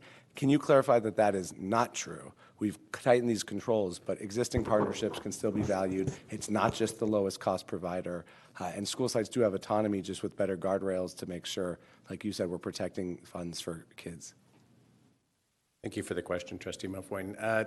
So yes, and schools can still access partners that are long-standing. It's simply identifying the partner as a sole source or a single source provider, or if they're not a sole source or single source, meaning that they are not a unique provider of a good or service, that we do attempt to get in good faith, according to Ed Code for procurement, 3 bids. However, you also don't have to go with the lowest bid. You have to go with the lowest responsive bid, meaning that the person asking for the service gets to determine which one is responsive to the needs that they're requesting. And I guess last question, if there are partners or schools who are still confused by this, I know we've tightened our communication and are worried that a long-standing partnership might not, or now on the 6th or 7th day of school still doesn't exist, who should they be reaching out to try to get clarity and get kind of a fast-track approval, if deemed appropriate, so that they can continue at school sites? So the same buying team that was previously in regions is still serving our school sites. So they're folks that they're familiar with, that they know. Those folks have all moved to a central location, our PICO location. So they are familiar with those folks. We do have a customer service team as well as a help team that are assisting those folks for the high level of volume that we're dealing with. If that buyer isn't able to assist them, perhaps because they don't understand the options or what's being requested, we have a management team actually down there headed by Alicia Martinez, who's fantastic. And so she's handling those specific requests and expediting them. Just a moment ago, we were expediting some by email And of course, I bring the educational lens. So as a principal and teacher myself, I'm able to identify some of those things and what they are with more specificity to provide that color to our buying team so that they can rapidly move those along.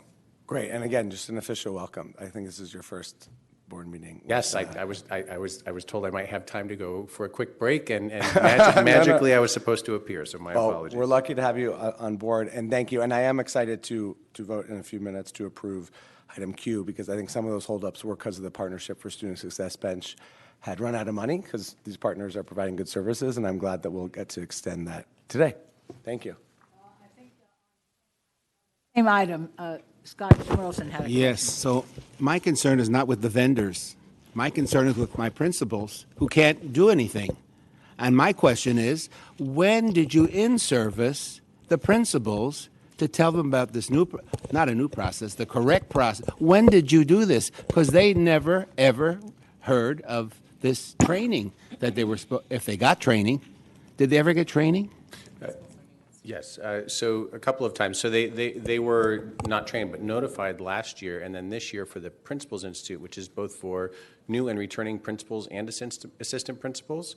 Training was provided in that venue by staff going to each one of those different groups. We actually introduced them or reintroduced them to their buyers so that they had names and phone numbers and a face to attach to the service. We also went out or actually the regional staff were here. We also did a training with regional staff, and we are going to continue with the principals advisory committee, as well as with going out now to regional staffs and working with procurement experts, the SAAs, the financial folks in the sites, as well as doing different sessions where they can drop in and consult with us on better ways to get things moving through the system. And when was the training done? Prior to the start of school, Principals Academy, I'm not sure. It was July 24th to the 20th. Well, that's kind of late. That's kind of late to give principals this new instructions on what to do. They're planning way back in May or April to do all this stuff. So I think it's very, very unfair to spring this on them. And I understand you have to obey the law, and we were not doing it correctly, and you have to be right. But the schools are suffering because of this. I'm just telling you. I should pass my emails to you guys. All the emails I'm getting about they can't get any programs, they don't know what to do, and who's supposed to help them? I know you mentioned some people. But school principals, which I was one, have a lot of things to do besides ordering, procurement, lots of things. So I'm telling you, you started too late. You started too late. I'd like to add here, in that we sent out formal communication at the end of June, early July, to inform schools of the change. But we began that process prior to that to make sure that we were onboarding different stakeholder groups. The secondary thing is not much has changed. When you look at what we did in procurement, we increased, the P card capacity from $3,000 to $5,000 on transactions, which is actually great for schools, because what they generally would have done is actually issued a PO for a $4,500 item, and there's still confusion about that. And so we're seeing an increase in that. So we're clarifying that for schools. We also actually increased some of the capacity around transactions, and that schools on a monthly basis previously can purchase up to $20,000 on their P cards. We've actually doubled that to $40,000. And so they have more tools at their disposal to actually procure services.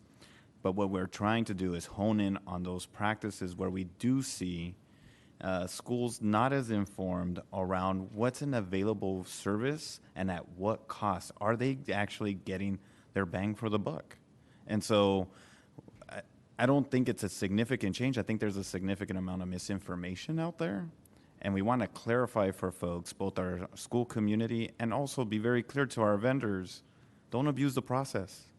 We want to make sure that we have a process in place that ensures that taxpayer dollars that are in our schools are utilized effectively. And so to that point, Board Member Schmerelson, we're going to make sure that we're actually doing principal office hours. It's a model that we've used before. We do virtual hours. They can drop in as they're having POs that they have questions about. We are finding that it's not so much a procurement issue. It is an approval process issue, that there's delays sometimes on staff getting site approvals from their appropriate coordinators and releasing funds. And so we wanted to just make sure that, yes, we're supporting, but clarifying for folks, it's not only a procurement issue, it's a process issue. Well, I want to be clarified and supported also, and I did ask for an appointment, but I never heard back from procurement that I want to be explained how this works, so if somebody calls me, I can explain it to them. Have you ever been trained in this? No. I think the board members need to know also. We will set up meetings and brief you all on those changes. Okay. Dr. Rivas. So yes, I echo the same sentiments of my colleagues here. I was also approached by a lot of our CBOs, our providers, principals about this new initiative, right, and the changes that were taking place. And yes, we have to fix some processes, right, and clean up some things that, you know, and I understand that. But, you know, as we're preparing, or at least our leadership is preparing for a new initiative, we have to make sure you have the staffing. Because what this, as you said, this is an approval process that's changed, but what's changed is also the workload of the central staff here who has to do all of this, the permits and the licenses. They have to, that is what's the bottleneck here. So yes, we have a new process, but however, do we have the staff to really, to really go through all of this and call and do all the necessary processes? That's where I see is the problem. So we moved ahead with the new initiative, but without the proper infrastructure to really address the workload and all of these applications and processes that comes with this new initiative. So that's where I see as a problem. So if we're going to move to a new initiative, a new process, got to make sure we have the staff there before we move on to the next process. And if you want to communicate with principals, and I agree, July was, or June, or where it was, is, you need time to change something that principals were doing before, right? And yes, we're providing them with, instead of, like you said, 2,000, 5,000 POs or whatever, but it's the workload that increased. Particularly, and I do believe this may have started during our cultural passport, because we told all these principals, you have this money, hurry up and spend it, and then you have a multitude of principals in schools are sending in their purchase orders, or they want to spend the money, and then they don't hear anything. Why? Because it's stuck up here in Beaudry, because it's too much work. So I want to know, do you have the adequate staff right now to really do all this increase of workload for that? We have staffed up temporarily, because with it being the first time that we're doing it this way, we have to get a sense of the volume before we add permanent staff to be abundantly careful with the public dollar.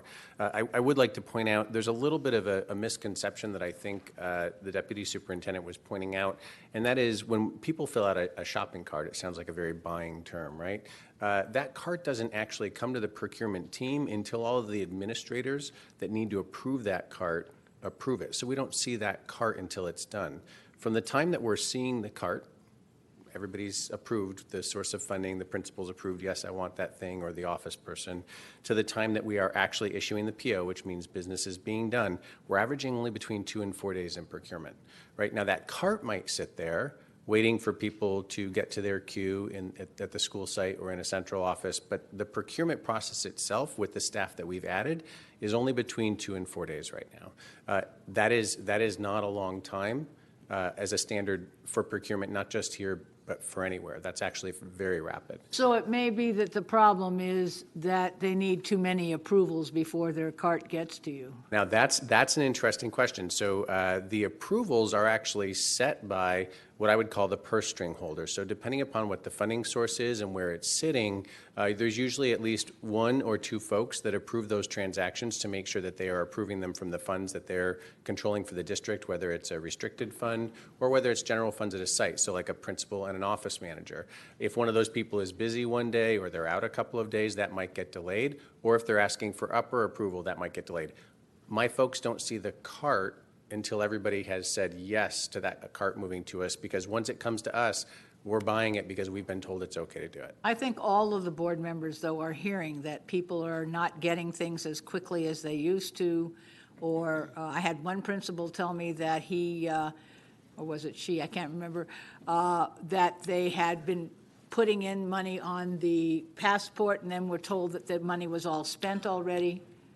Yeah, so we got a couple of those. It was BC before Chris. I'm Chris. So we saw that in May, In May, that passport money, a memo came out that that money had to be expended by June 30th, and principals and their staff did submit some carts that basically, because staff was in and out, got stuck in the system. And so as those have come up to me, I've actually found them in the system, reactivated them, even though most people can't go back in time. In the system, we can. We've reactivated them and fulfilled those carts, but we don't know about it unless somebody says something, because this was from last fiscal year. So from a prior fiscal year, we actually have to go back in, reopen it.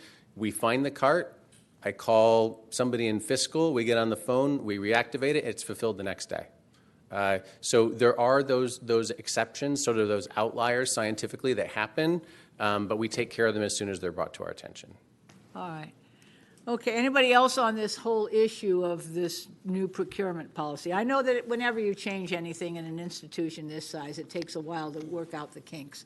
But I think the most important thing is that you need to be helping principals understand what the rules are, how they are, where it's getting stuck if it's not at you, and then we need to ask the superintendent to find out if it's not getting stuck at you, it's getting stuck at the approval process.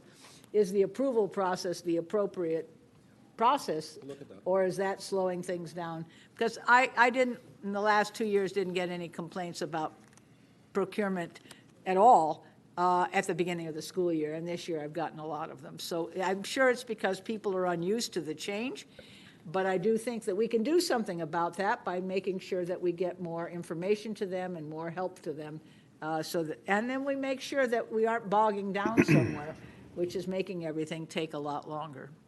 Jackie, I just want to say the central offices should do their best to make the life of the principal as easy as possible. Oh, it is. I'll talk louder. I think the job of Central is to make sure that the principal's job is as easy as possible without having to spend lots of time on doing time-consuming things that could be helped. And this, I still receive complaints and concerns. And the thing is, they use their name. And when principals use their name, they're really mad. I'm just telling you right now. Okay. Mr. Melvoin? Oh, go Just ahead. very quickly. So by all means, I mean, we're problem solvers. I'd love to receive the names of those principals to personally address their issues and understand the severity of the issue. But suffice it to say that a lion's share of the challenges are not associated with new processes, are associated with the reminders that there is existing policy that is not being followed. That is the brunt of the problem, such as you want a service, demonstrate that you sought 3 bids. And as Chris said, you don't necessarily have to accept the lowest priced bid. You have to accept the most responsive at the best price. So this has been a journey of ensuring compliance, by and large, with existing policy and best practice. And by the way, this is to prevent the possibility of real issues and consequences specific to audits and specific to adherence to California law specific to procurement. But we will intensify the awareness on one hand. On the other hand, I think our board president made a very good point based on what Chris said. It's not a function of procurement. There may be a backlog, bottleneck prior to procurement, specific to regional or a different level of approval. So we'll look at the approval chain to ensure that maybe it can possibly be optimized to reduce the number of approvals without compromising the accountability.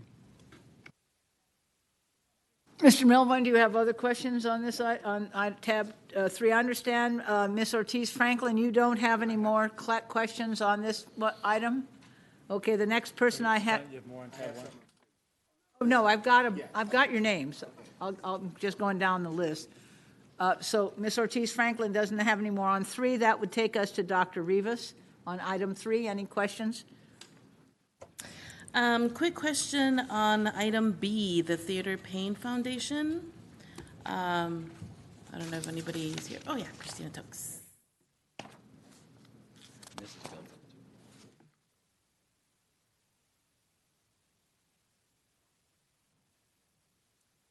Hi, good afternoon. Good afternoon. Just really quick question. I love that we're partnering with Theater Pain Foundation. It's a wonderful organization. I just wanted to ask a question in terms of our labor force. I know that, or just wanted to know what percentage of our MNO employees are native Spanish speakers, and if so, I was just wondering, if these workshops or this training would be beneficial if they were provided also in Spanish, because as I go through our schools, I see that, we have a lot of work, gardeners and landscapers who Spanish is predominantly their native language, although they understand and speak English.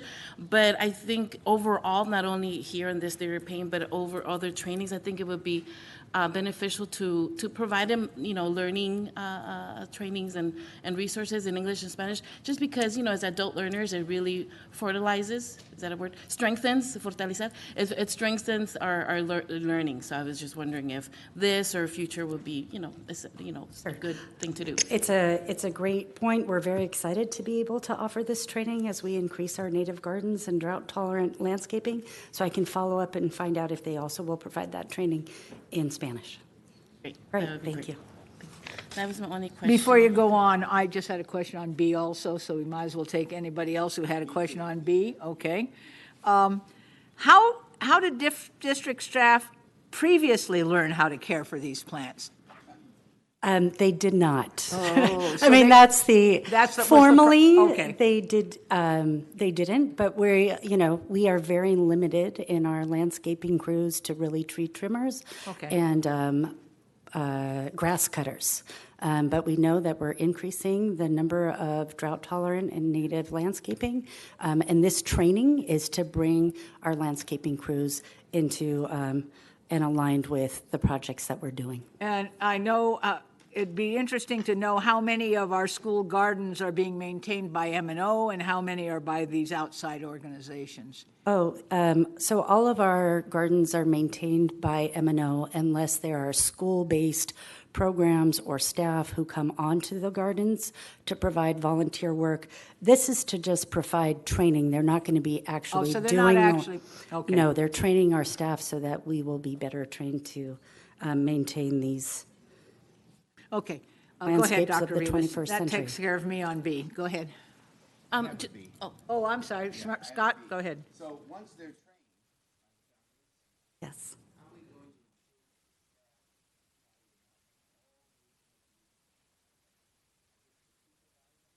Yes. So it will be incorporated in our training protocols with all of our landscaping crews, our policies and procedures. So it's not just the current landscape crew that we have now, but for all of those that will come. Thank you. Sure. Really quick question before you leave. You mentioned board president asked what training they received before and they hadn't. So is Theater Pain one of maybe future partnerships and training for M&O, or we're hoping this is the first one of its kind that we're doing. It was competitively bid, and we're hoping that we can expand these types of programs. But this is our baby step. Baby step. Okay, yeah. Great. Thank Sure. you so much. Right. So my next one is item L, the Athletic Medical Professional Services Bench. And let's see. So where are my questions? They're all over the place. So just a few questions. Where are we in hiring sort of in district athletic trainers? I know that we're increasing our bench, but is there a plan on hiring our own so we can provide services for our own schools? This contract is specifically for providing medical intervention at sporting events. So this one is a lot of football and fall sports, but at any of those activities, since they're in the late afternoon or evening, that's after regular staff time, and so these are medical professionals to stand by in the case of a medical emergency. But are we sure that we have our own in staff to provide that instead of hiring? There are a outsourcing it? couple of sites that the sponsor identified as having their own trainers that do stay for evening games, but sometimes they are still supplemented by additional in the event that there's an occurrence that needs to be addressed. And how many athletic trainers will be provided through these 3 partners here? So there's about, I think it calls out 1,050 to 1,300 events that medical professionals have to be provided at this fall by these 3 organizations. So they will have adequate staffing. It will be 1 per game or 2? Is it 1 athletic? We can have Andres Chait speak to the item.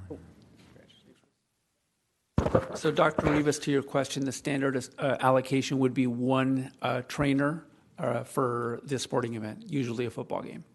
Football games. Correct. That's the priority, but they can be used for other sporting events, of course. Right, I was going to say, is there flexibility further? Is that under the purview of the principal or sort of the coach? It's the principal working with the AD at their school and then working with our athletics department under Trent Cornelius. Thank you. That is all. Scott Schmerelson, you're next.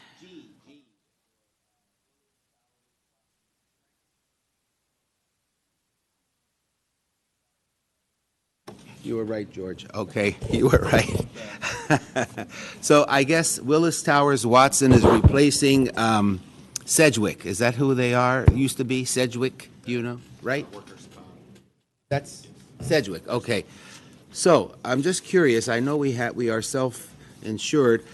It says we are also covering contractors and subcontractors involved in projects at no premium cost to no premium cost to contractors.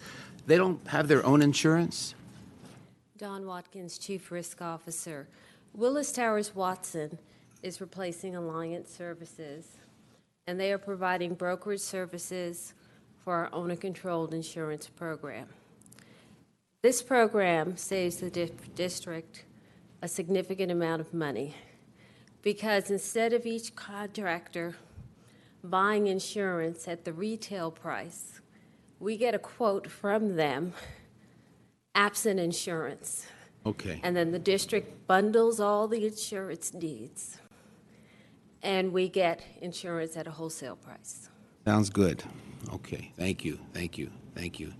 I have also one on J about the vendors. Let me see. Second. Question is, how are we in the district evaluating these vendors? And what about the effectiveness of these vendors? How do we find that out? This is an increase to bench, and the sponsor is here to speak to that.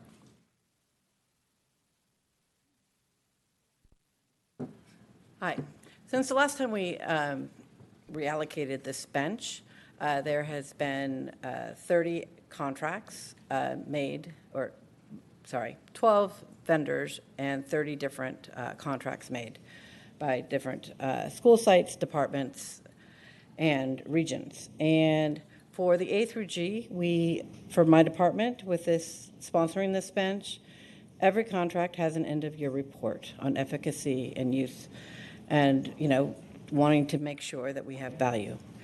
With it, when it's a school site purchasing the services, we do not know that, but the school site should. And for that reason, we are changing our own system by requiring that of every contract going forward. It's a change of our practice, but even if it's a school site, we want some sort of evidence of efficacy of that contract and services. Fair enough. Okay, thank you. Okay, I also have one on M, the training. Will this training also train I know it'll do resource teachers, but how about the special ed aides and staff? Will that be part of the training? Contract for 95%, That's an M. and they are here to speak to that. Excuse me. Hello, Alicia Haas from the Division of Special Education. So yes and no. So the initial contract is going to start us off by training our resource teachers as our primary form of intervention for our students with disabilities who need that targeted, deep, intensive instruction.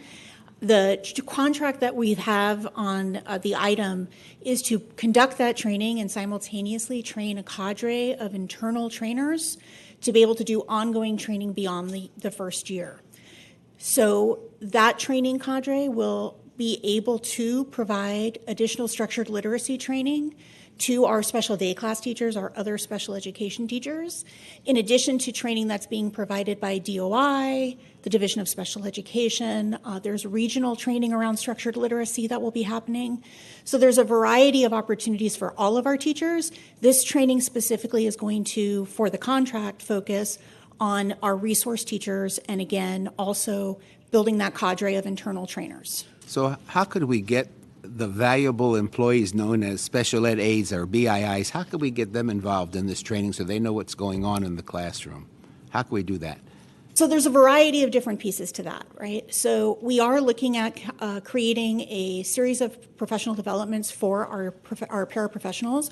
We do want to ensure that they have opportunity as they're supporting the instructional program. They have to have a general understanding of what that instructional program is so that they can best support it.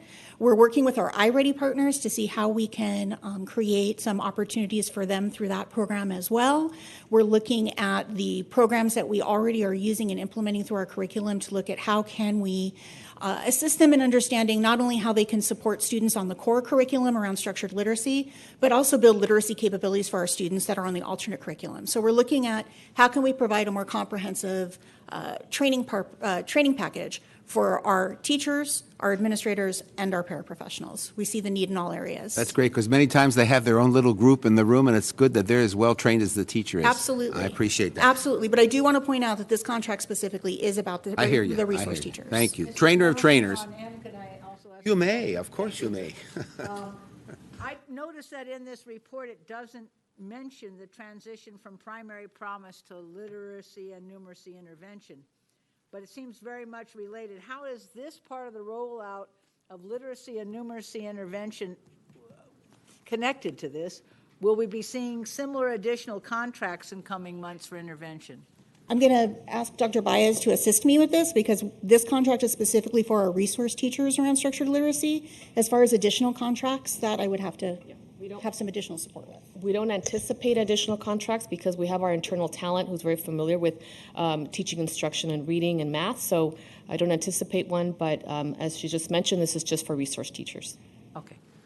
All right, go ahead, Mr. Schmerelson. Last one. Sure. This is item P. Not for you. Item P. Item P. Mr. Singh. Oh, okay. Just one question. What is a combi oven? I could guess, but... So I'll speak on behalf of Mr. Singh. Okay. A combi oven is a combination of a steam oven as well as a typical electric oven. They're being used in our kitchen modernizations, and they can boil liquids and prepare liquid dishes in vats in the oven, as well as serve as a traditional oven purpose, providing flexibility as they move towards a more near-scratch preparation. Okay. I'm going to look and see what they look like in the cafeteria.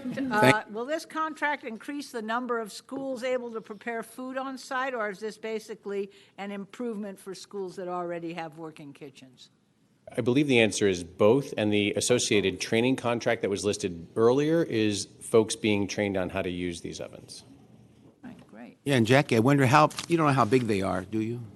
I don't No, know the I'm just dimensions. curious because some of our kitchens are so tiny. Yeah, okay. Thank you, thank you. All right. I have just a couple. You covered most of mine. Just a quick on K. How did we, let me get to K. On K, this is a sole source agreement for renewal. So how did we arrive at a sole source contract for this? This is an interesting one. So this is the company Active Internet Technologies, which is also called Finalsite. They've acquired Blackboard. So Blackboard is our SMS system, which texting throughout the district, as well as our emergency notification system. Blackboard has been successful with 3 consecutive competitive bids to provide that service. This contract is a 1+1 extension. So what we're asking the board for here is 1 year so that we can put out a competitive RFP to make sure that we are still getting up-to-date service and competitive value. Okay, that's what I was looking for, was how long this was going to go. On letter R, letter R, letter R, letter R.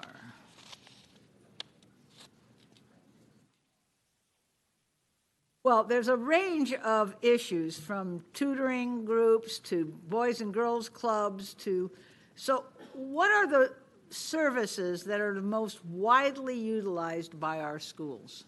So R is an increase in the bench value, the authorization up by $10 million, and I believe the sponsor is here to speak on that one as well. Sarah?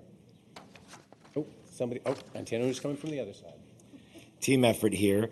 Well, the variety of our partners really provide after-school enrichment-related services, tutoring services, academic, social-emotional services.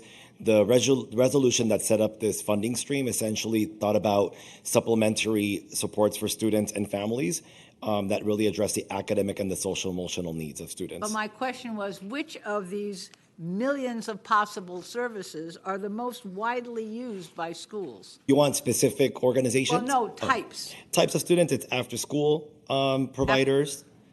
They offer enrichment, professional development around community schooling.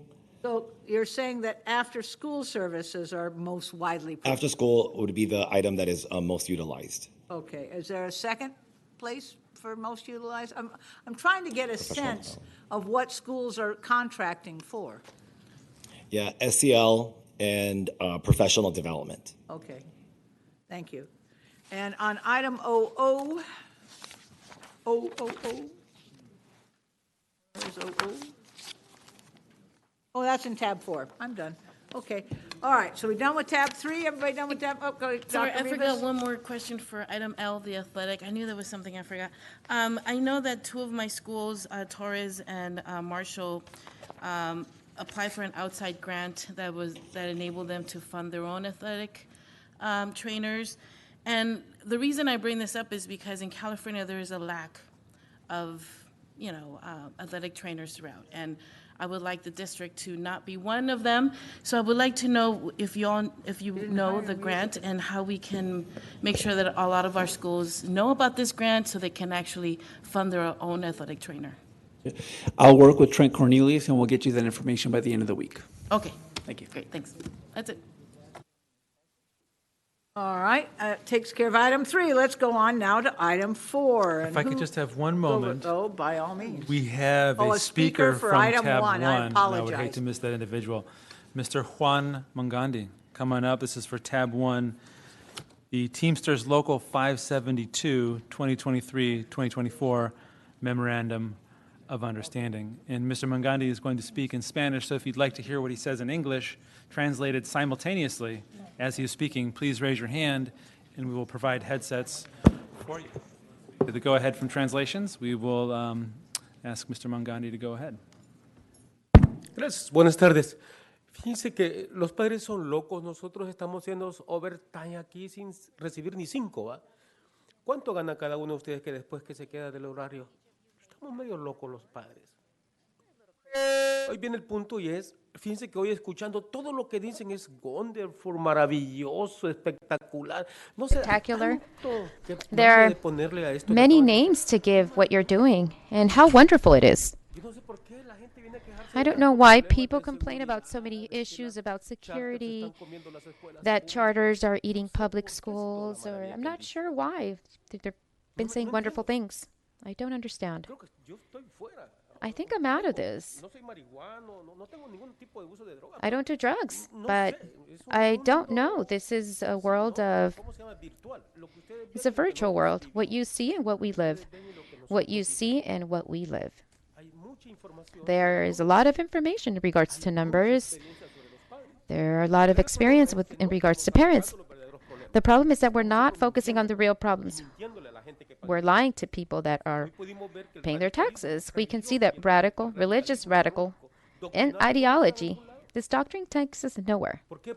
Why? Because you don't you open the door to the dialogue, you understand that the only way of speaking with you is stepping on the critical.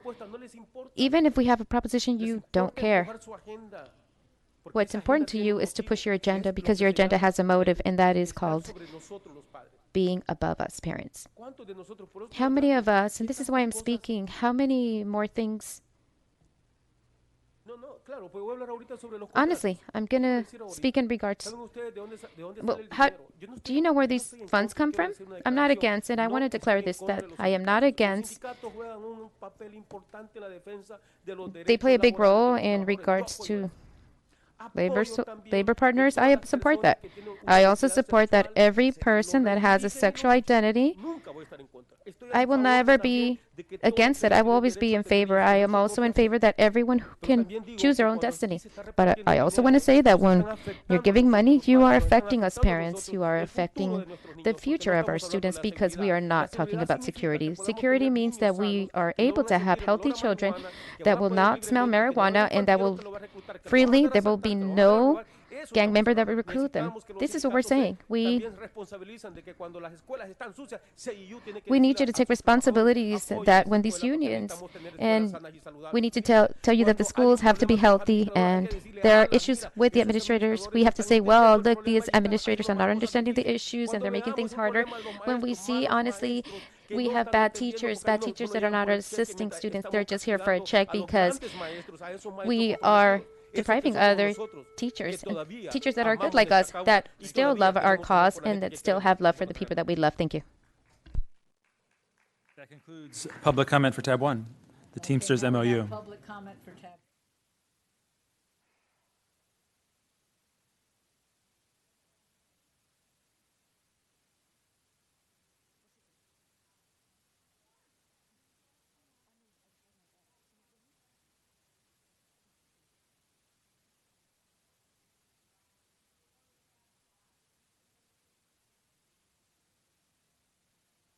We are at tab 5, and I think Dr. Rivas, you had a question. Yeah, I just had a quick question in terms of the installations of the hydration stations. I know that right now we've completed so many. I just want to know what the plan is in completing the stations, any foreseen challenges. And I also just wanted to know how many hydration stations per school. Is it based on the square footage? And just wanting to know any details on that. Sure. Good evening again. Christina Tokes, Chief Facilities Executive. We have completed approximately 1/3 of all of the hydration stations in the EECs, primary centers, and elementary schools. We will have all of our elementary schools completed by 2026. We do put in, for elementary schools, our standard is 1 per elementary school. If it exceeds a certain size, we can put in 2, and then in middle schools and high schools, we put in more. Yeah. Like, what would be the maximum up to the average? I'll have to get back to you. I think at middle schools and high schools, it's 2 to 5, depending on the school. Yeah. And do you, in the location to install the water stations, do you, obviously I just want to understand the process, you consult with the principals and what would be the good place, or obviously you want to put them where the tubing, the plumbing is right there, right? But yeah, so what is the process in terms of like meeting and going to schools and making sure that they're allocated in the proper way, that in the ideal location? I bring this up because I know I can't remember what school I was in, but the students had to go all the way across the yard to get to a water station and then to come all the way back. It just seemed like it would have been better if they installed it someplace closer. So I just want to understand sort of that. Sure. The biggest impact is where the existing water lines are and the cost to drag that water line to wherever the bottle filling station is. So we try to find the fine balance of where is it most appropriate given where students are, but also where is it adjacent to existing water lines, so we don't have to spend, it's very ineffective to have to put a water line across the entire playground to set it up on the other side. So that's the balance, is where do we have existing water lines that we could tap into, but it's also a place that's well accessed by students. And then in terms of challenges, are you encountering any challenges in terms of like old tubes or sort of No. sort of We've locations really, that are not we've adequate? invested a lot in our drinking water quality program. We have probably the safest water of any school district. It exceeds the county requirements of 15 parts per lead per billion. So I think we are benefiting from the previous investments that we have made in our water quality programs. This is just providing those bottle filling stations and removing the fountains that we've removed as we've replaced them. Thank you so much. Sure, thank you. On 5, okay, Dr. McKenna, you had some questions on 6, I believe? Yes. There's one question with 2 parts. It talks about the athletic upgrade projects. I'm not sure, is the decomposed granite the district standard for track upgrades? Is that the go-to? It is. Decomposed granite. Most, or I'd say over half of the districts, tracks are decomposed granite. Where we have come in and made upgrades, we have added rubberized tracks. I do want to speak specifically about Bell High School, which does not include a rubberized track in this particular set of actions. And the reason for that is because Bell High School is unique in that the football and the baseball and the softball all overlap. So if we put in that rubberized track, the cleats that are used for the baseball and softball teams are going to, one, create a hazard for the students as they go from grass to rubber. It's also going to tear up the rubber. So in this particular project, we did not go to synthetic fields because we had to have the same materials for the students who are going to be essentially in the softball and baseball and then into the track, and unfortunately the football and soccer, because it is a very tight site and those programs all overlap. So are all synthetic turf on a track made out of rubber or rubberized? No, more than half of our schools have the decomposed granite on their tracks. What other substances used other than decomposed granite, or is it rubber? What's this? When you use the word synthetic turf, if you're talking about a football field, yeah, a synthetic turf is artificial grass. Yes. Okay. On a track, a running track where the cleats are for track. Yep. What is that surface? So that's what you would typically call like a dirt track. Dirt, Decomposed granite is a fancy name for essentially a gravel track. It's not dirt because it allows the water to saturate and it's right. Built to certain specifications, but those are really the two materials. Either that rubberized track that's typically like a pinkish material or depending on the school could be colored, or it's what lay people would call a dirt track. It's a decomposed granite track. So the preference is the decomposed granite? It really depends on the school or the programs. Where we can upgrade it to a rubberized track, we do. In this particular school, we were not able to. Thank you. That's what I needed to know. Thank you. Let me just say that we're happy to see these, and particularly the whole notion at Southgate of the irrigation and drainage. I cannot tell you how many calls I get about the drainage because the water just backs up. I can't imagine what this Sunday did to them. But that's been a big issue there for a long time. I'm glad to see it was included. Okay. Anybody else on item number 6? Okay. On item number 7, I have Dr. Rivas. Oh, I'm sorry. We have a speaker. Yeah, we have one speaker on item number 7. That's the define and approve 5 sustainable environment enhancement developments. Mr. David Tokovsky. That's AD, after David, not BC. Okay. I just want to say thank you to the board members, the superintendent, deputy superintendent, for standing up and saying something about the procurement changes and the way it was communicated. And I understand that'll be looked into and assisted with. There are many other procurement issues that I think need review. But let me just say the most important thing on these facilities items, these small ones that are coming forward that went through the Bond Oversight Committee, the big picture issue is whether or not this board puts a bond on the ballot next year. Right now, you issued $500 million of COPs, which is to keep the system moving. But you can take those $500 million out with a big bond. because that $500 million is paid for out of teachers' salaries, is paid for out of all employees' salaries, it's paid for out of health benefits, COPs, COPs, right? I call them cops and robbers, and they're robbing from the general fund. Put that bond on, and if you want to, this is a challenge, I know we could do it, you could put a bond on at 66% under the old Leroy Green system rather than Prop 3955. You want to get out of the conundrum of 39, you put a bond on, because we've passed all of these last ones, RR, KR, and Y, at over 70%. I believe the people have seen this happen by this board. Now, when it comes back to the changes in procurement, all of that can be good and with the help. How many procurements are going in at $249,000? The intent of a $249,000 procurement is to break the law. That is the intent, to come underneath the 250 threshold so they don't have to competitively bid. Take a look at the 249th. Informal bid, somebody asked the informal bid, we got an interesting answer on the informal bid. Are you saying that there is only one company left in the market, a monopoly, I think the superintendent was talking about, that has the robocalls? No, that's after many extensions. How many of the contracts that come to you have 3, 4, 5, 6, 7 years of extensions? The extension is when the system's overloaded. And procurement was cut a lot of people in the 07, 08, and they haven't been restored. Get the change orders.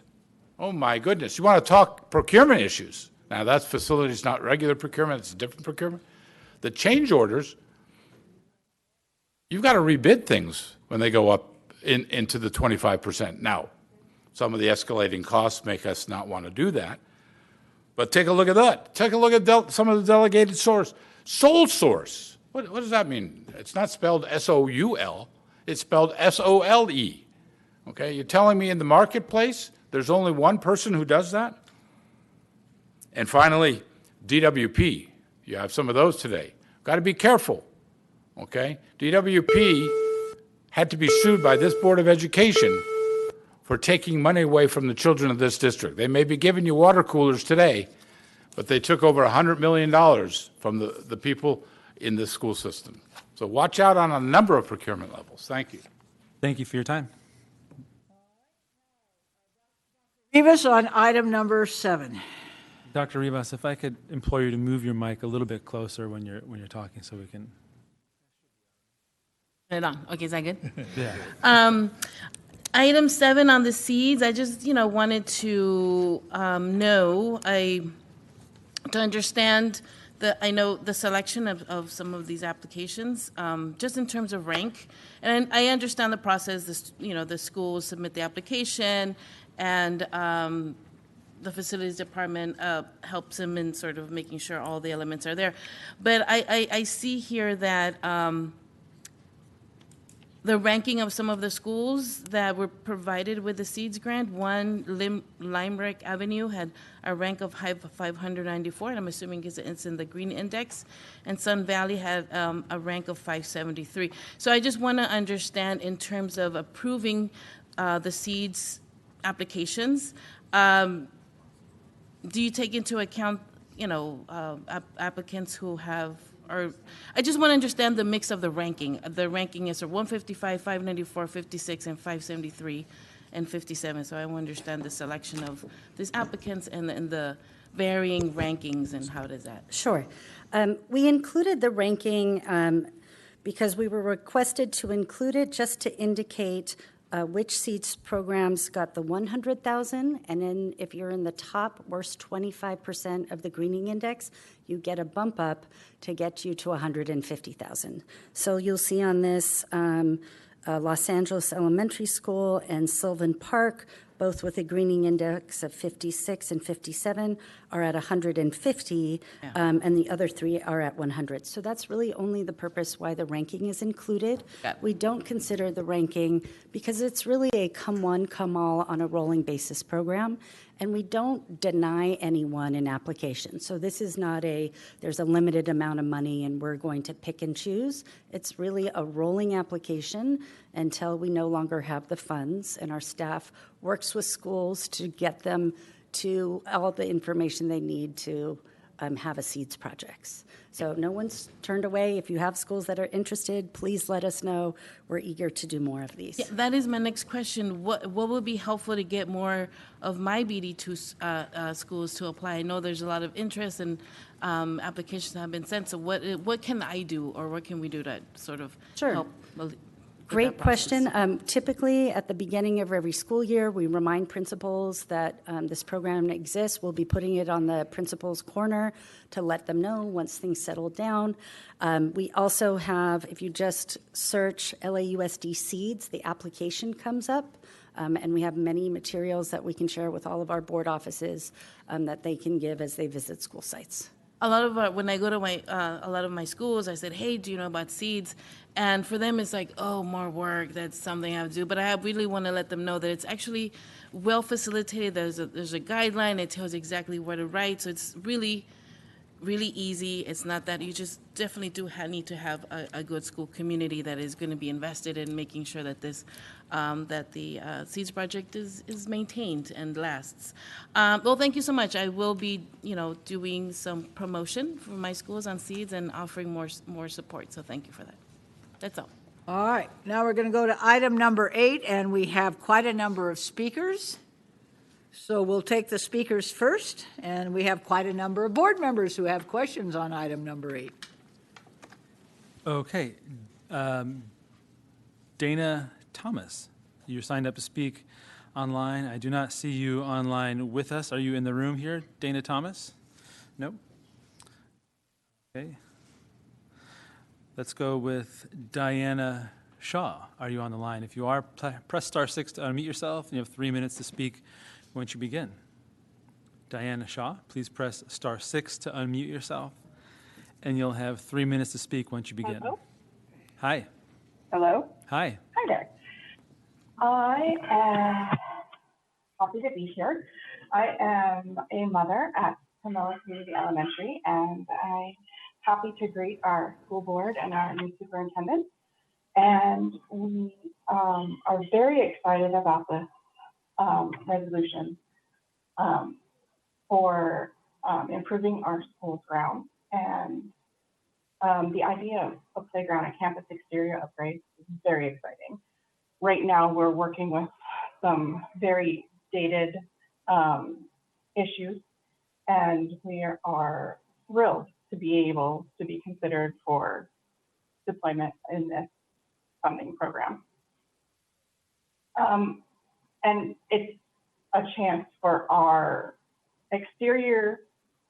campus exterior to reflect our campus's interior, the vibrant community inside that fosters learning, creativity, and camaraderie. The prospect alone is enough to inspire everybody here. However, as we look to these upgrades, we must also be honest about the challenges we're facing. Our air conditioning and roofing have really seen better days, and it's causing us some headaches. We had some leaking happen during our fabulous California hurricane. So we've seen students and teachers trying very hard to concentrate on the stifling heat and these things. And honestly, we can't ignore these issues if we're serious about providing the best possible learning environment for our students. While we're incredibly happy to be a part of this deployment of funding and energy to renew our campuses, let's not forego imagining the base infrastructure of, very safe, sturdy roofs and proper air conditioning, so we would have no more distractions from the heat or leaks. It's about preserving the infrastructure and ensuring the safety of everyone inside. So upgrades are fantastic and necessary, but they're not the whole story, and we owe it to our students and community to address these concerns alongside with the exciting new changes we're looking forward to. By combining our enthusiasm for these upgrades with our dedication to fixing what needs fixing, we're investing in a future that's truly worth celebrating. Thank you for your time. Thank you. Thank you for your time. Sabrina S., I see you're on the line. Sabrina S., please press star 6 to unmute yourself, and you have 3 minutes to speak once you begin. Sabrina. Hi, can you S. hear me? Yeah, we can. Go ahead. Yes, can you hear? Hi. I was going to say good afternoon, but I guess it's good evening at this point. Good afternoon, Superintendent Carvalho and members of the board. My name is Sabrina Siegel, and I am the parent of 2 students currently in attendance at Pomelo Community Charter Arts and Science Magnet. I'm thrilled that we are being considered as one of the schools to receive funding for the 7 playground and campus exterior upgrade projects. Located in West Hills, Pomelo is positioned in one of the hottest parts of the valley, easily reaching over 100 degrees every August when the kids return to school. With global warming and fires, things are only going to continue to get worse. The health and safety of our children is of the utmost importance, and the approval of this funding would provide our school with much needed shade in the form of trees and shade structures, more green space, as well as the replacement of our deteriorating asphalt with new pavement and cool coating to reduce the heat on the playground. For years, we have been working to get our yard repaved, as it has multiple cracks and potholes that children have already been injured by, so the timing of this funding approval is critical. That being said, I think it is also important to mention, like my community member Diana just did, that for as long as I've been a parent at Pomelo, which is going on 5 years, we've had ongoing issues with a broken air conditioning system in the main building, which houses many of our classrooms, and a roof that leaks with every rainstorm. I just got word that 5 of our classrooms had water come in through the roof with this storm on Sunday. One of the rooms happens to be my son's kindergarten class, which has also been affected by the air conditioning outage. In the first week of school alone, our children were without air almost the entire week, despite someone coming to repair it multiple times. We need a permanent fix to this problem. With approval of funding for the exterior portions of our school, I ask that we also be considered for necessary improvements of the indoor environment in which our students learn. It's hard to focus with no air conditioning in extremely hot conditions. The system also controls the heating. So in winter, when the system is down, which is most of the time, the rooms are too cold to learn adequately. I completely understand a new unit of that size is extremely expensive. Maybe units in individual classrooms are a better option. I don't know, something just to think about. Again, I'm extremely grateful Pomelo is being considered for the upgrades and look forward to seeing your hard work enjoyed by all of our kids. Thank you for your time. Thank you for your time. Rachel B., I see you're on the line, or Rachel B. Please press *6 to unmute yourself, and you'll have 3 minutes to speak once you begin. Rachel B. or Rachel B.? Hi, I'm here. Hi. Hi, good afternoon. My name is Rochelle Bell, and I'm a parent at Colfax Charter Elementary School in Valley Village. Our school is very excited and hopeful that our campus exterior upgrade project is approved. We are located in the San Fernando Valley, where temperatures are extremely hot for most of the school year. This project would replace more than 2.3 acres of deteriorated asphalt in the main play areas with landscaping, shade trees, decomposed granite, and new paving with cool coat that would reduce surface heat by 5 to 10 degrees. We would also be able to fix the drainage issues that currently leave puddles on our playground for days at a time. Providing a safe space for our kids to play even when it's hot outside would not only benefit them physically, but also mentally. Colfax actually exists on a piece of land that used to be an arboretum. So the fact that this project would bring 35 more trees to our school is really special to members of our community. Lastly, we would be adding 5 outdoor learning areas for our students. By providing 30% of the schoolyard with landscape and shaded trees, we have the opportunity to create an incredibly useful space that would directly benefit our students and teachers. I also want to say, I know there is some opposition to these projects because of the asphalt replacement and its impact on the environment. In our case, the majority of our budget would go towards landscaping, planter boxes, trees, outdoor learning areas, and cool coat. I strongly believe the benefits outweigh any harms. Thank you so much for listening to my comment, and have a great evening. Thank you for your time. Looks like that is the last person signed up to speak under tab 8. I will call the names of folks who said they were calling in, but I do not have on the screen in front of me. Someone who listed by the name of Kimberly. You listed to call in, but are you here to speak on this item? Nope. Mark Levy, or Mark L., are you here in the room? You signed up to speak online, but I do not have you online in front of me. And lastly, a parent named Naomi Zimmerman emailed the board her public comment because she could not stay on the line. And all the board members have indeed received that written comment. And now we go on to questions from board members on tab 8. I'll note that Ms. Gomez has her hand up also for a question. Okay, we'll start with Thank you. followed by Ms. Gomez. Thank you. I'm looking at this list of schools here. The list of unranked top 75 schools, it contains Shenandoah Elementary School, which is in my district. It's undergoing a complex modernization. I was under the impression that the bungalows would be removed in this process and have included green space upgrades. I feel like there are other schools that would benefit from the scope of work for BD1, such as Windsor Hills. Windsor Hills has a fault line, an earthquake fault line, under the playground with a big crack in the playground that's been there for a long time. And can we make sure to validate our criteria and cross-reference it with existing projects? I'm not sure if you understand what I'm saying. I don't know when we get around to Windsor Hills. It's not even on the list. Sure. So What it is, but yeah. the data for the top 75 was based on the deterioration of the asphalt and the number of trouble calls that were received for accidents on these sites. Shenandoah was in that list of 75, but we did not include it exactly as you said because it's getting a major modernization. Right. So the paving will be addressed as part of that project, and we'll be addressing and replacing the paving as well as adding landscaping and removing particles as part of that larger project. Windsor Hills, though it may have a crack, and we'll definitely send folks out to look at it. Patrice is showing me how large it is. We address conditions of paving in different ways. So we can spot treat it, we could come in and repair it, or we can tear the entire thing out.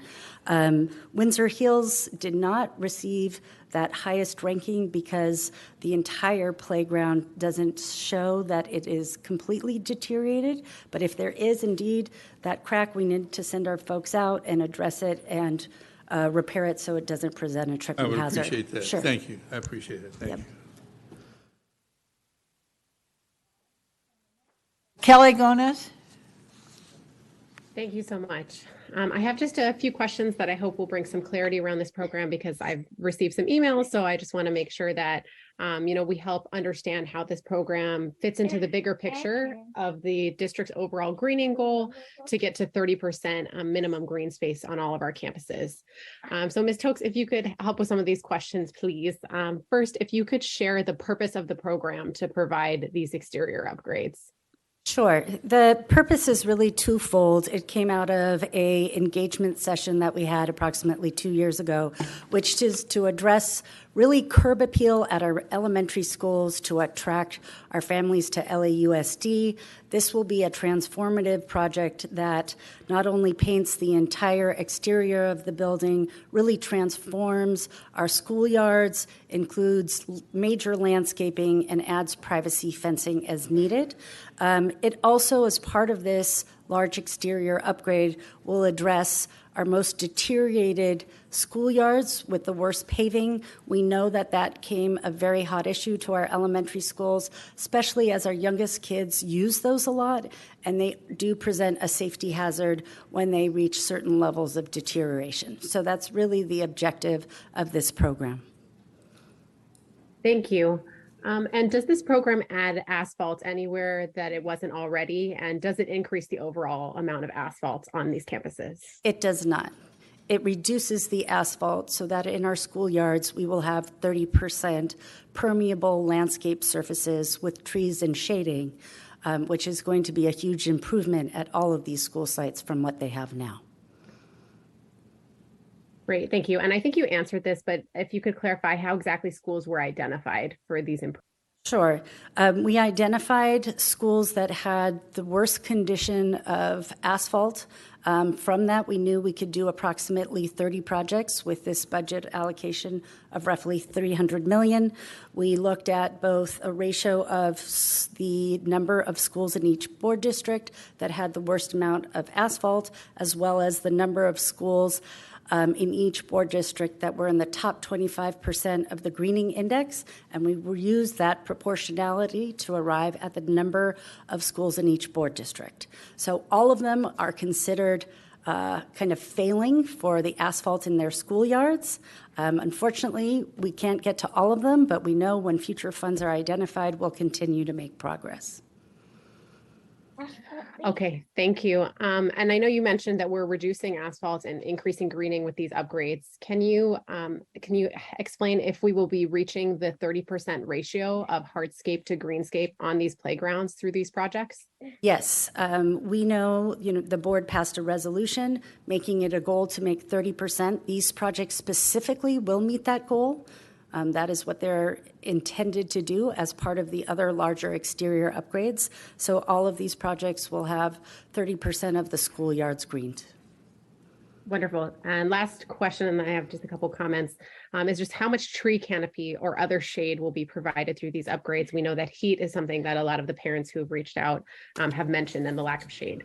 Yes, so I provided exact numbers per each school of the amount of trees that we're looking to add. It ranges anywhere from adding 50% more trees to approximately 300% more trees. We have heard from our community members over and over again that it's really providing the shade and tree canopy that matters most to our students and their experience of these schoolyards.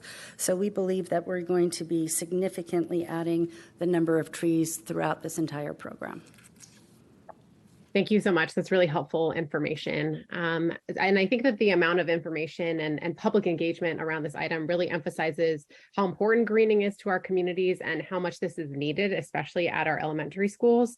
We know that this project is just one component of several in our efforts to bring more green space to our campuses, but it really highlights the need for a comprehensive strategic greening plan that helps all of our schools to reach that 30% threshold. It's been close to a year since the board passed the Green Schools for All resolution, and I know that the staff is hard at work on that greening plan. I know that I am super excited to look at it. We need a plan that will be transparent and accessible to the public and really help contextualize how each of the different bond investments and programs will help us reach our overall greening goals. Overall, I'm really excited about these investments that we're making. I know that the two schools in my district, we didn't hear from any of the school community, but Noble Elementary and Plummer Elementary are really great examples of just how needed this is. Both of them are at less than 5% of green space right now on their campuses. So this will be extremely transformational to those students, staff, and families at those schools. And I'm grateful to facilities for bringing this forward. Next, Mr. Melvoin. Thank you. And just a belated shout out in the last item to the SEEDS program. It's wonderful. So thank you for continuing that. And I think the school site support and also working with our architects is helpful. And I know that he can't stay away. So I assume Mark Hover is watching this meeting. So thank you to Mark, but go do better things. And welcome, Ms. Tokes. I think this is your first meeting officially in the new role, so we're grateful to have you. Ms. Gomez asked, and you answered most of the questions. I think it's an unfortunate name, the Paving Plus, and I really agree with the advocates, who are right in that we need to be more ambitious and not just go in incremental steps, but at the same time, we have schools, some of them are mine, where we do have asphalt that needs replacing, and I think this is a step in the right direction. What these advocates are asking us is to take a leap in the right direction, and they're right. So I'm going to vote to approve this today, but I think we should heed their call to be more ambitious and revolutionary in how we're thinking about our campuses. I will say here, these are important. I always wish that we could expedite these projects, and if there are things we can do, even looking at what we're doing, they're expensive and they're taking a long time.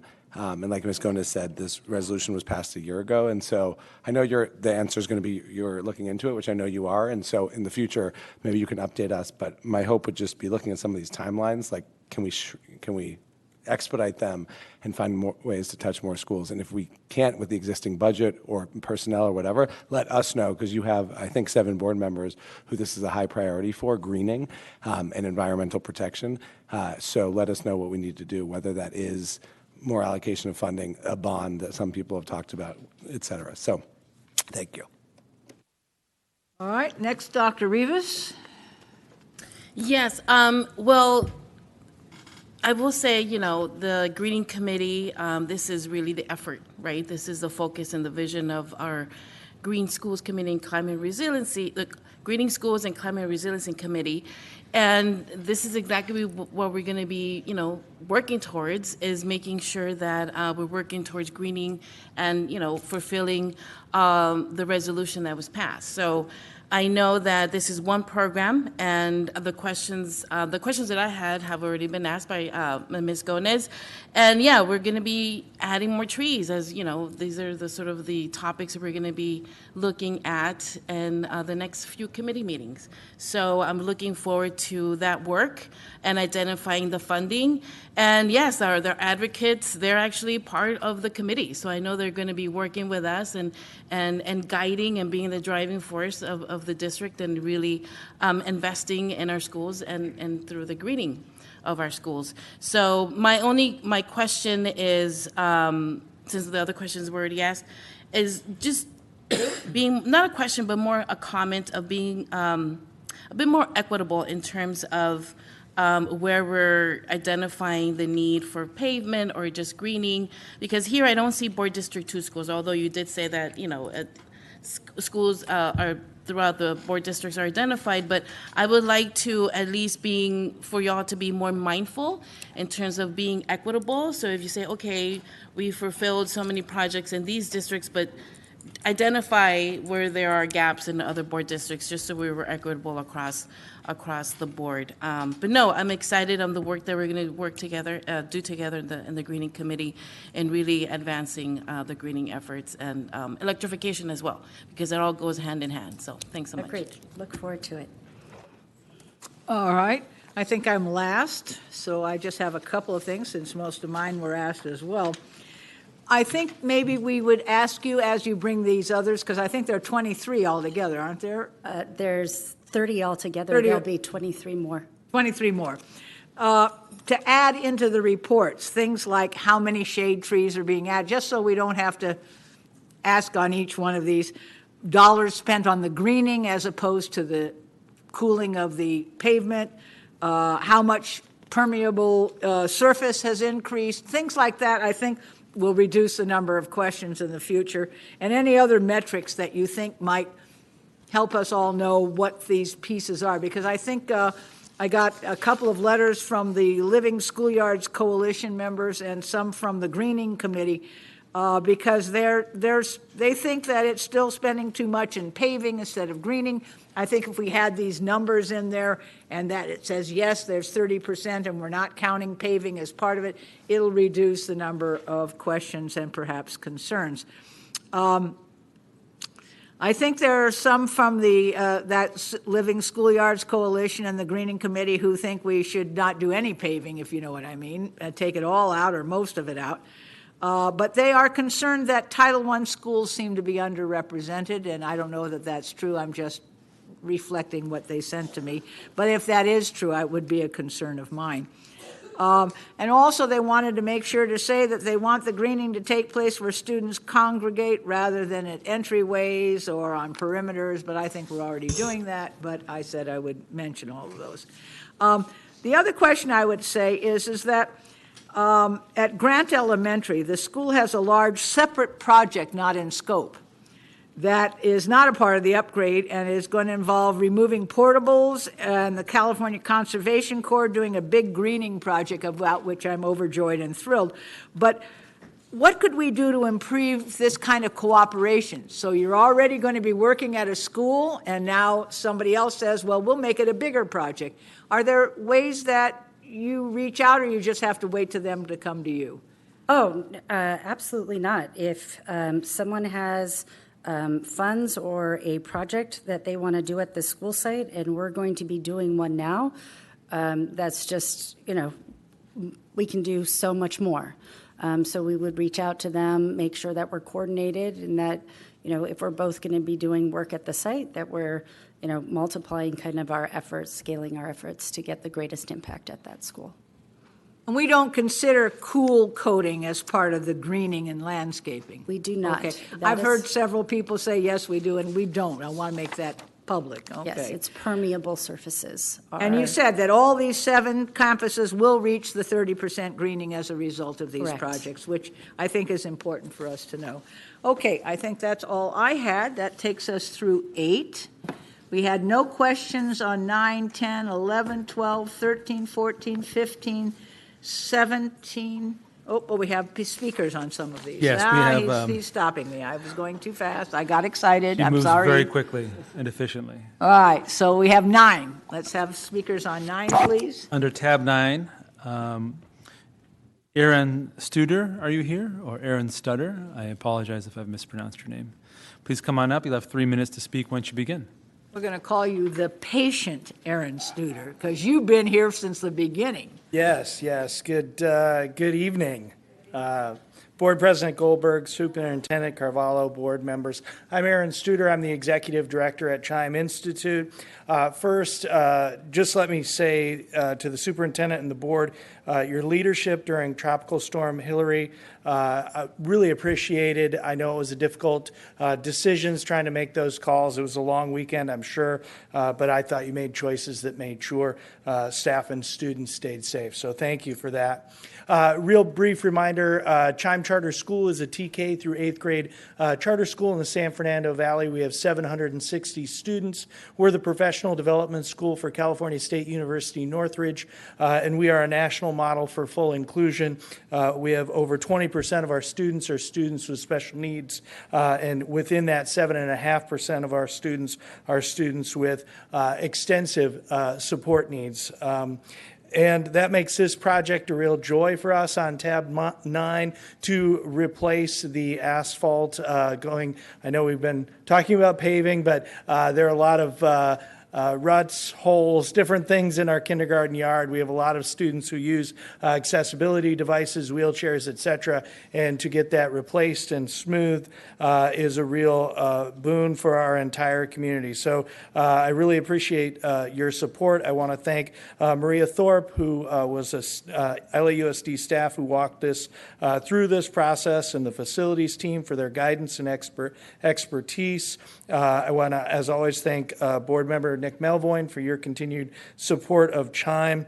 And note that this is a great example of district and charter partnership to create facility solutions for all kids. We are the sole occupant on the Collier Street Elementary campus and have been so since 2003. And again, we continue to work with LAUSD to find excellent facility solutions to the problems that arise that make sure all children get a high-quality facility and education at Chime and throughout LA. So thank you so much for your leadership and support. Thank you. Thank you for your time. I had just a quick question. This looks like asphalt to asphalt, right? Am I reading that right? I'm sorry. You thought you were done. Because it says replacing 6,000 square feet of deteriorated asphalt in the kindergarten yard and upgrade with solar reflective asphalt. Yes, so this one is a pure paving replacement. However, there are numerous mature trees in this kindergarten yard. We are going to be cutting the paving, putting in redwood planters, and then the paving areas are used for their tricycle area and their dining, their outdoor eating areas. So in this case, we are not adding additional paving. Okay, I just noticed that. Yep, no, it's a and good question. We've been so good on the other ones, I thought, well, what's going on here? All right. Yep. All right, we have. And not cutting the trees down, right? Right, we're not Okay, cutting. okay, just checking, okay. Right. Okay, item 16, That one is on discussion. that's on discussion. Oh, that's on the budget. Okay, we'll take that later. Now we have provisional, not on consent. On tab 17, we have a public Oh, yes. comment. Public, tab 17. Correct. And I have a brief statement to read about tab 17. Okay. Senior management contract certificated. Presented to the board for approval as part of the routine agenda item are the employment agreements for certificated employees previously appointed on June 20, 2023. Government Code Section 54953 requires the board, prior to taking final action, to provide an oral summary of a recommendation for a final action on the salary schedule, or compensation paid in the form of fringe benefits of a local agency executive, including certificated employees during an open meeting in which the final action is to be taken. That is this. The final certificated employees the board is considering will receive 1, regular health and welfare benefits, a quarter to 12-month certificated administrative employees of the district. 2, standard senior management district vacation and illness days, which are 24 vacation days, 13 full pay illness days, and 87 half pay illness days. 3, use of a district automobile or monthly car allowance of $250 per month. 4, a term commencing on July 1, 2023 and ending on June 30, 2024. And 5, an annual salary as follows. $224,665 for Adana Brown as Executive Director, Diversity, Equity, and Inclusion. 2, $175,560 for Eric Hansen as Executive Director, Strategic Initiatives. And the third is $175,560 for Latasha Buck as Executive Director, Virtual Academy and Options Programs. Before the Board of Education takes action, are there any speakers to this item? And there are. We have 2. Call them. Vince N., I see you're on the line. Vince N., please press *6 to unmute yourself, and you'll have 3 minutes to speak once you begin. Vince N., I see you're online with us. Please press *6 to unmute yourself, and you'll have 3 minutes to speak once you begin. Hello, can you hear me? I can. If you could speak up and into the receiver of the device you're using to communicate with us, that would help us greatly. All right, I hope you can hear me well. That's much Good better. afternoon, Thank you, sir. Superintendent Carvalho and board members. I want to first thank you for making the difficult decision of keeping students and staff safe yesterday. Decisions to close schools are never easy, but the storm has passed, schools are reopened, and students are learning once again. I'd like to just talk briefly about personnel issues. The superintendent has pointed out in recent interviews in the media the learning loss that LA students have faced in the wake of the pandemic school closures, a hard decision that was made in a crisis. I do think, however, an honest assessment of that learning loss would certainly have to include the removal of hundreds, perhaps upward to 1,000 certificated personnel, teachers, counselors, administrators from campuses because of the COVID-19 employee vaccine mandate on October 15th of 2021, and filling those positions with subs or out-of-classroom personnel who simply didn't have the recency in the classroom to provide quality learning opportunities for students in that year. This was done in spite of LAUSD legal counsel arguing before the federal district court judge in July of 2021 that the district had no intention of mandating the vaccine for employees. And in fact, the CDC guidance in July 2021 said not to treat vaccinated and unvaccinated differently. What was done, but it is never too late to adopt a new policy. I saw the board was briefed by legal counsel this morning regarding the multiple lawsuits the district faces over its very strict vaccine mandate that is going into its 3rd year. The misallocation of qualified teachers to online independent study programs, not allowing these teachers to take part in in-person PD opportunities, such as the district's BSAP program, etc., forcing teachers to resign or retire early, has undoubtedly taken a toll on student learning by disrupting the learning programs at schools all over the district in 2021. I hope the board will take action on the employee vaccine mandate and allow the return of qualified staff to the classroom. Since you've granted them medical and religious exemptions and safety protocols are now in place, perhaps you can this will help you unwind the litigation the district is wrapped up in. The COVID crisis is long behind us, and as President Goldberg said in June, regarding another issue, fear is not our friend, love is. Segregating employees based on fear is not loving them. Let's move forward on this policy that almost no other district in California has implemented to the degree LAUSD has. Returning highly qualified teachers to the classroom will result in an increase in learning for students and put the district on the side of rational policy and morality. Thank you for your time. Thank you for your time. There's one more caller signed up. I will read that person's name. Angela Chavez is not on the line, though she's signed up to speak remotely. Is Angela in the room? Angela Chavez, are you in the room? Okay, that concludes public comment for tab 17.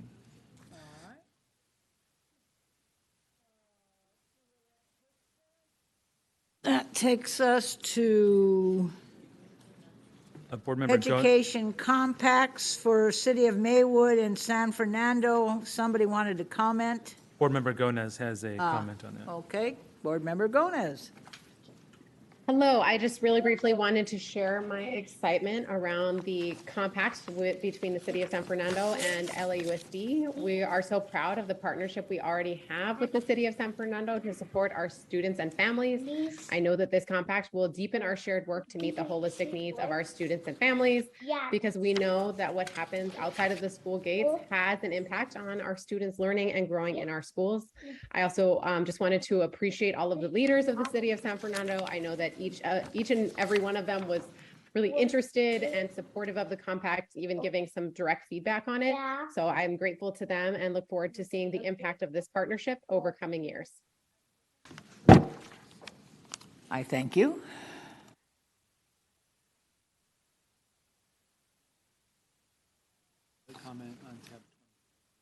Public comment on tab 24 is what I have next too.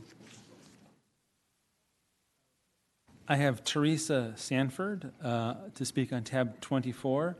Please press *6 to unmute yourself, and you have 3 minutes to speak once you begin. And I want to thank you for calling back and making this work out. So I appreciate you contacting my office. Ms. Teresa Sanford, please go ahead. Hi, this is Teresa Sanford, and I am one of the teachers that the previous speaker spoke about. I have been told by HR that I have a position as a displaced teacher with the district, but I do not have an assignment. I have been in an unpaid status now since February as a result of the mandate that is still in place here in 2023, 3 years after the Ms. Sanford, as a emergency. brief reminder, you are signed up to speak under tab 24, commemorating National Read a Book Day, and under the board rules, speakers are constrained to the topic on which they signed up to speak.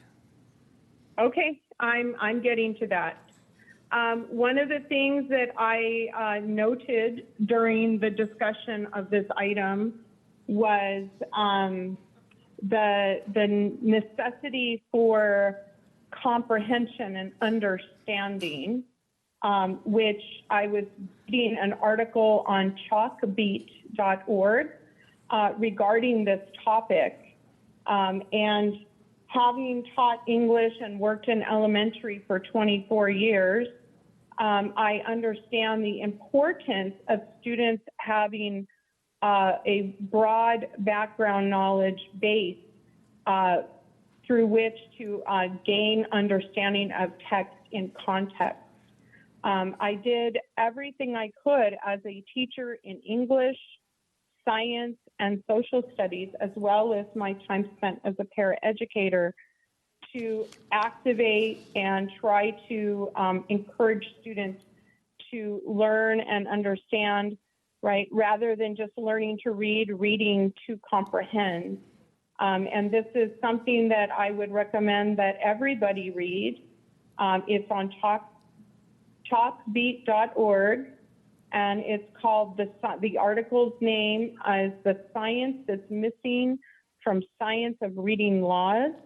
The author is Matt Barnum, B-A-R-N-U-M, and this was August 21st, so it's a new article. So that might be something for everyone on the board, and also perhaps parents who are also in person, community members, and those listening or watching online. I would urge you to read that article and learn more about what's necessary for our students to learn and understand. Also, recommended reading would be Thank you very much for your time. We appreciate your time today. All right, that would take us now to item number 29, which is a public hearing. And it's a public hearing of report on correspondence, including Williams Settlement Uniform Complaint Quarterly Report.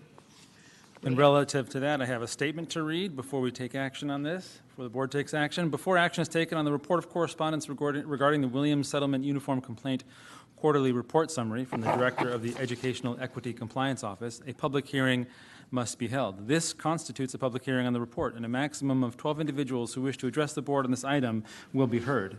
Those who wish to speak and have not already signed up should sign up in the rear of the boardroom, which actually that should be online. Speakers will be called by name.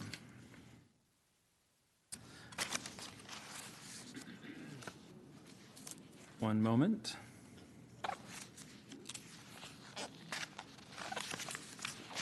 Okay, Karina Lopez, are you here with us? Karina Lopez? Okay, and if you would like to hear what Ms. Lopez is going to say in English as she is speaking in Spanish, please avail yourselves of these headphones, and we'll proceed just as soon as we are given the heads up. Thumbs up.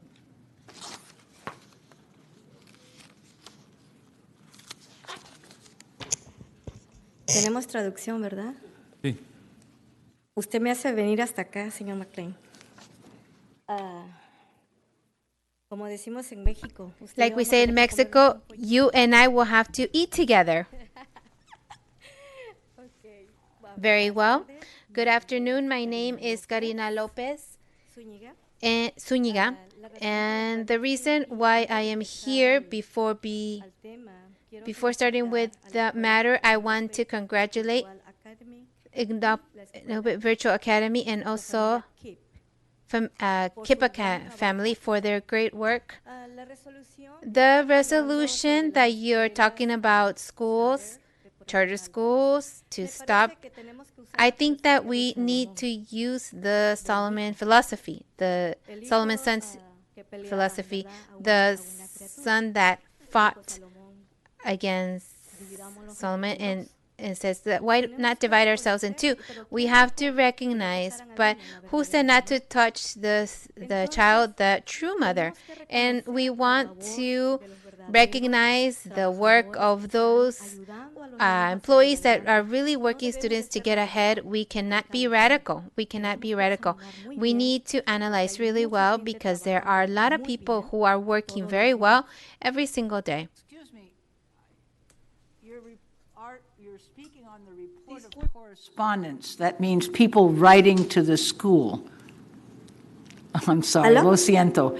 The item you signed up for is report of correspondence. That's people who wrote to the school or people who made complaints using the Williams complaint. Would you confine your remarks to the correspondence, which is what you signed up for? Thank you. Gracias, señora Presidenta. Thank you, President. I don't want to apologize. They took away my time, and I don't know if you took away. And it should be my opinion about the schools and schools about uniform complaints. Unfortunately, it is not having any kind of effect because the school there's a lack of safety. To begin with, the lack of information, the lack of how parents need to respond and how they can complain, and that the parents don't need to make a complaint. It could be me. When I visit a school site, there is no safety, not even in the air. There's too much lead. The water is totally contaminated while we are using budget for greening, which is perfect. But we really need to give integrity and safety to the students, to their health and to their food. There's no air purifiers. There's too much contamination. And so the complaints need to be made in general. Thank you.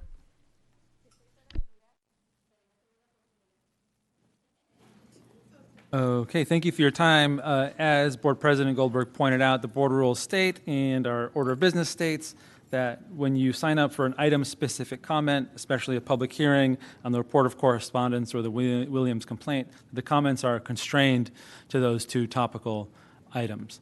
The time is set aside for folks to speak on that item, and if we don't hear from folks who could have signed up, we are doing a disservice in terms of public comment. Let's see, I have Marcela Vega is signed up online to speak, but she is not there online. Marcela, are you here in person? Okay. Diana Guillen, are you here? There you are. Please come on up and address your comments on the report of correspondence and the Williams quarterly complaint summary.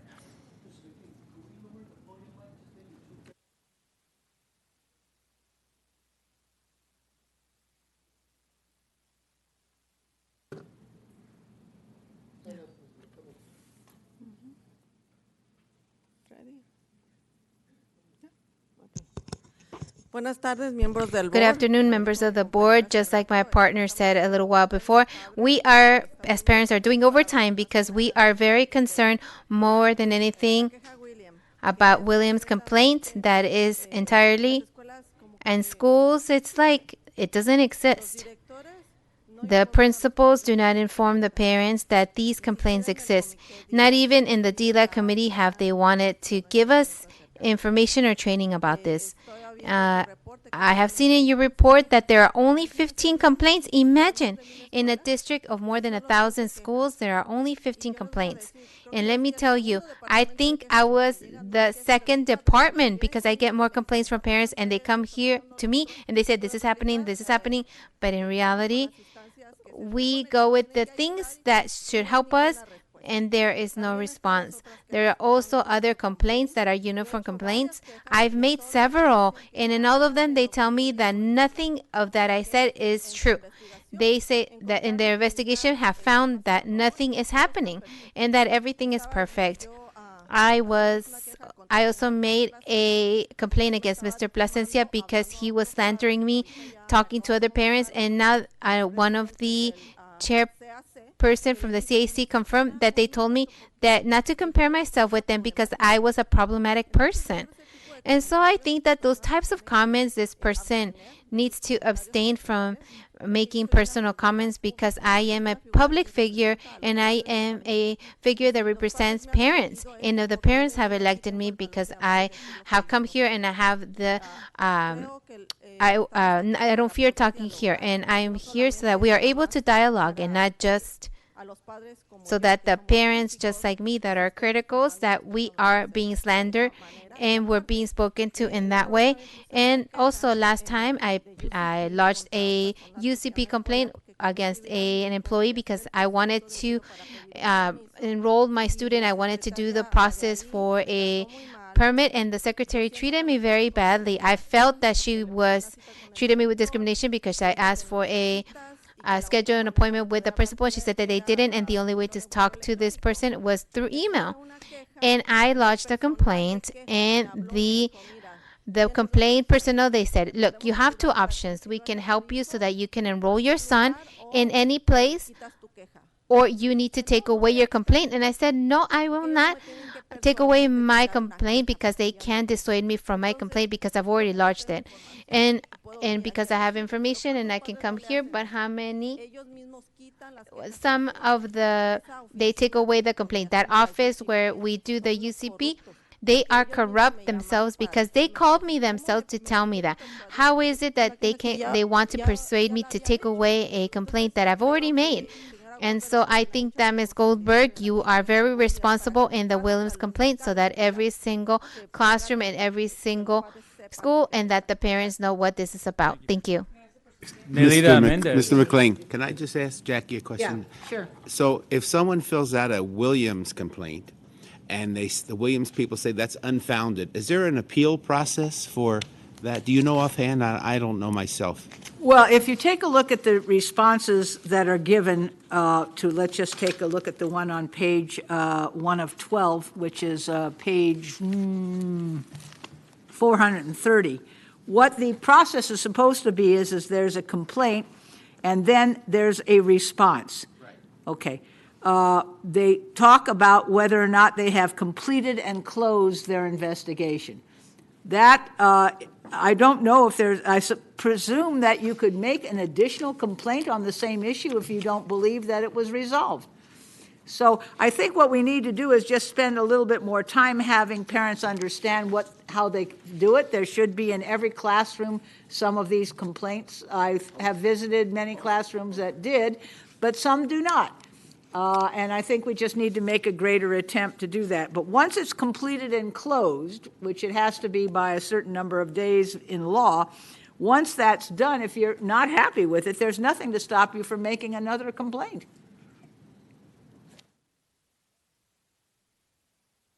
All right. But certainly if you're getting people who are complaining about any of the things that should be Williams complaints, I would urge you to give them the copy of one of the forms and urge them to fill it out. Go ahead, next. Okay, Nalita Mendez, are you here? Nalita Mendez, I see you're signed up to speak in person. checking online. You are neither there. Okay. Maria Palma, I see you're in the audience. Come on up. You'll have 3 minutes to speak once you begin on tab 29, the report of correspondence and items related to the Williams complaint procedure. Thank you.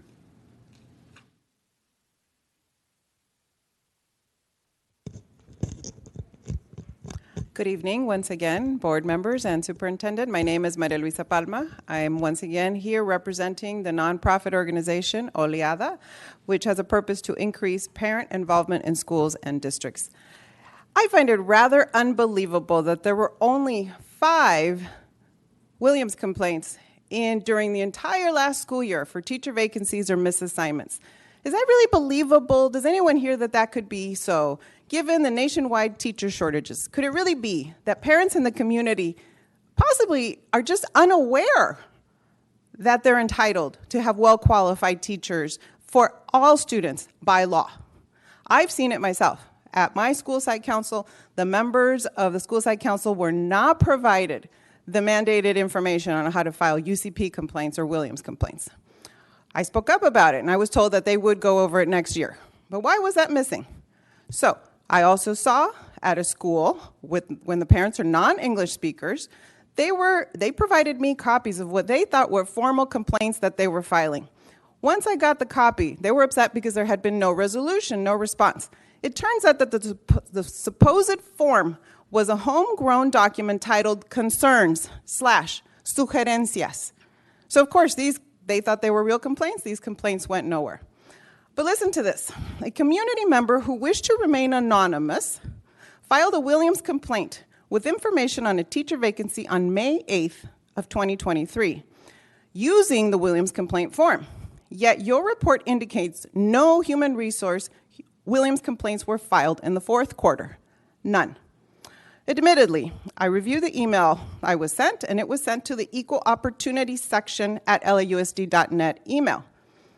But your policies indicate that other departments are supposed to forward complaints that come in to the proper location, which would be the Educational Equity Compliance Office.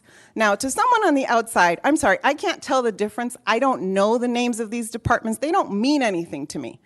So clearly, there is a lack of controls in the processing of these complaints, and you have responsibilities to create proper procedures which ensure that parents, staff, and community members are all aware of the UCP and Williams complaint processes and ensure that all complaints are filed through all channels and make sure that they are tracked, addressed, and resolved in compliance with the law. I urge the Office of the Inspector General and the Superintendent to audit and investigate these processes. I will forward you the specific complaint that I'm speaking of. I have that, and I will send that to all of your offices. But really, we are seeing here a lack of respect when parents are going through the process of filing these complaints, and if they're just going to get lost because it didn't come into the exact email box where it's supposed to be, that's a very serious flaw. Thank you for listening. Thank you for your time. Carla Franco, you're signed up to call in. Are you here in person? Carla Franco, come on up. You will have 3 minutes to speak once you begin. If folks would like to hear what Ms. Franco is saying in English as she speaks in Spanish, please use the provided headphones. And we look forward to your comments on the report of correspondence or the Williams Quarterly Report. Thank you. Buenas tardes, otra vez soy yo, Carla Franco. Good afternoon, it's me again, Carla Franco, and about this form, it is sad to get to know. I would like for you to come bring William because I would like for him to be introduced because I will need him, especially because I don't have the information about this form and what does it cover or what you are able to place on this complaint. For years, we have lodged complaints UCP that have never been answered. So what hope can we have that William will respond when you have not introduced him? Here you gave a presentation where it says that 99.9% the school sites have the staff or teachers. That was a report from the superintendent, and unfortunately and sadly, my daughter is starting her first year in 9th grade, and it is so embarrassing to note that the staff that you have as counseling that is more lost than anything else. They don't even know what they're doing. How can it be that my daughter Jaylene has 2 PE classes, one in the morning and one in the afternoon? She doesn't even understand why it's so.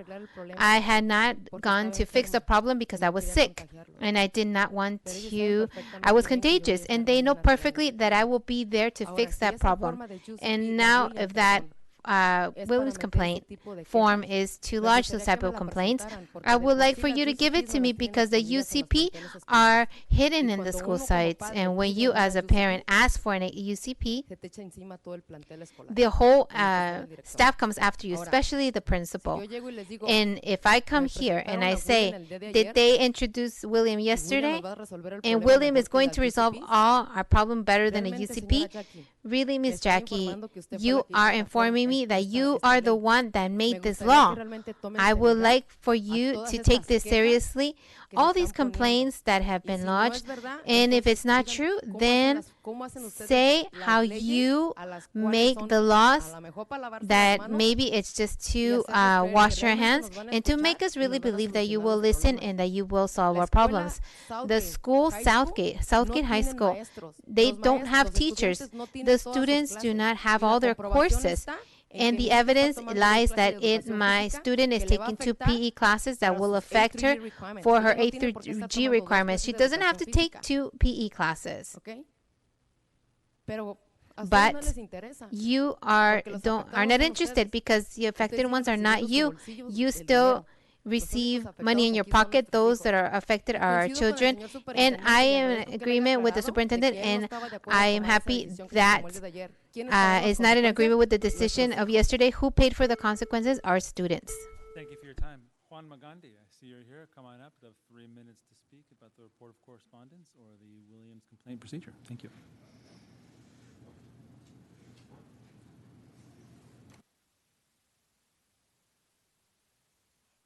Bueno, buenas tardes nuevamente.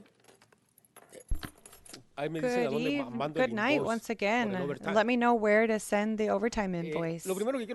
First of all, this is the problem that exists, that is pervasive in the district. Who is the person who would supervise these laws that you yourselves are approving? This Williams law is a good example. What resources exist to monitor even cleanliness? I invite you, Ms. Goldberg. I have many schools where we can stroll through and you'll see that it's a trash can. And I'm not even going to, you tell me when. And I hope the principals don't even know when we're going to go so that they don't prepare. But the point is that we're not taking what you're saying seriously, everything that you're promoting. And when we go to schools, the stairs, you'll see all kinds of filth. And we are not doing things properly.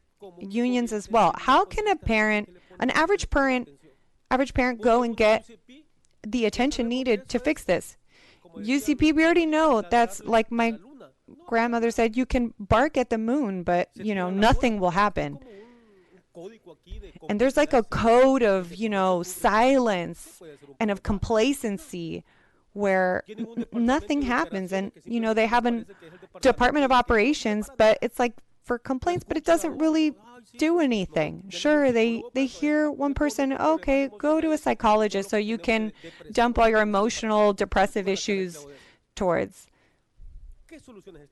What kind of solutions are given? Now, UCP, the principals, now that they don't want people to participate, they hide the formula. And then I've gone to schools where it's just, there's some teachers that I even feel bad for. I don't even like saying that, but I'm embarrassed for them. Arts and literature person is there cleaning up in a school all this filth. Even I'm going to go see the science center with microscopes that I don't even understand why. I think they're the first ones that ever were made in 1800s, right? I mean, it's disgraceful. It's absurd. And we have to come here and be on your bad side because there's not an honest, transparent person that is not biased, that is not associated to you or your unions, in this case, associated with the superintendent or the president. But do you believe that everybody that's coming before you is, the most loveliest of people, but the ones that are implementing and executing everything, they're compliant with all these things that I'm talking about. And sometimes I feel like they want you to fail because they don't care. And something needs to be done. Thank you, and good night. Norma Gonzalez, are you here?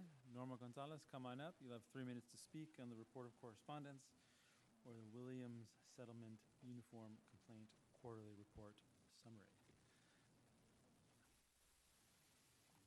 Buenas tardes. Good evening. The Williams complaint, right? Well, for me too, even just recently, I found out what Williams,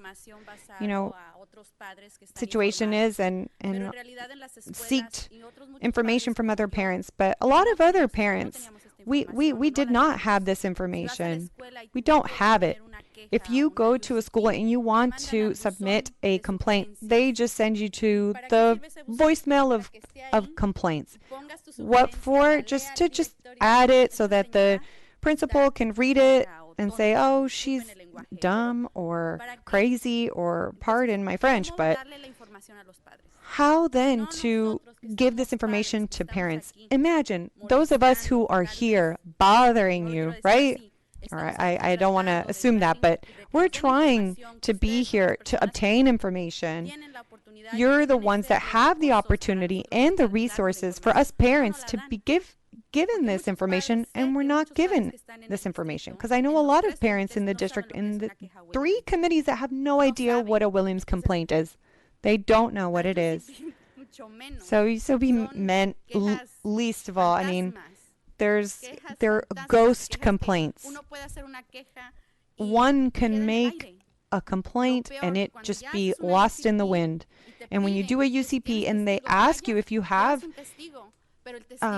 witnesses, yeah, but they're afraid then because it's going to be not just the one who filed a complaint, but the witness as well, documented with the schools and the principals. Ms. Goldberg, you, a smart person, this is why you made this proposition. This is why you were there. Please take this information to the parents. Please communicate it, because so many parents have filed complaints that have complained about the teachers, the principals, and we're ignored. Please hear our voices. We're not here to smile, and if we complain, it's because something is being done that is affecting us, not just as parents, but our students, our children. Please don't ignore us. And I know I have very little time left, but I wanted to also express a complaint twice. They've changed CAC.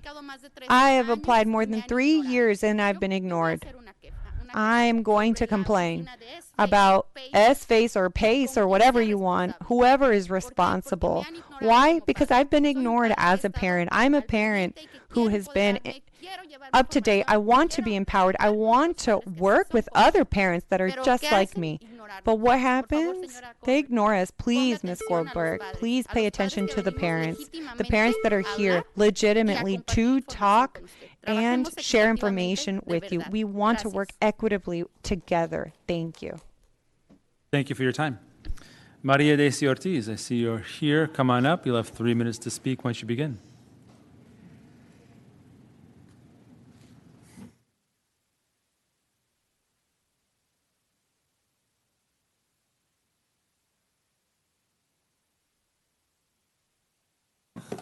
¿Estamos listos? Are we ready? Buenas tardes, distinguidos Good evening, miembros.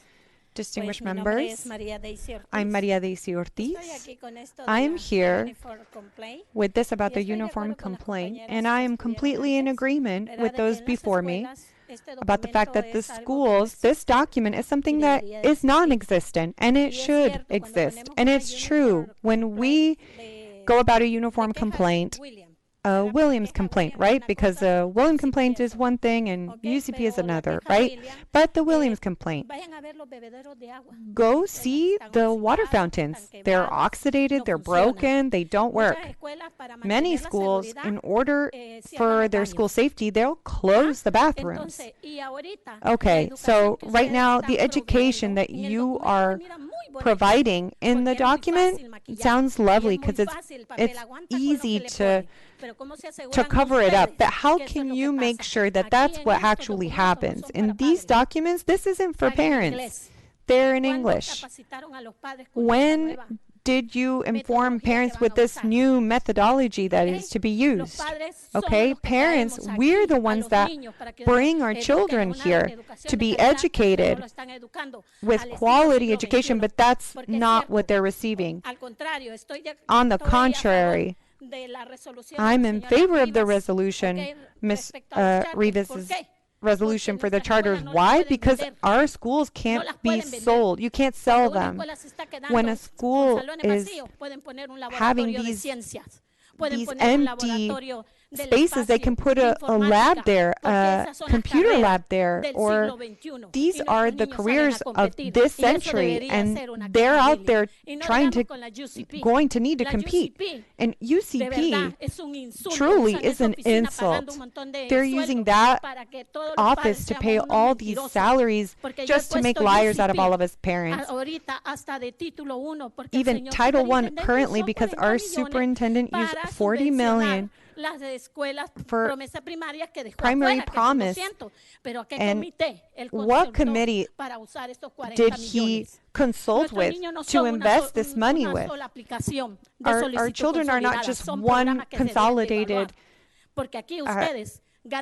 form, because here you all receive a salary, whether you do your job correctly or incorrectly. But our students, our kids, nothing is worth this wasted time. I want to examine all of you.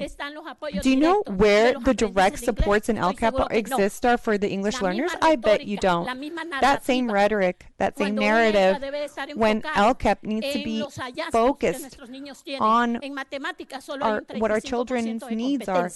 In math, there's only 33% competition, and English 40%. Where's the rest? In graduation, 86%, but competitive 35%. Where are the rest? Where are they sent? Let's graduate these. Mr. David Tarkovsky.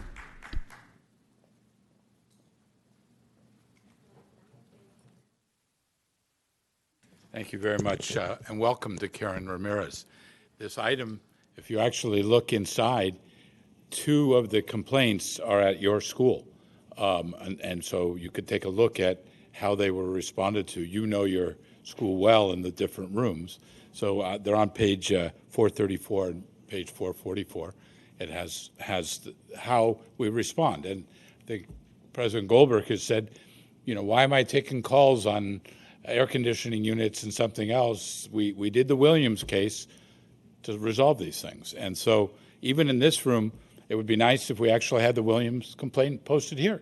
I think it might be in the law. I don't know if you did that much writing of it, Ms. Goldberg. I know we tried on the instructional materials to make sure children, we were on year-round at that time, could get a book in class and also have a book at home and guarantee it in the settlement. We tried very hard with Mark Rosenbaum and others, and Governor Schwarzenegger trying to do that. There wasn't as much money as there is now. But it is unusual. I know the superintendent knew that there were misassigned teachers, and he's worked on the last year to fix that. He didn't fill out the Williams complaint because he knew it was a problem and he took care of it. But that's what's supposed to be happening on teacher assignments, on curricular materials. If the books are over the 7-year mark, they're supposed to be eligible to be replaced. And finally, facilities. And so you're working hard on the greening of campuses and athletic fields and early ed. We have a special new committee on early ed. But those are small buckets. The big bucket is $14 billion in the state bond and putting a bond together to help all of these things. I don't know if government relations has given you the ingredients of the state bond, but John Fairbanks is doing the polling for whoever the client is, and the numbers are off the roof in terms of the state bond passing. And so it's very important that we, as I said earlier and repeatedly, that we try to fund things that are capital goods out of that, rather than issuing $500 million or $500 million of COPs when we could defease those with a bond. Congratulations on a positive certification as the budget comes through, and you do have some discussion time on that. The tutoring program is doing some things, but it's also missing our far below kids. They're not necessarily calling in or getting the services. You have $450 million more coming in. The arts money, 114, I understand the new arts money continues to be discretionary. It's being used for salaries, I think it says in your notes today, and I don't think the public generally knows that. And finally, we're working hard to make sure the LCAP, the LCFF are serving the children, as Mr. Salcedo has fought for a long time, to make sure it goes to the right students and it doesn't go to the general operating. So thank you very much, and congratulations on a positive certification. Thank you for your time. Next, we will hear from the speakers on item 31. Okay, so Nelly Mendez, I have the committee meeting schedule. Okay, Nelly Mendez, I see you're signed up to speak online, but are you perhaps here in person? Because you're not online. Okay, Marcela Garcia, I see you're signed up to speak online. You are not there. Are you here in the room? No. Maria Daisy Ortiz, you were here a moment ago. Are you here in the room now? Okay. Okay, thank you. We're going to wait a moment for Ms. Ortiz to get here.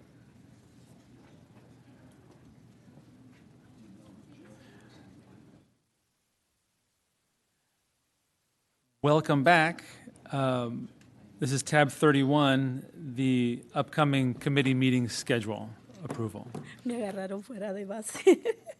Buenas tardes otra vez. Good afternoon once again. Bueno, estamos hablando de well, we're speaking in regards to the calendar. Practically, I am surprised, and I would like for you to answer to me. Why is it that you remove family committee? I believe that us as parents, our participation is very limited. And removing this subcommittee, this family subcommittee, this sends us a message that basically you don't want parents. You say you love our children, but you hate parents. The practices this is what's being reflected based on the practices. And I say, well, why did you remove it? I believe we deserve a response. And also, I commented to Mr. Salcido that the Committee of Low Income, that this had to be established. He said that they didn't do this because in the previous years, there was fraud made. And I said, do you have proof? He said, that's what I was told. Therefore, as administrators, you should not repeat something that you have not seen, because I testify that this did not happen.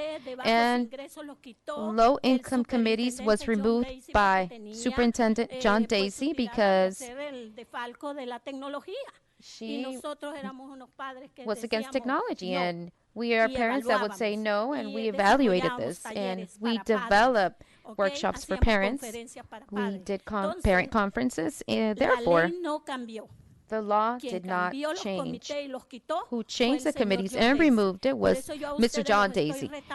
This is why I am challenging you to tell me within inside the laws 1116, this is where they say that committees shouldn't be reestablished.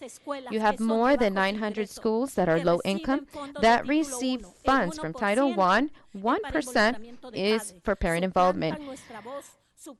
This is for our voice. These are for our funds. We have parent training that is not given to parents, so parents can have strategies to help students with math, with English, and in all grades.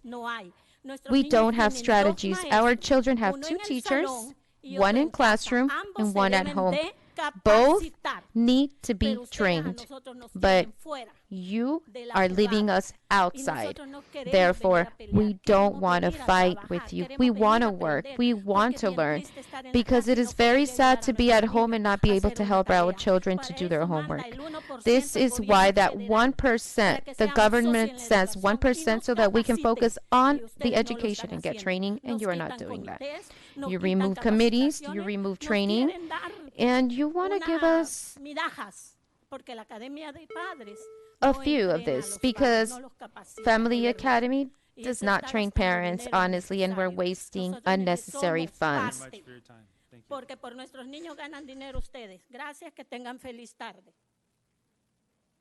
All right, that concludes general public comment and public comment on all consent items. We're nearly ready to do the consent calendar, but I wanted to give, let's see, we have a resolution for National Read a Book Day and a resolution on Suicide Prevention and Awareness Month. Both require a waiver of Rule 72. So let's have a motion to waive the Board Rule 72 for items 23 and 24. Been moved and seconded by Scott Schmerlson and Dr. Rivas. Okay, all those, let's take a vote on the waiver of Board Rule 72. Okay, Dr. McKenna. Yes. Dr. Rivas. Yes. Mr. Schmerlson. Yes. Mr. Melvoin. Yes. Ms. Gomez. Yes. Ms. Ortiz-Franklin. Ms. Ortiz-Franklin. Okay, we will come back to you. Board President Goldberg. Yes. Student Member Ramirez. Yes. All right. So now I would welcome the opportunity if the makers of these two motions would like to make some comments before we vote on it. I would. Thank you. Go ahead. I'll do number 23 first, which is suicide prevention and awareness. So sponsoring this resolution is important for me because it helps eliminate the stigma behind mental health.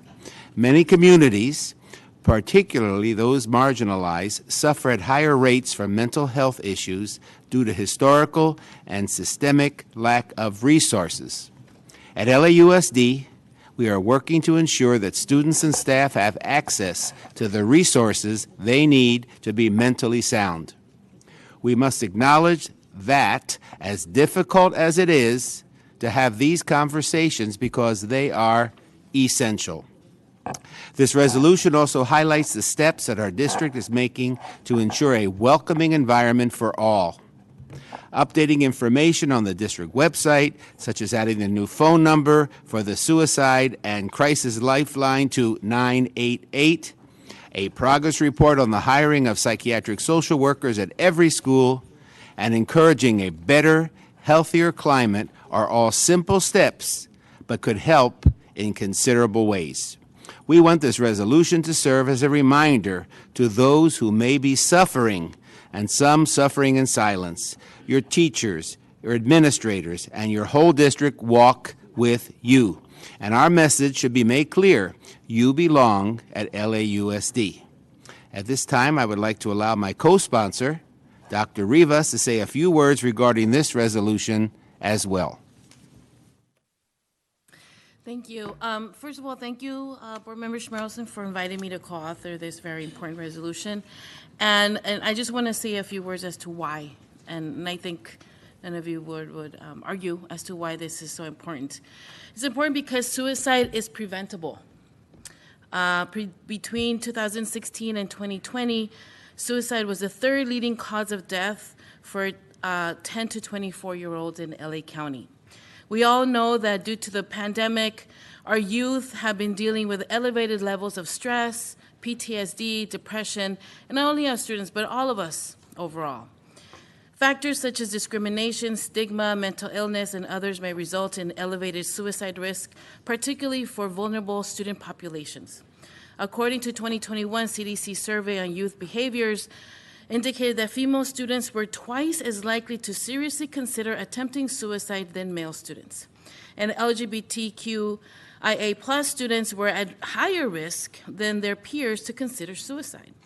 This is why we are asking our district community engagement folks to share targeted messages and resources that will support our families and vulnerable students during September, the National Suicide Prevention Month, and to update our district website.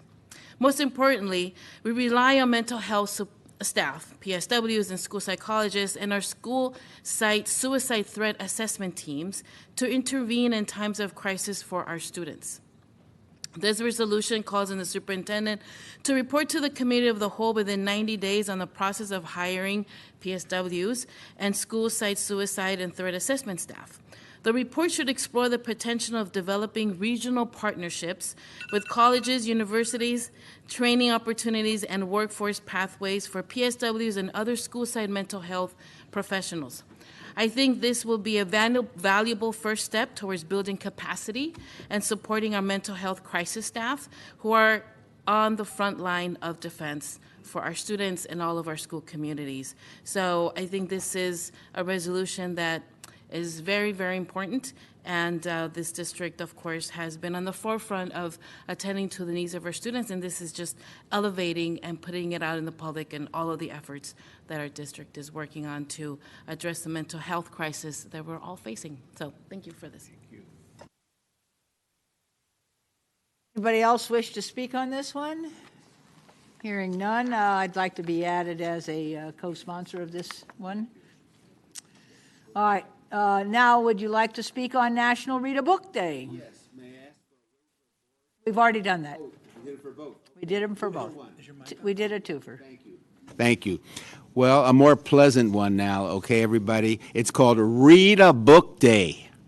And I'm excited to sponsor this resolution commemorating September the 6th as National Read a Book Day with the Los Angeles Unified School District.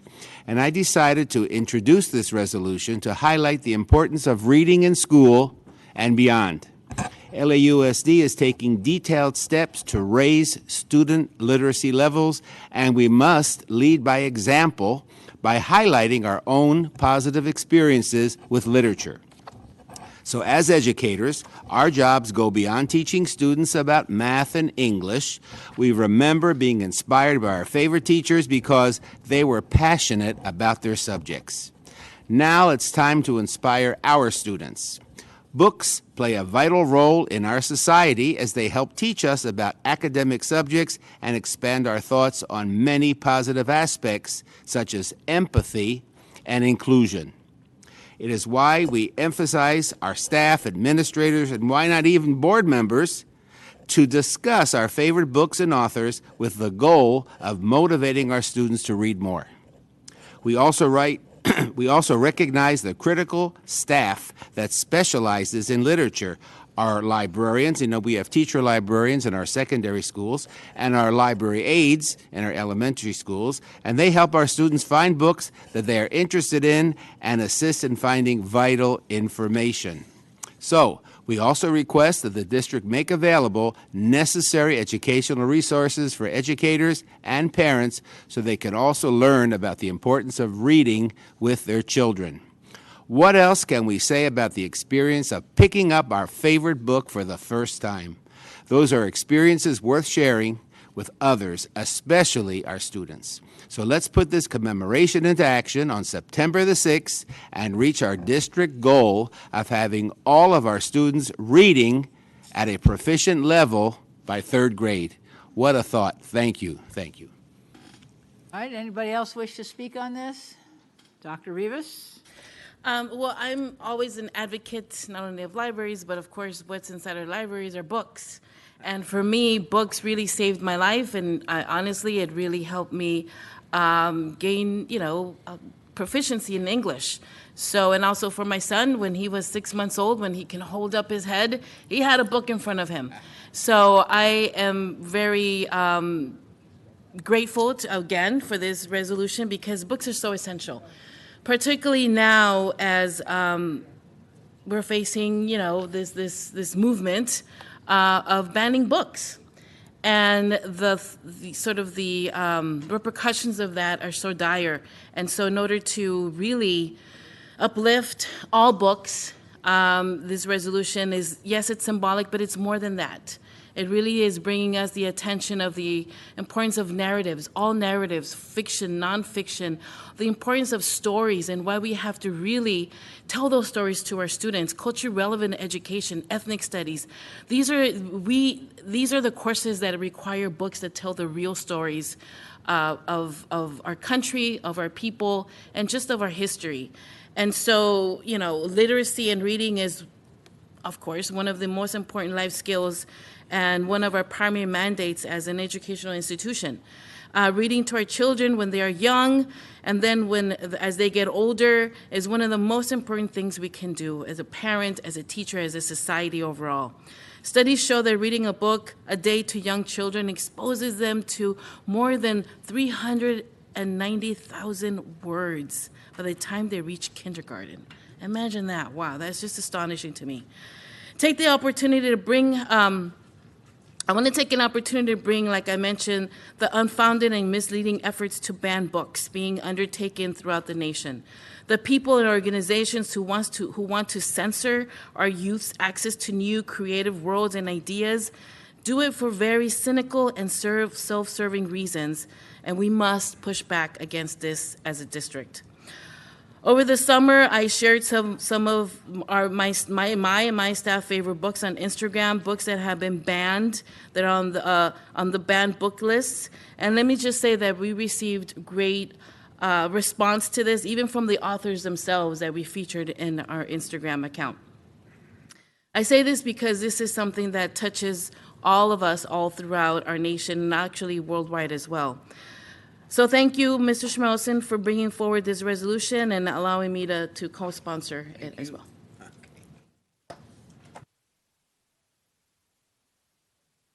Yeah, I'd just like to comment. First of all, I thank both of you for speaking as you have. It is problematic for me, growing up in the community of a segregated environment in New Orleans, Louisiana, and even now, having worked in many inner-city schools where they are considered underachieving. And one of the greatest common denominators is a lack of reading. It's not even required. I'd like to see every school have children walking with a book that they read. Some, I've seen them, like a book for the month. Everybody's got to read it. Something to get them to read. The people that really don't read are the young men. You can take a survey of male athletes and see when they've read a book. They don't read books. They don't read anything. They read what they're required to read.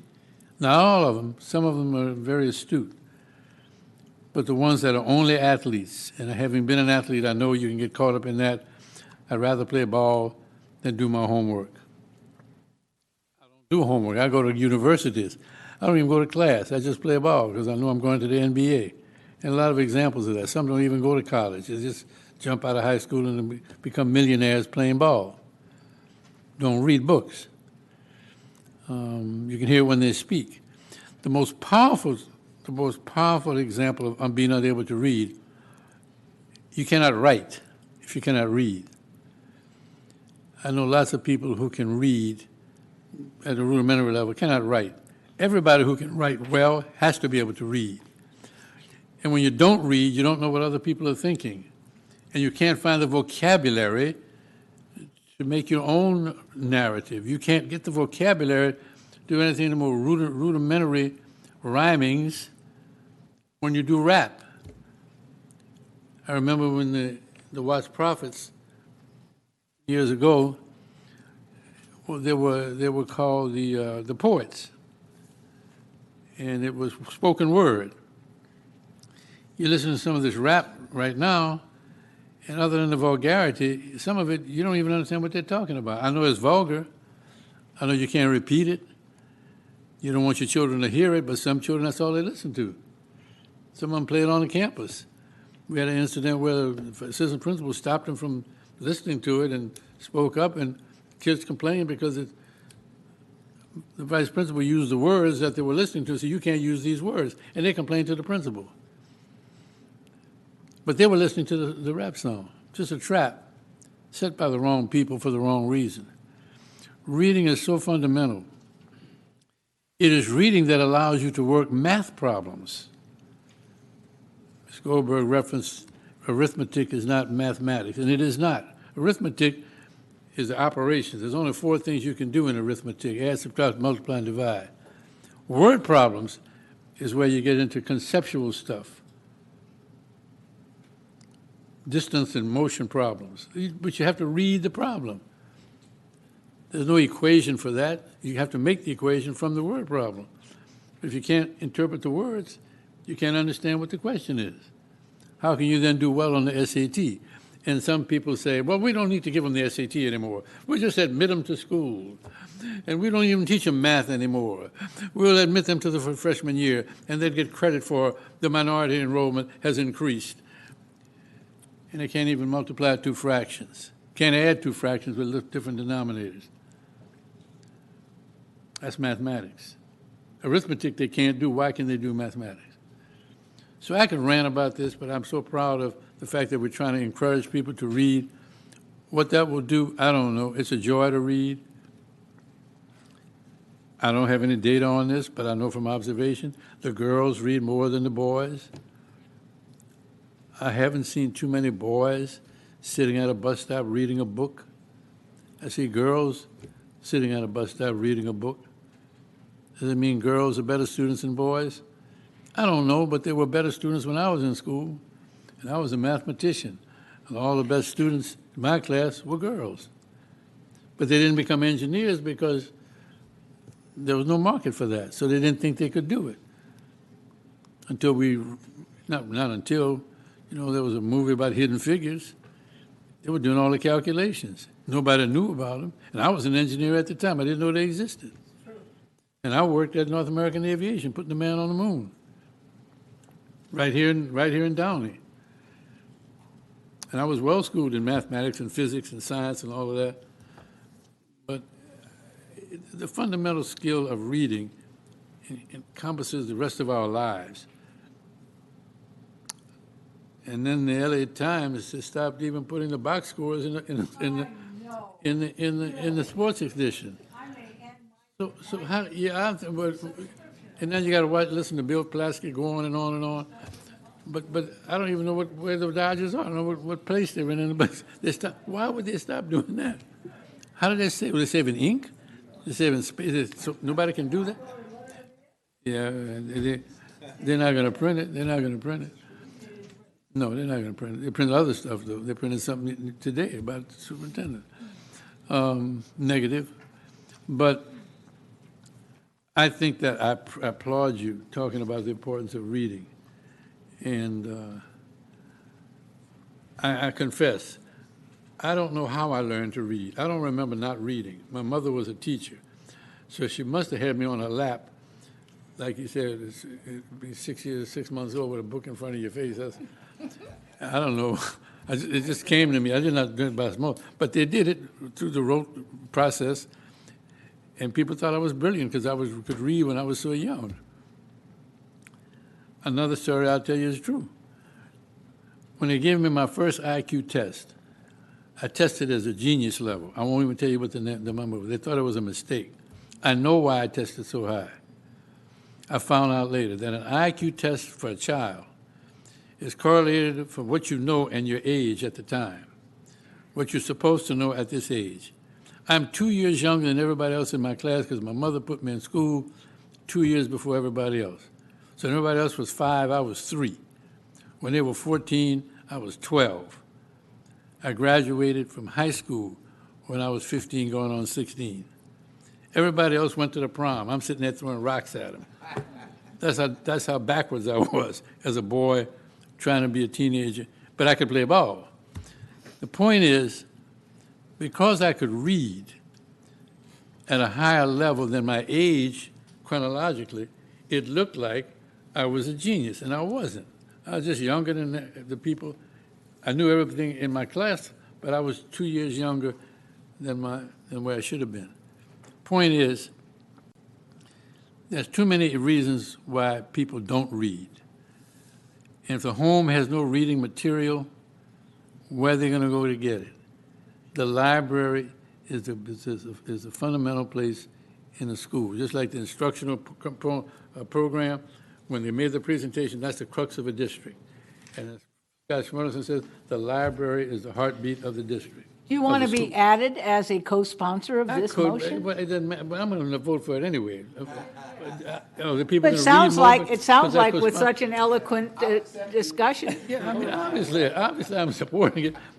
I don't mean, being a co-sponsor is a symbolic thing. Okay. I'm voting for it. All right. But I'm trying to reinforce how the importance of what he's doing. I'm agreeing. That's why I asked if you wanted to be a sponsor. I'm speaking into the microphone, and everybody in here already reads. I got that. But I'm not talking to them. Who am I talking to? I'm just talking into the microphone. Just audience. Getting that audience out there that probably not paying attention. But thank you for what you're doing. All right, there we go. So wow, that was more than we knew, and a few anecdotes that we'll all remember. Okay, so I think we are now, believe it or not, ready to have a vote on the consent calendar. But before we do that, we have a board member who didn't get a chance to vote on the waiver of Board Rule 72. That's exactly right. Board Member Ortiz-Franklin, can I have your vote on the two Rule 72 waivers? Yes and yes. Fantastic. Thank you so much. All right, now would you please call the roll on the consent calendar? Here we go. Dr. McKenna. Yes. Dr. Rivas. Yes. Mr. Schmerson. Yes. Mr. Melvoin. Yes. Ms. Gomez. Ms. Ortiz-Franklin. Yes. Ms. Board President Goldberg. Yes. And Student Member Ramirez. Yes. All right.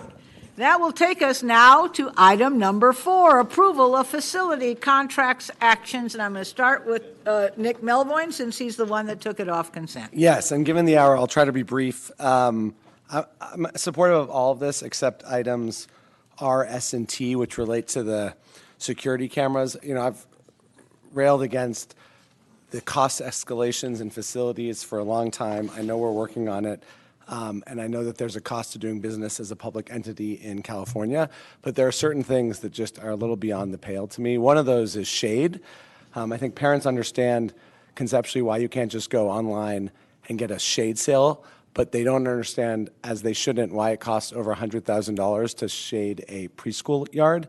And last year at this time, when we had our heat wave, I wrote a piece about it. It led to a bill that is sitting on the governor's desk. I'm glad Ms. Alvarez is still here because I know we're trying to get that signed. Another area has been security cameras. I understand it's not as simple as putting up a Ring doorbell or a Nest camera, and I would concede if it was 10 or 20x the cost, but 100 times the cost is just something that has to change. And all I've got is my vote, so I'm going to vote yes, except for items R, S, and T, with the hope that we continue to work on ways to just make it more reasonable to do things like put up a single buzzer entry or a security camera. That's all. Okay, anybody else on item 4? We do have one public comment. Oh, I'm sorry. Thank you. And Go as right a ahead. procedural pointer, can I get a, this is a discussion item, so can we get a move and a second? I'll move it. Thank you.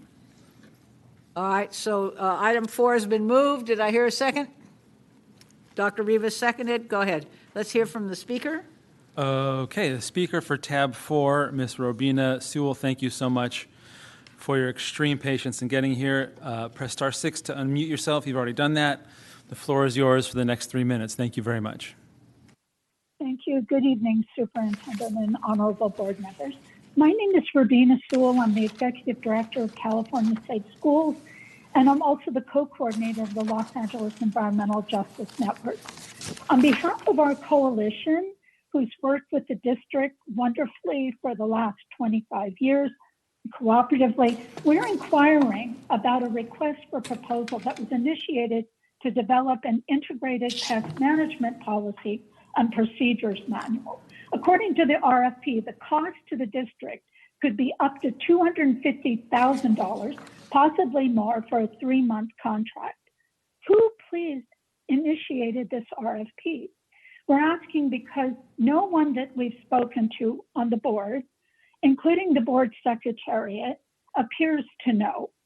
The LA Unified IPM policy set the gold standard for safety and protection for integrated pest management. It led to California legislation the California Healthy Schools Act, and AB 405 Montanez. The policies won numerous awards, is a national and international model, and was created not through an RFP, but through a year of collaboration between parents, teachers, staff, district management, physicians, scientists, UTLA, PTA, and all of our unions under the direction of the board's School Safety Committee. These groups also reflect members of the IPM committee. Why are we not utilizing the IPM committee and the board School Safety Committee to make any changes, if necessary, to the IPM policy? As the board's aware, the District Inspector General and the California Department of Pesticide Regulation found widespread issues with the implementation of the policy and compliance with state and federal law. All of these issues emanate from M&O management failures. They are not from the IPM policy or oversight committee. Specific citations include the purchase and application of illegal agricultural pesticides on school grounds, not having proper safety equipment for technicians, and lack of required IPM training. In 2002, an IPM committee detailed IPM policy protocols through a decision-making process. Your offices were provided with a copy. The document states that matters involving the IPM committee, please be directed to the School Safety Committee, which today is chaired by board member Ortiz Franklin. Referring any policy changes to the School Safety Committee instead of a non-public, not fully transparent ad hoc committee or an outside contractor with an RFP would ensure diverse participation, full transparent process, and without interrupting any established protocols. It would also honor the intent of the policy and dedicated professionals who've served on the Oversight Committee and who've been committed for 25 years with the sole purpose of protecting children and all school stakeholders. Thank you very much for your time. We appreciate it. Thank you very much. Anybody else on item 4? I have a question. I don't want an answer, just in writing later. We looked up on item 00, Rain Systems Hydrogel Technology, and it says that it injects a polymer into the soil that absorbs water. So I would like someone, not now, to just write us all and tell us what water savings it achieves, and is there any environmental impact we should know about? Okay, so ask that come back to us from staff. Yeah, go ahead. Oh, okay, go ahead. On 4, go ahead. On item PP or PP, I have a question on how are schools accessing this program, and how do schools know about the Empowered program, which is going to be providing training on STEM curriculum. So I just wanted to know how schools have access to this program, and how do they know about it? All right. We can come back and let me know. And if someone is not here, we can get that answer sent to all board members, as I'm sure that was not anticipated. Okay. All right, but we've been moved and seconded item number 4. Call the roll, please. Dr. McKenna. Yes. Dr. Rivas. Yes. Mr. Schmorlson. Yes. Mr. Melvoin. I'm a yes, save item R, S, and T. That's a yes on everything except items R. That's a no on R, S, and T. Correct. Thank you. Ms. Gomez. Ms. Ortiz-Franklin. Yes. Board President Goldberg. Yes. And Student Member Ramirez. Yes. Thank you. All right, now going to go to item 16. Oh, I'm going to just take 18 out of order. A motion on the provisional internship permits is in order. I'll move it. Is there a second? Dr. Rivas seconds. Call the roll. Dr. McKenna. Yes. Dr. Rivas. Yes. Mr. Schmorlson. Yes. Mr. Melvoin. Yes. Ms. Gomez. Ms. Ortiz-Franklin. Yes. Board President Goldberg. Yes. Student Member Ramirez. Yes. Okay, now a motion is in order to extend this meeting beyond 8 o'clock, since we're going to do the budget next, and it'll take us at least 10 minutes, I think, if not longer. I'll move it. It's been moved and seconded by Dr. Rivas. Moved by Mr. Melvoin, seconded by Dr. Rivas. Okay, this is the motion to extend the meeting by 1 hour. Dr. McKenna. Dr. Rivas. We extend the meeting. Oh, yes. Thank you. Mr. Schmerelson. Yes. Mr. Melvoin. Yes. Ms. Gomez. Ms. Ortiz-Franklin. Reluctantly, yes. Yes. Okay. Board President Goldberg. Reluctantly, yes. Okay. All right. Now, Mr. Superintendent. I'm Student sorry. Board Member Ramirez. See, I knew I'd do it once at least tonight. I was good up until tonight, till then. Okay. So we've extended the meeting, and now, Mr. Superintendent, would you make your presentation? Thank you very much, Madam President. So at our June 20 board meeting, this board adopted a budget based on the assumptions from the governor's May revised. The revised budget is based upon the enacted state budget, which was signed by the governor on June 27. In addition, the revised budget reflects labor agreements that were approved by the board in June of this year. For details and for the presentation, Mr. David Hart. Thank you. We'll begin. 11 minutes. If I could get this to work, I'd just go to the last slide and ask for questions. There we go. That's what I get. So to reiterate a point that the superintendent made, what is relevant about the actions of the state in June is one giving us some certainty where we had supposition. It is also the case to note that in the context of how the state balanced its budget, two things are worth noting. One, they did not use any of their reserves. So their reserves sit in, if you will, in a spot where they are available. And the reason I'm mentioning that and starting here is my comment to you before was we should take some measure of caution depending upon how the state looks to solve its budget circumstance. If they use their reserves, it is my opinion that that suggests they think we are on the other side of any fiscal constraints. You use your reserves, you think you're able to get to a place where you can restore those. They are keeping them high, and I think that is something for us to note as we go into our own budget. The point there is that the state has a number of actions, and I'll cover that in brief in a moment, that we need to be mindful of. As we look at our revised budget, the guiding principles are known to you. These are unchanged and remain constant through our process. In terms of the budget highlights, as we have covered before, the emphasis here, again, on the what would be characterized as Pillar 5, the investments in staff, and these are very clearly maintained in class size reduction and the investments as outlined in the various rows here. In the interest of time, moving from Pillar 5, the 2023-24 budget highlights, each identified by name, by dollar, and also tagged to the various pillars 1 through 4 that they are in support of. In respect to the 23-24 budget, it's important to note what it does not do. We do not lay off any employees. We have not impacted benefits. We have not reduced CENI. We have not reduced the BSAP. And as you can read the slide for yourself, continuing on through this, we then speak to what are the highlights. As we look at the highlights, this is a couple of things that I wanted to emphasize. And as I get to the right place in my notes, bear with me. So the state has had 2 years of unprecedented surpluses. The estimated resources, though, for the current year and into the future are insufficient to cover what are the costs of currently authorized expenditures. That is, they must find a way as a state to either increase revenues or to reduce spending. They have estimated that cost to be at about $26.5 billion. Revenues are down when one compares June of 22 forecast to where the state is now. They have a spending plan, which I will address in brief.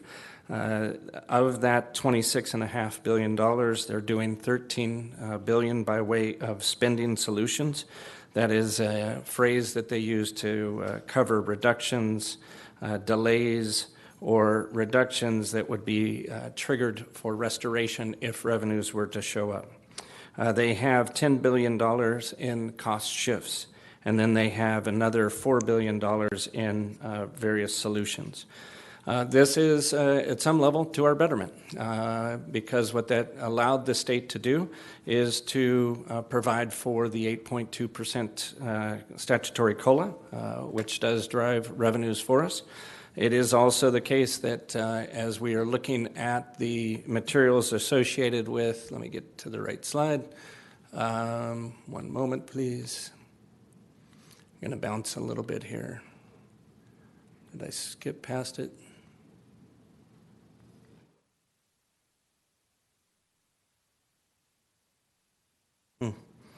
My deck is different than your deck. All right.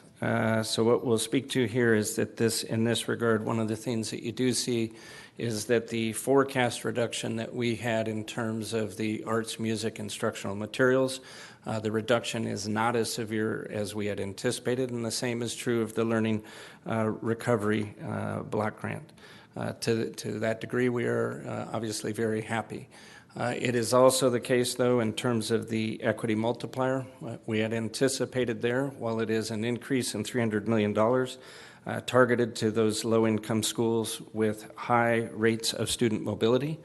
We had anticipated that the revenue we would receive out of that $300 million in each of the next 3 years would be roughly half, or totaling about $450 million in our forecast. At this moment in time, as we are now understanding the legislation associated with this particular budget allocation, we are materially down from that forecast. Our estimate is that we will receive about $27 million per year instead of $150 million. The sum total over our 3-year forecast will then be on the order of about $81 million as opposed to $450. So the point being is, as the state has morphed in its projections, so too has our forecast, and that is perhaps most easily depicted in terms of the forecast, the multi-year projection of our ending fund balance. So you'll see as we have worked through the costs of the agreements that were alluded to by Superintendent Carvalho, the various puts and takes related to what we had discussed with you in June and what we now know to be the case.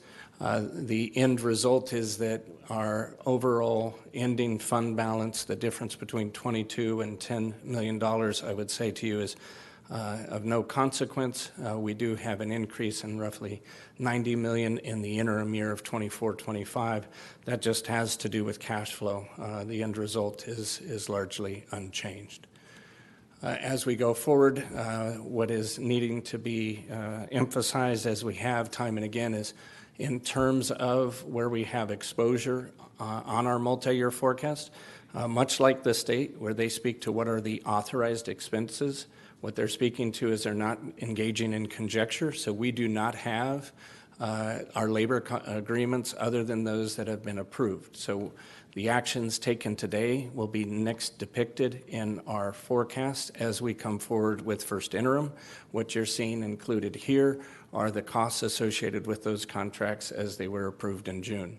It is also the case, though, since we were last before you, that there has been a revision in our forecast for the cafeteria fund.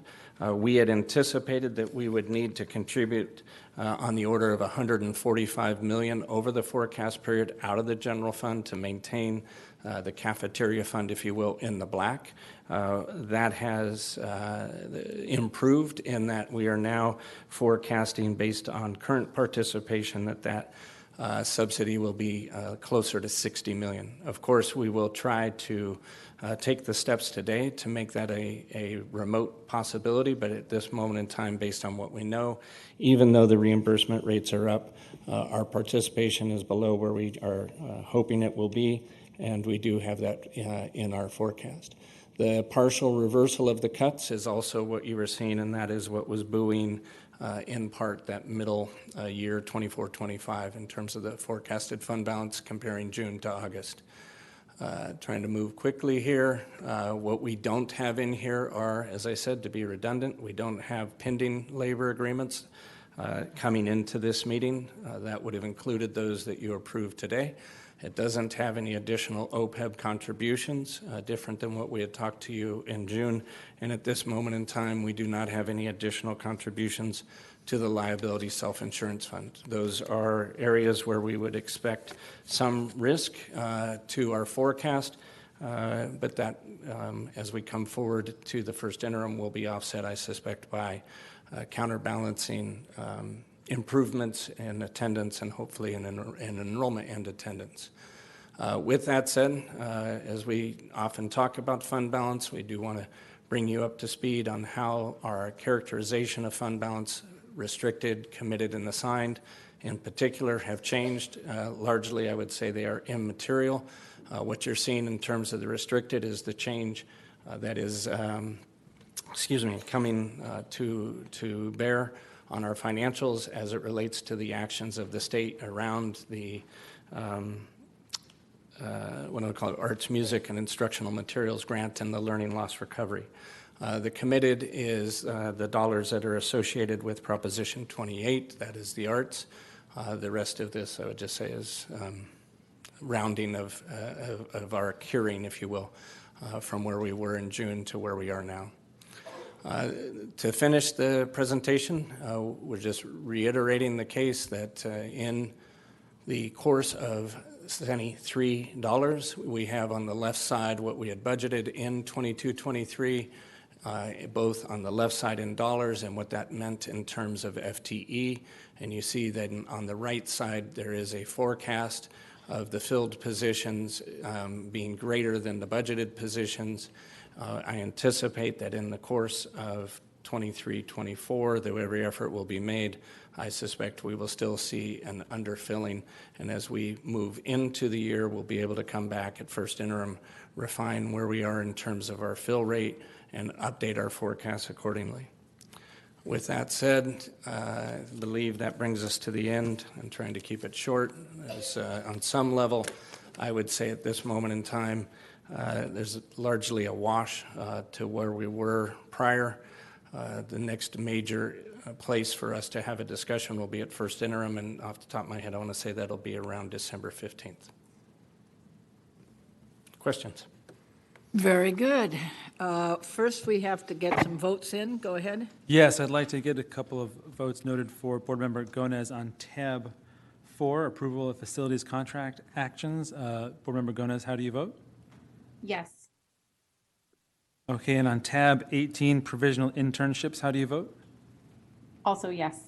And lastly, for the motion to extend the meeting by 1 hour, how do you vote? Reluctantly yes.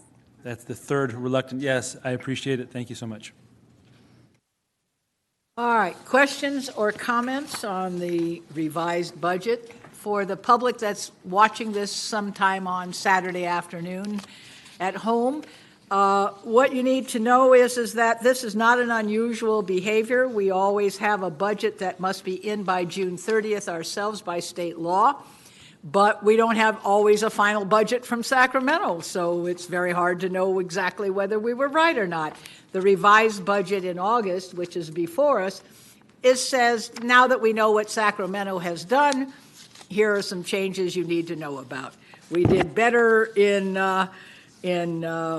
the reductions. They were lower than we thought they were going to be, but we got much less equity money, which for those of us who've ever been in Sacramento know that should come as no surprise. Because equity is not something the state legislature has fully embraced yet, and we will hope someday they will do so. Any questions or comments on this? Mr. Melvoin. Just briefly, and Mr. Hart, you addressed it in the pending labor agreements, which are not pending anymore after the board approved the consent calendar. I think there's about $500 million in those labor contracts to our well-deserved employees, and I know you and the superintendent are working on the plan to incorporate that in the budget, even though it's not in the materials we are approving today. Could you just speak to some of the strategies to kind of bake that in so that we end solvent? Yes. In short, I think there's a number of things to take into account. One, we are still closing the books on 22-23. Our initial forecasts were conservative. I think we will see a stronger beginning fund balance based on which is the ending fund balance for the prior year, so June 30 to July 1. Secondly, I do anticipate that we will be, to the comments you heard around procurement, to conversation tonight, but also comments you've heard from us, we know there is a need to perfect our budgeting and procurement. Perhaps I'll characterize it as same side, or a coin to which they both have a side. Perhaps historically those have been treated as two separate and independent. I think we will see improved performance in that regard. I would also suggest that our budget to actual, which will be part of this aspect around contracts, we can do better. We have had an ongoing conversation, you and I, the COW, presentations where at times our budget forecast is all that is possible, but practically we know it is overstating our expenses, and part of our effort in the months ahead is to bring that back, if you will, in a way that is attendant to existing contracts, whether that's with labor or with a third party, but to just true it up. And we need to, the superintendent has addressed at previous meetings, and it was a core issue that we addressed to the rating agencies 2 weeks ago. We were a school district that added staff as a result, even pre-pandemic and through the pandemic. This is something that when you take into account, on one hand, the vacancies we have, but what we did with ESSER, we've got some work to do to if you will, clean that up. The rating agencies commented that the danger to the district on a go-forward basis is our continuing declining enrollment. I am one of those who believe that we will be able to, if you will, stem the tide, and that we will be able to drive attendance. And if we are able to do that, an increase in attendance will have a definite increase to our bottom line. It is that, and there's an array of possibilities. We are still exploring and expecting that we will receive reimbursement for certain expenses. So those in total, I think, will put us in a place where we remain in the black. Great. Thank you. Helpful. Others? No? Wow. Okay. I would just comment that the section on what the budget does not do is really important for people to understand. And I'm just going to remind everybody, it does not lay off employees, it does not reduce health benefits or employees or retirees, doesn't reduce either the Student Equity Needs Index CENI or the Black Student Achievement Plan.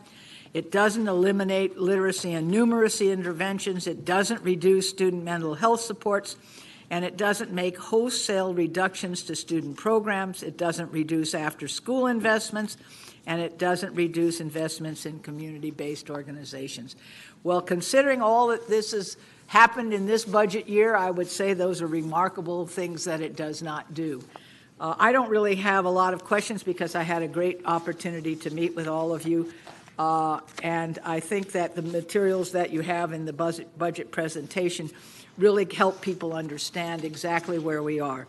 And basically, I think we could say that the state of our budget is that it's in pretty good shape, and the only things that will make it better is greater enrollment and greater attendance at this point. Is that correct? That is fair. Okay. So let's see what we can all do to increase enrollment and to increase our ability to maintain the fact that it's a lot harder to learn schooling if you're not in school. It's just kind of the old rule. You got to be here. So we're hoping that people will have been overcoming the kinds of things that caused from 2 years of being home, almost 2 years being home. I think it was a lot easier for a lot of teenagers not to have to get out of bed and get on a bus or get out of the house at a certain time. And I think that there's still some rebellion as to coming back. And I think that as time goes on, they'll find that there's a lot more fun still at school than there is at home. Okay, thank you very much. And Mr. Superintendent? Just very briefly, I want to express my gratitude to David and his team. And I believe that there's someone on your team that has not been introduced to the board. That is the case. Roberto? Joining me here at the podium, Norberto Delgadillo. He is a seasoned CFO, has been most recently with Portland, comes to us by way of Portland, but prior to that was Tulsa, and very happy to name him as the Deputy CBO for Finance. For those that are familiar with the incumbent to that position, I think it is known that Luis Buendia is going to retire at some point when we let him go. But for a brief moment, that's exactly right. For a brief moment in time, we're having a dual incumbency. Luis, at 34 years, is not easily replaced, and so we are having a dual incumbency. But let me turn the mic over to Norberto. Mr. Hart, is this the gentleman with the real fancy signature? That would be Norberto. Okay, I see yours. Okay. All right. Well, it's a pleasure to be here. Good evening, President Goldberg and members of the board, Superintendent Carvalho. I'd like to say I'm Deputy Chief Business Officer of Finance, and people look at me like, what does that mean? I'm like, you know Luis Buendia? Like, yeah. Okay, so I'm going to be the new Luis. So that's the goal, that's the aspiration. So I know some big shoes to fill, and I'm excited to be here. Thank you. And they're equally so nice. My last point, now that we got the nice stuff out of the way, I don't want anybody walking away from today's meeting without a sobering recognition that, as our board president stated, what this budget does not do is compelling. Again, when we look at what other districts are going through, we're not there yet. It seems almost miraculous, but it's not a miracle. But months, into the near future will be tough. And I appreciate the question asked by Board Member Melvoin. So what is our plan? We'll be detailing for the board in weeks and months ahead what the plan is. We're going to do a lot of mechanical shifts that will not impact anyone. As David mentioned, there are processes and optimization of procurement that will net revenues on a recurring basis. And that comes from what is approved by the board versus what's actually spent. There are opportunities there. But let us just think about these two elements. When we were negotiating contracts, we received a lot of letters from a lot of individuals who actually control our purse strings that said, do it, do it, do it. We've done it. Now you do it. Now you do it. We should have an expectation that those who demanded, as appropriators, now support us in delivering, because the biggest financial liability with loading of these contracts is going to come in next year and then the year after. And the other element is the fact that we cannot lose sight that as we were dwindling in enrollment, particularly between the years of 2018 and 2021, our full-time workforce increased dramatically. I'm just going to leave it there. It's not a sustainable model. You're losing enrollment, meaning your recurring revenues are going down, but you increase your full-time employee count significantly, double-digit percent-wise. Not sustainable.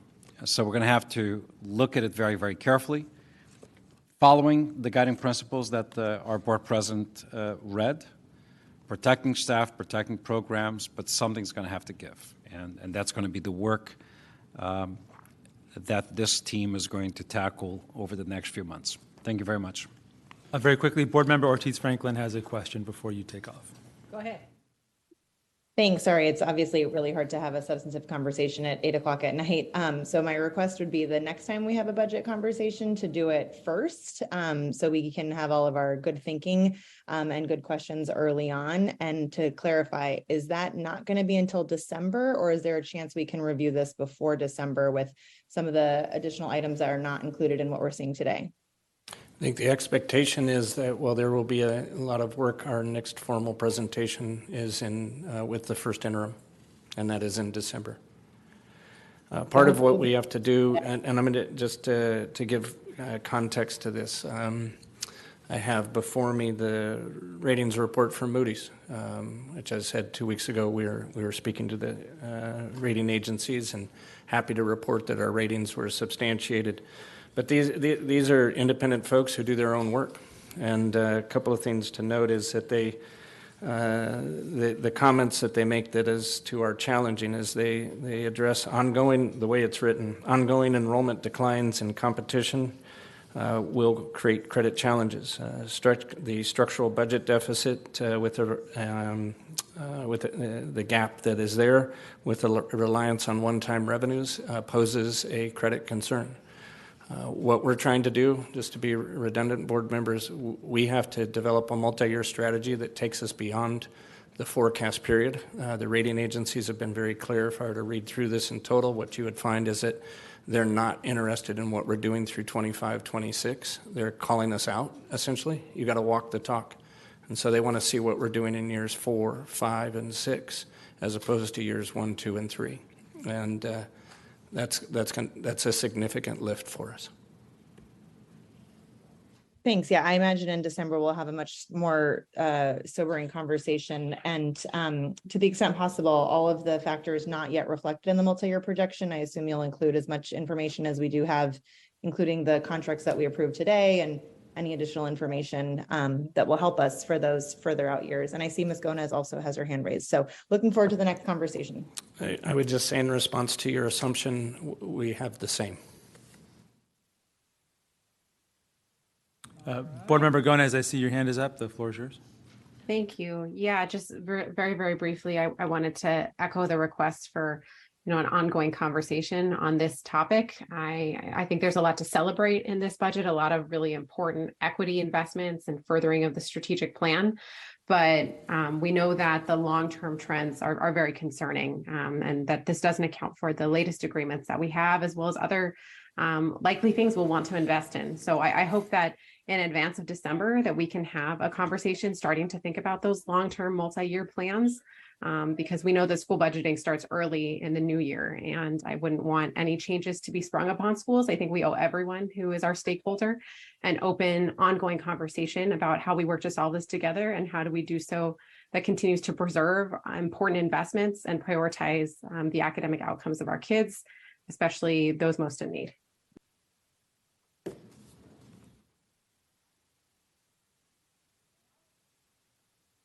Anyone else? Last call. All right, has it been moved?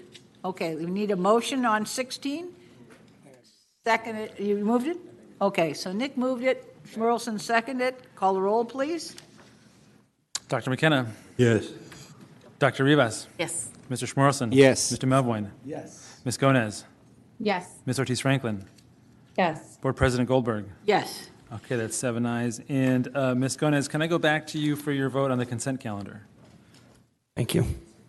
Yes, I wanted to be added as a co-sponsor to the suicide prevention resolution if it's not too late, and I'm a yes on the consent calendar. Understood. Thank you so much. All right, we now have adjourning motions, and I'm going to call on Board Member Melvoin for his adjourning motions.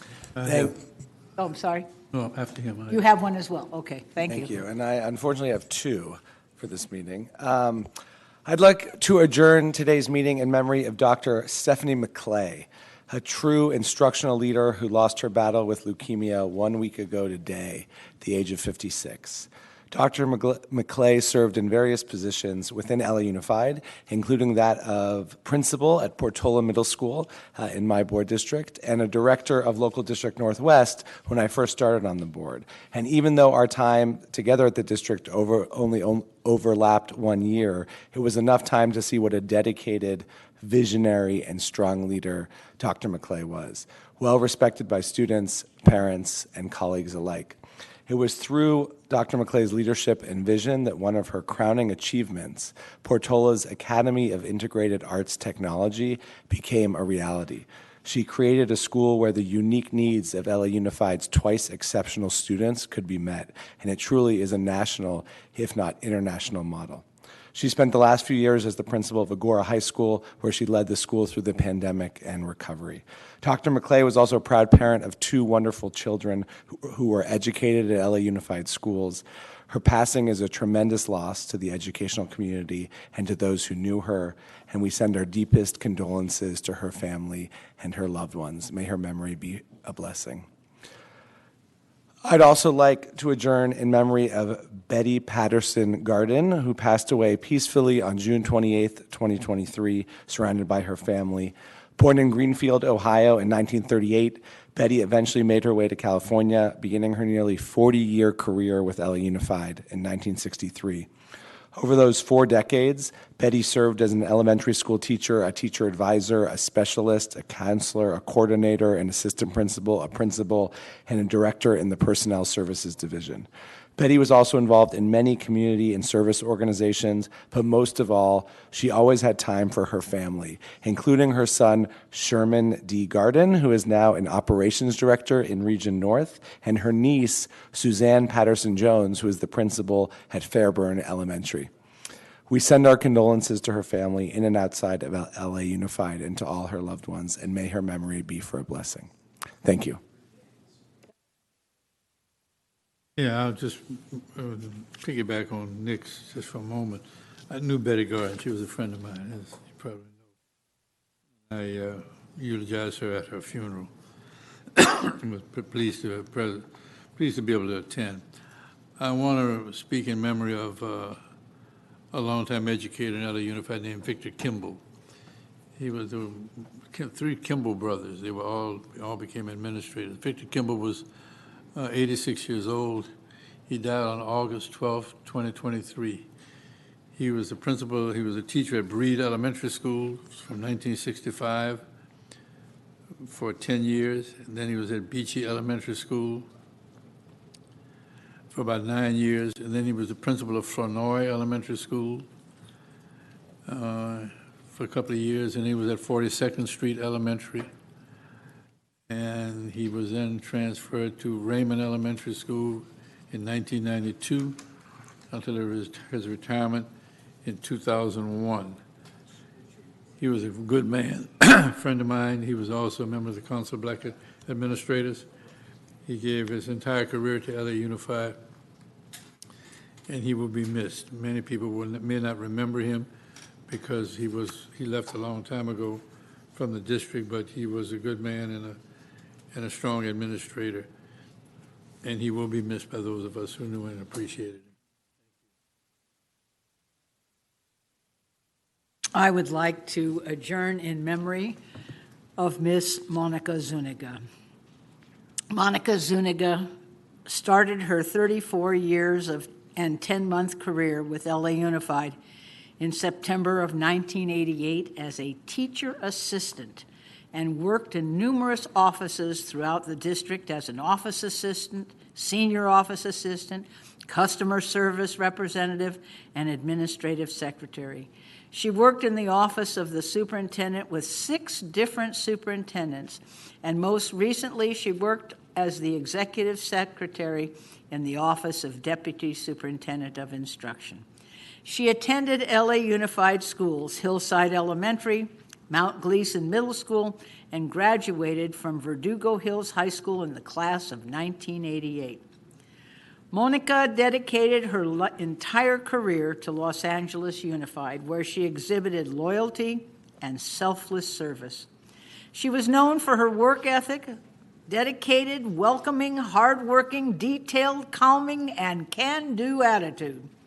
Her warmth, beautiful smile, kind heart, generosity, gentle spirit, and unwavering service to support others was unmatched.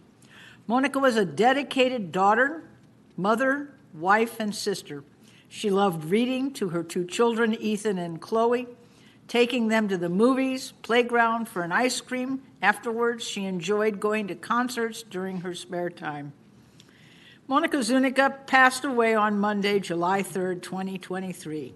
She is survived by her 2 children, Ethan and Chloe, husband Carlos, sister Stella, and brothers Gustavo and Joe. Monica will be dearly missed, but remembered forever by her LA Unified family. And with that, at 8:28:06, we are adjourned.